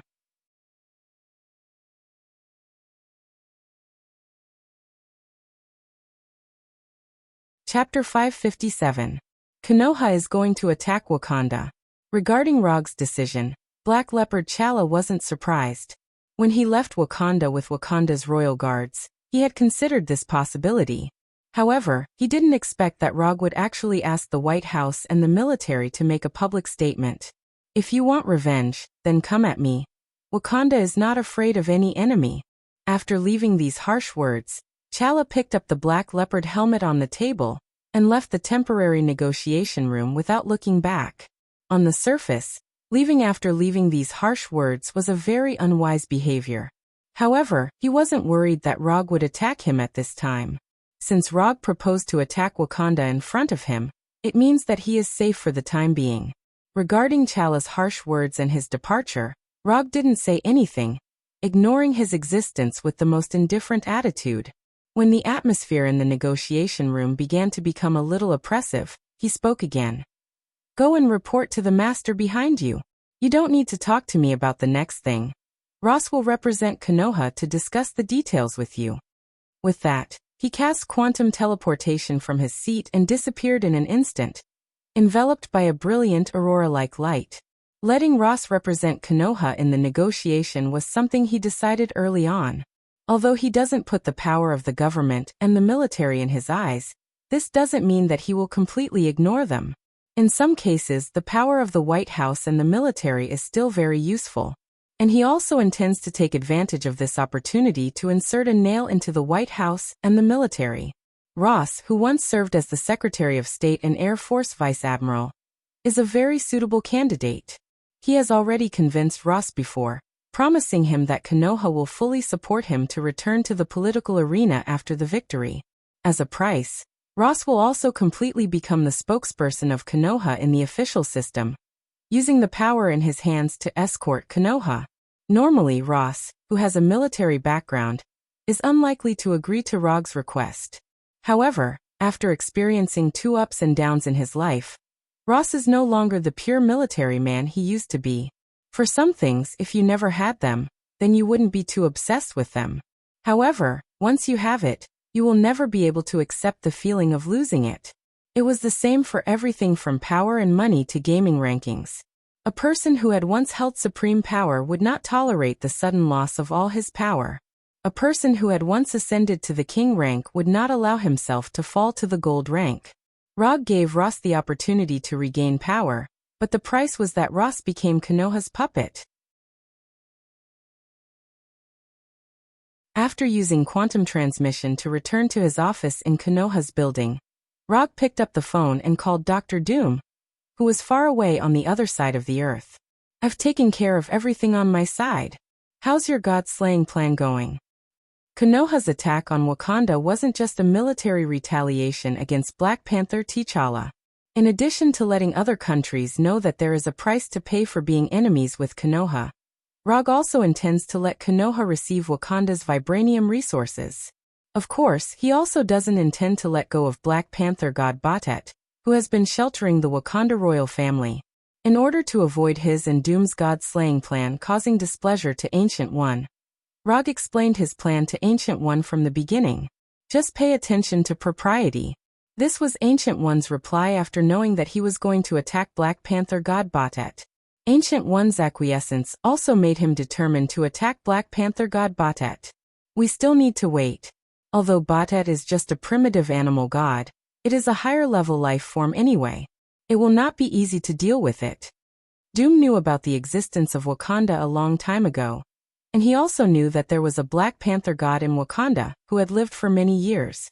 But he never had the idea of attacking Wakanda, let alone having crazy ideas such as slaying gods.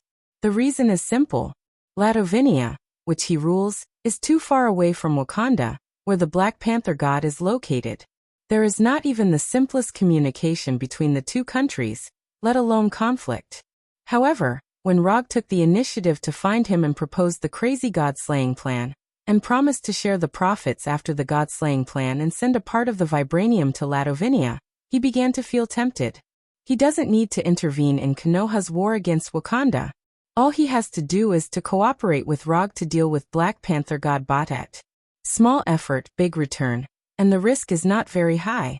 Under such circumstances, he has no reason to refuse Rog. "Then let me know when you are ready. I will let Konoha start military operations against Wakanda first." After that, Rog hung up the phone. The news that Konoha defeated the official forces quickly spread. Just as people were talking about how the dispute between Konoha and the officials would end, Konoha took the initiative to open military operations against Wakanda.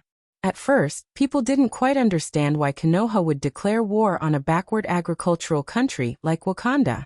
However, when the battle between the Black Panther and the Royal Guard spread, the pretense that Wakanda has maintained for thousands of years was completely removed. For a while, Wakanda, Black Panther, vibranium, vibranium, vibranium, and other information attracted the attention of the whole world. Of course, the reason why the information about Wakanda spread so quickly was that Konoha added fuel to the fire. After about a week of repeated wrangling, Ross used legal means to return to his position as the Secretary of State. At the same time, under his vigorous efforts, Konoha's military restricted area was successfully established, and the White House and the military reluctantly issued a vague statement of support. Although the content of the statement was somewhat different from what Rog imagined, and even played with low-level means such as word games, he didn't take it to heart. As long as this statement was released publicly, his purpose was achieved. Regarding this point, whether it was him or the White House, they were all very clear about it. With this official level of support, Konoha's army, which has been completely reorganized, began to head to Wakanda. This time, Rog didn't open the portal to let Konoha's army directly reach Wakanda, but used a more complicated route. Konoha's 4 universal-level battleships will rise from Washington to outer space, and then fly from outer space to Wakanda. In terms of efficiency, this method is far less efficient than the portal magic. But the advantage is that it can make other countries understand that Konoha's universal-level battleships are advanced battleships with real space warfare capabilities, and they are just superficial like S.H.I.E.L.D.'s helicarrier.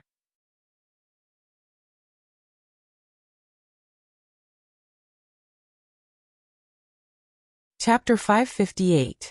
The capital of Wakanda, Byronzana, which was originally hidden by a super-large energy barrier, was now exposed in front of Rog and the others without reservation. The Golden Jack and 3 Bijou series battleships floated quietly in the air. Around the battleship, there were hundreds of Nova fighters and Narrow fighters with octagonal wings. In addition to Konoha's troops, there were also many helicopters and vehicles from other countries gathered near the capital of Wakanda. These helicopters and vehicles came from various countries.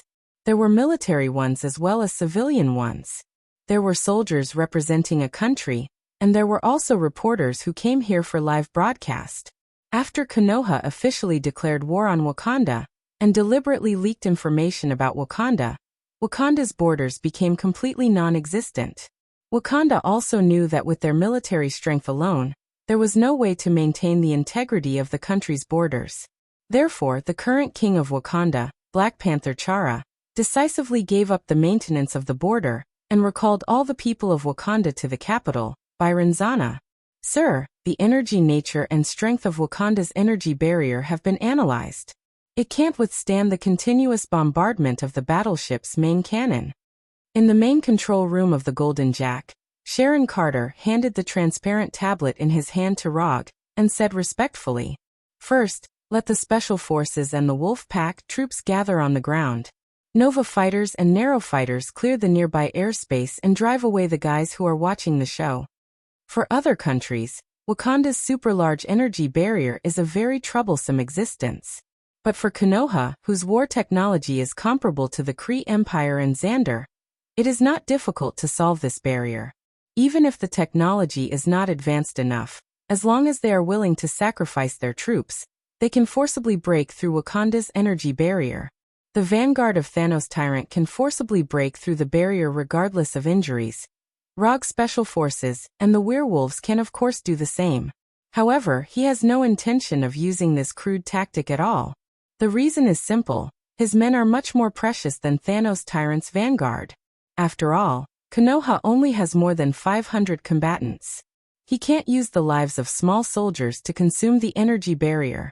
Under the gaze of Black Panther T'Challa and the Wakanda army, Konoha's Special Forces and the werewolves completed the assembly. At the same time, Rog, who was wearing the 4th-generation Fire Shadow Haori, left the Golden Jack and floated in front of it. After putting on Endless Greed, which was a copy of the Flame Giant's physique, he summoned the Twilight Sword that he had never used in battle before. With the appearance of the Eternal Fire, the red tip of the Sunset Light Sword quickly took shape.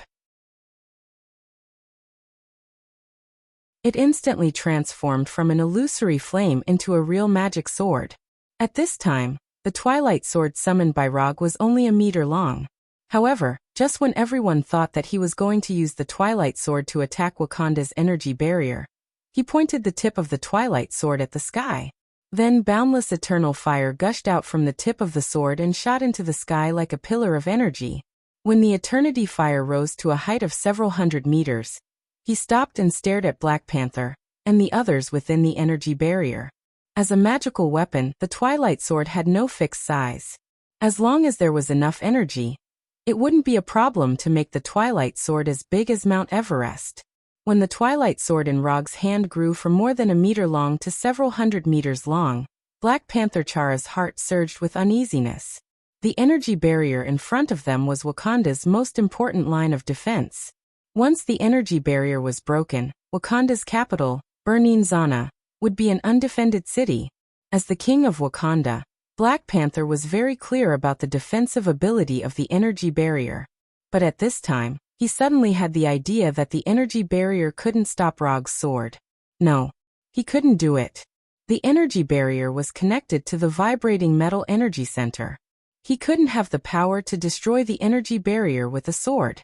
Although the twilight sword had soared to several hundred meters long, it wasn't difficult for Rog, who had the body of a sage, to use it. The twilight sword was long, but it wasn't very heavy. At least, it was much lighter than steel of the same volume. Moreover, the most important thing to use a magic physical weapon was not the user's physical strength, but the user's magic power. Although Rog was only a part-time sorcerer, his magic level was not bad at all. Even by the standards of the Ancient One, he could be regarded as one of the best Kamartaj sorcerers of this generation. After looking at the total number of Wakanda troops in the energy barrier, Rog swung his right hand down forcefully and slashed the twilight sword, which was several hundred meters long, directly at the energy barrier in front of him. This was a simple slash that even a 3-year-old child could do. However, when the twilight sword with the red tip hit this huge hemispherical energy barrier, a magical scene was born. The area where the twilight sword came into contact with the energy barrier instantly gushed out with orange-red flames that blotted out the sky. These flames that gushed out seemed ordinary, but they showed an amazing spreading speed. In less than a second or two, these flames completely covered the hemispherical energy barrier, turning Wakanda's energy barrier into a huge burning fireball. The flames gushing out of the twilight sword not only covered the energy barrier, but also completely blocked the sight of Black Panther and others. If they looked out from inside the energy barrier at this time, all they could see was a 360-degree flaming sky with no blind spots. Just as everyone looked at the scene in front of them with an incredulous look, a sound like glass shattering continuously sounded. These cracking sounds coming from all directions were not loud, but it was enough to attract people's attention. Boom! Within a few seconds, a loud sound like a balloon bursting sounded. After the sound, the burning fireball quickly collapsed, and the flames that blotted out the sky rushed to the ground like a waterfall. Just when all the Wakanda people, including Black Panther, thought that they were about to be attacked by a sea of fire like the end of the world, these flames that fell from the sky rushed toward the twilight sword like a tornado. Rog did intend to use Wakanda to establish his dominance, but he did not intend to massacre the city. It was not difficult to completely destroy Wakanda, but this was not in line with his habit of maximizing benefits. He wanted Wakanda's vibranium. He also wanted Wakanda's technology. As for these people of Wakanda, he did not intend to waste them either. After using the twilight sword to retract all the flames, Rog let the twilight sword return to its original length of more than 1 meter. Then he pointed the tip of the sword at Black Panther T'Challa. All troops attack.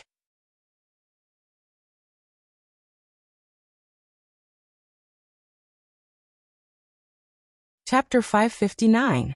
The Special Forces and Werewolves on the ground launched a charge against the Wakanda army, and the Nova and Narrow fighters in the sky also joined the battle for the first time. Unlike the Wakanda army who had high-tech weapons but still fought like a primitive tribe, Konoha's special forces and the werewolves proved what modern warfare is. The werewolves with high HP and high HP were responsible for frontal assault and attack. The special forces wearing individual power armors were responsible for long-range attacks and firepower support. As for the Nova and Narrow fighters that had complete air supremacy, they were responsible for large-scale heavy firepower support and air support. Although the forces dispatched by Konoha were far less than the Wakanda army led by Black Panther, Konoha's combat power was far beyond the Wakanda army. After destroying the energy barrier of Wakanda with the Twilight Sword, Rog returned to the Golden Jack and patiently waited for the appearance of Black Panther God Bast. He didn't command the battle on the spot, but handed over the command to the Punisher and let the Punisher command the battle on his behalf. In addition, he also restricted the actions of Abomination, Kurenai, Quicksilver, and others, making them obediently act as spectators on the Golden Jack. Except for Black Panther T'Challa, there was no one with particularly strong individual strength in Wakanda. To deal with the Wakanda army that had energy weapons but still had a primitive tribal concept of war, there was no need to send Abomination, Kurenai, and others. Not only did Rog not let Abomination and others join the battle, but even the 4 battleships such as the Golden Jack also maintained a spectator posture under his command. Defeating the Wakanda army was a matter of no suspense. Whether the Golden Jack and other battleships participated in the battle or not, the outcome would not change. And compared to Konoha defeating the Wakanda army, Rog was more concerned about when the Guardian of Wakanda, Black Panther God Bast, would appear. Time passed by little, and the war on the ground began to gradually develop into a one-sided situation. In addition to Rog and others on the battleship watching this completely unfair battle, the audience of other countries also saw the real-time broadcast of the battle through the news. For the audience, the battle between Konoha and Wakanda was like a scene out of a sci-fi movie. Energy beams of various colors danced in the air. The individual power armors of Konoha's special force and the vibranium energy weapons of Wakanda's soldiers gave the audience in different corners of the world the illusion that they were watching a futuristic sci-fi war. However, in this futuristic sci-fi war, the most eye-catching ones weren't Konoha's special forces or Wakanda's soldiers, but the werewolves with an average height of 2.5 meters. Although these werewolves did not have any equipment or energy weapons, their sharp claws and fangs were the most lethal killing weapons. Unlike being hit by bullets and energy beams, the Wakandan warriors who were entangled with the werewolves did not even have the chance to leave their corpses intact. They had to report to their guardian, the Black Panther God Bast. It was a bloody and primitive hand-to-hand combat, where energy weapons clashed against each other. These 2 completely different styles of battle were strangely merged together, creating an alternative war scene between Konoha's army and Wakanda's army. Golden Jack, main control room of the battleship. Are you sure this can lure out the Black Panther God Bast? Rog, sitting in the captain's position, turned his head and asked Dr. Doom, who had been silent since boarding the battleship.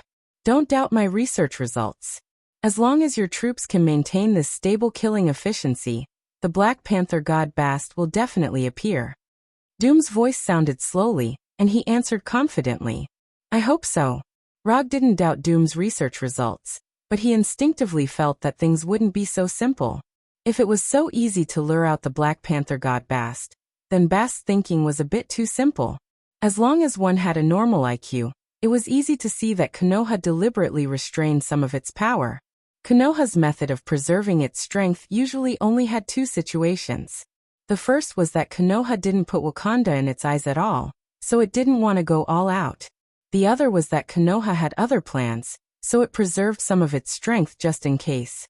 Although the predecessor of the Black Panther God Bast was a Black Panther, in any case, it was a god. It was impossible for it not to see through Konoha's simple and straightforward method. Any existence that can break through the original level of life and be promoted to a god can't be a fool.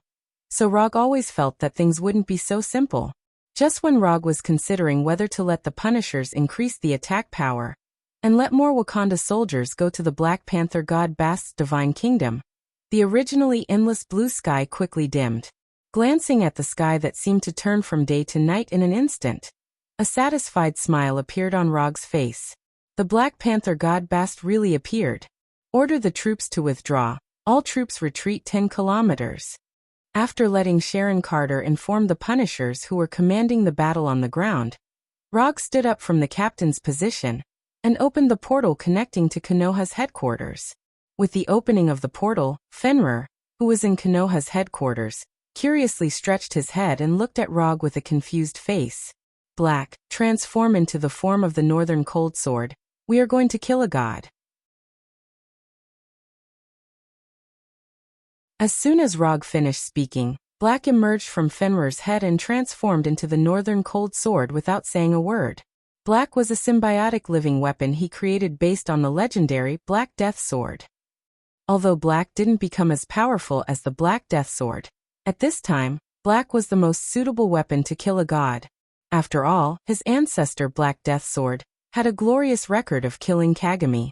After putting on the Northern Cold Sword, Rog and Doctor of Destruction Doom left the Golden Jack without looking back.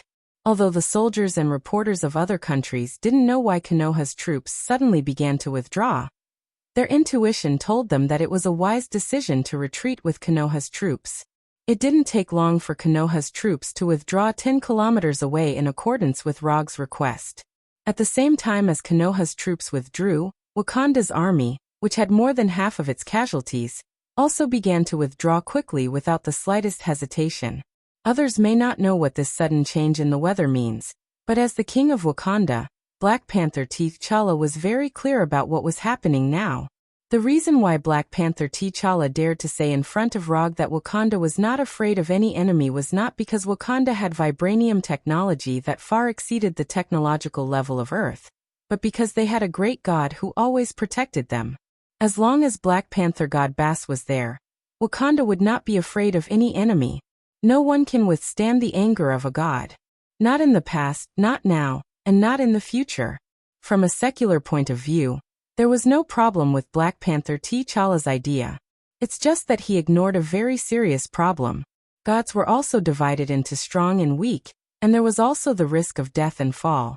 Gods were not invincible eternal existences.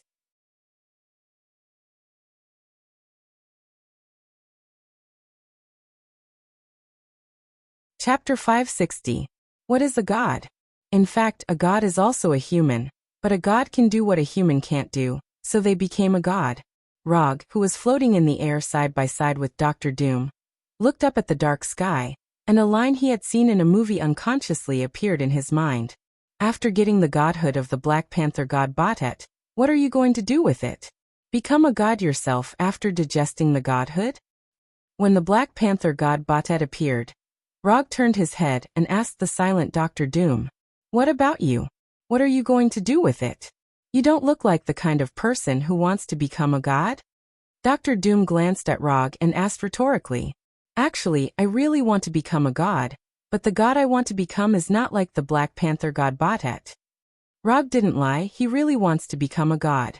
It's just that he wants to become the god of ninjas, not a god like the Black Panther god Batet, who relies on the power of faith to exist.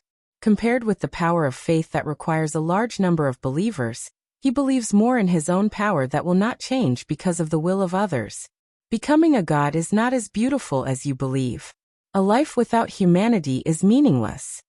Not knowing whether he was persuading Rog to give up the idea of becoming a god, or persuading himself to give up the fantasy of becoming a god, Doom said slowly in an extremely serious tone, "Well said."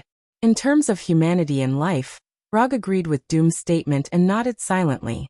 Just by looking at the relaxed appearance of the two of them now, it is completely impossible to imagine that what they are going to do next will be a crazy battle of god slaying. Perhaps this also has a lot to do with the fact that both of them are people who have seen big scenes. For others, gods or demons only exist in myths and legends. But for the two of them, not only have they seen the so-called gods and demons with their own eyes, but they have also really fought. For example, in Hell, they had a fairly fair battle with the Lord of Hell, Mephisto. Although they didn't manage to defeat Mephisto in that battle, they had achieved their goal perfectly. They sent the soul of Doom's mother to heaven, and escaped from Hell alive from the hands of the enraged Mephisto. Although the Black Panther god Bast was the guardian of Wakanda, there was no way he could be stronger than the Lord of Hell, Mephisto. If Rog didn't guess incorrectly, Black Panther god Bastet's strength was at most on the same level as them, which was the level of Yatian Father. It was not that Earth could not give birth to a Heavenly Father-level existence, but it was definitely not enough to rely on the faith of Wakanda alone. If the Black Panther god Batet could become the faith of all of Africa, or even the faith of all of Earth, it might be able to open the door to becoming a Heavenly Father. However, this was clearly an impossible task for Black Panther god Batet. Black Panther god Batet didn't let Rog and Dum wait for too long. When the Black Panther brought the surviving Wakanda warriors back to the city, Black Panther god Batet, who had been guarding Wakanda for God knows how many years, finally appeared. Under the howling wind and the illogical moonlight, thunderclouds with lightning twined around them quickly gathered and condensed into a huge panther head that was hundreds of meters in size in front of Rog and Dum. The flashing lightning in the thunderclouds became the eyes and mouth of the panther head, roaring wildly at Rog and Dum. It seems to be looking down on us. It's actually using this energy body to threaten us, Rog said with a smile. Whether it was Rog or Dum, neither of them took Black Panther god Bastet's roar to heart. Not to mention that the one baring its teeth and roaring in front of them was just an energy head condensed from thunderclouds. Even if Bastet's true body was baring its fangs and brandishing its claws at them, they wouldn't have any fear. Don't waste time, let's end this quickly. After saying that, red and blue magic formations appeared around Dum's armor and body. He didn't like this kind of battle, where people were watching. Now he didn't know how many cameras and surveillance satellites were aimed at them, trying to film or monitor their battle. For him, this felt like he was taking the initiative to expose his trump card in front of people. No problem. After Dumu entered his battle state, Rog did not hesitate at all. He took a deep breath and unleashed the immortal mode that he had not used for a while. Shikatsu Forest, Sage Mode. In just an instant, he absorbed enough natural energy from the surrounding air to transform chakra into Immortal Technique chakra. Red eyeshadow and lines appeared around his eyes and forehead. His Sage Mode that was already far beyond ordinary people also received a terrifying increase at this moment. After entering Sage Mode, he decisively used his first Immortal Technique. Immortal Technique, Shadow Clone. After using chakra to create 4 shadow clones, they quickly rushed to the east, south, west and north without needing his instructions. Then they joined forces to cast an extremely powerful boundary ninjutsu. Immortal Technique. For Crimson Yang Formation. The 4 Violet Flame Formation was a boundary ninjutsu developed by Rog himself, and the 4 Crimson Yang Formation was developed by Hinata. After Hinata showed amazing and unreasonable ninjutsu research and development ability, Rog gave all these research and development tasks that require a lot of time and calculations to Hinata. The 4 Crimson Yang Formation that was jointly cast by 4 Kage-level ninjas with chakra has the terrifying strength to resist the 10-tailed Bija bullet. And the 4 Crimson Yang Formation in the Immortal Technique state is stronger than the ninjutsu state. A red rectangular barrier with transparent flames quickly formed, completely enveloping Rog, Dum, and Black Panther god Batet. The purpose of casting the 4 Crimson Yang Formation wasn't to prevent others from interfering in the battle, but purely to prevent Black Panther god Batet from turning around and escaping. If Black Panther god Batet were to escape, they might not be able to find him again next time. Old rules, I'll go first and you back. As soon as his voice fell, Rog pulled out the Northern Cold Sword on his waist and attacked the huge Black Panther god Batet in front of him. The Battle of God Slaying has officially begun. In just a blink of an eye, Rog, wearing the Yondaime Hokage Haori robe, and holding the Northern Cold Sword, rushed to the front of the Black Panther god Batet. Under the gaze of Black Panther god Batet, his left hand gently brushed the blade of the Northern Cold Sword, leaving a visible lightning bolt on the pitch-black Northern Cold Sword. With the entanglement of lightning, the blade of the Northern Cold Sword instantly soared to the size of tens of meters, and like the scythe of the god of death, it slashed the huge Black Panther god Batet in front of him.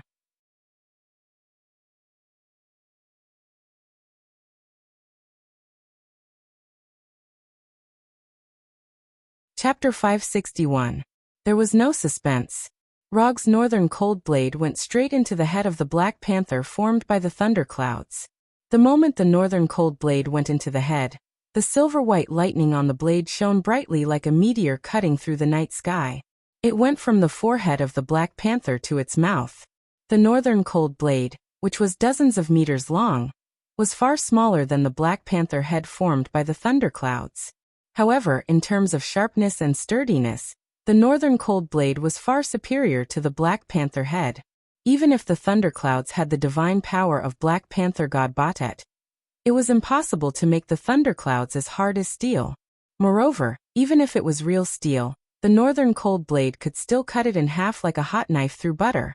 Rog's northern cold blade had just cut through the Black Panther head when a golden ball of light, like the sun, appeared in Doom's hand in the distance. Holy light expulsion.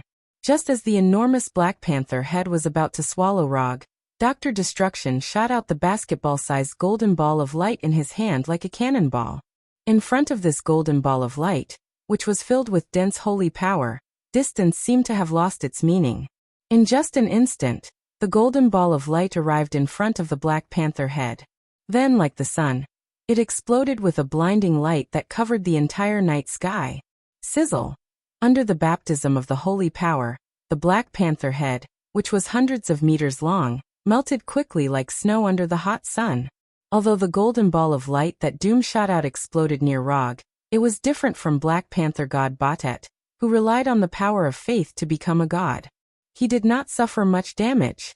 To some extent, the holy power that came from heaven was also a manifestation of the power of faith.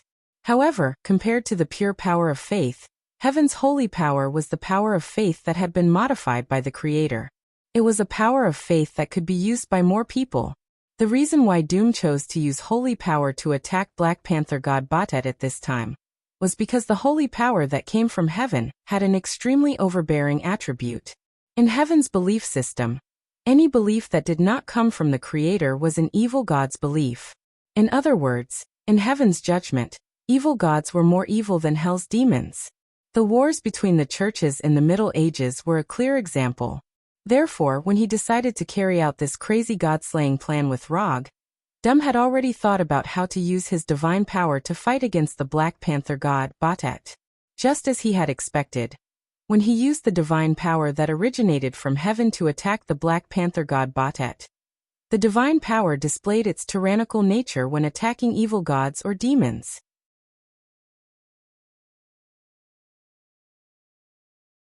When the golden light gradually dissipated, the head of the Black Panther, which was originally hundreds of meters in size, shrank to dozens of meters in size. The endless night created by the Black Panther god Batet was no longer as dark as before. It was unknown if Black Panther god Batet was angered by Rog's attacks, or if it finally decided to deal with Rog seriously. The Black Panther head formed by the thunderclouds changed again, becoming a complete Black Panther. However, just as the Black Panther god Batet condensed a complete Black Panther body, Rog, who had already restored the Northern Liang saber to its original size, suddenly clasped his hands together and shouted, "Immortal art, bright god gate." Black Panther god Batet had just condensed a new body, and before it could move, red torii fell from the sky one after another, crushing Black Panther god Bastet's new body with the momentum of meteors. Neck, back, waist, tail, limbs. The bright god gate that fell from the sky accurately hit every part of the Black Panther god Bastet's body like cruise missiles, firmly pressing it down on the ground. The bright god gate was a powerful sealing technique that could even suppress tailed beasts. Although the Black Panther god Batet wasn't a tailed beast, that didn't stop Rog from using the bright god gate to deal with it. Moreover, in terms of size, the Black Panther god Batet that was dozens of meters in size had some similarities to a tailed beast. Other than directly suppressing the target's body, the bright god gate could also seal its energy for a short period of time. If it was used to deal with ninjas or tailed beasts, the bright god gate would seal chakra. If it was used to deal with the Black Panther god Batet, then the bright god gate would seal divine power. When Rog used the immortal art, bright god gate, to forcefully suppress the Black Panther god Batet to the ground, Doom also used his second wave of attacks. Holy purification. The holy purification that Doom used to deal with the Lord of Hell Mephisto appeared once again. The holy light that was like the descent of the heavens completely enveloped the Black Panther god Batet. Under the baptism of the holy light, the thundercloud body condensed by Black Panther god Bastet's divine power exploded like a punctured balloon, turning into nothingness under the holy light. In less than 10 seconds, Rog and Dum completely defeated the Black Panther god Bastet's divine power clone, using unquestionable facts to prove that the two of them had the strength to slay gods. As the Black Panther god Bastet's divine power clone dissipated, the dark night sky became much brighter, no longer having that oppressive darkness. "Come out, I know you're here." Rog didn't care about the Black Panther god Bastet's divine power clone dissipating, and spoke to the empty air in front of him. Although the Black Panther god Batet had only revealed his divine power clone, he was 100% sure that the Black Panther god Bastet's true body was within the 4 Crimson Yang formation. Whether it was instantly changing the weather or condensing a divine power clone, it wasn't something that could be done from a divine kingdom. If the Black Panther god Bastet's divine kingdom could have such an obvious effect on reality, he would have broken through to the Heavenly Father level long ago. After waiting patiently for a few seconds, a low beastly roar sounded in Rog and Dum's ears. This was a very clear threat. However, Rog and Dum didn't take this threat to heart. If they were afraid of this threat, they wouldn't have come to provoke the Black Panther god Batet. The low roar filled with warning and threat sounded, but the Black Panther god Batet had no intention of revealing his true body. "What is this, hiding in the dark to scare us?" Rog couldn't figure out what the Black Panther god Batet was thinking at that moment. "Byakugan, open. Since you don't want to take the initiative to come out, then I'll force you to show yourself." With the immortal technique 4 Crimson Yang formation, Rog wasn't worried that the Black Panther god Batet would quietly return to his divine kingdom. In any case, the 4 Crimson Yang formation was a boundary ninjutsu, and one of the characteristics of boundary ninjutsu was that it had a space isolation effect.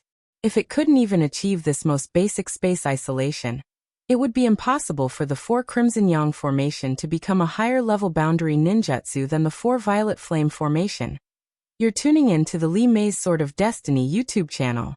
We're so grateful for your support, and don't forget to subscribe to join us on this incredible journey through captivating stories. Your generosity through donations truly makes a world of difference, as it's the primary source of revenue that allows me to expand and enhance this channel for you. Thank you from the bottom of my heart for being a part of this adventure.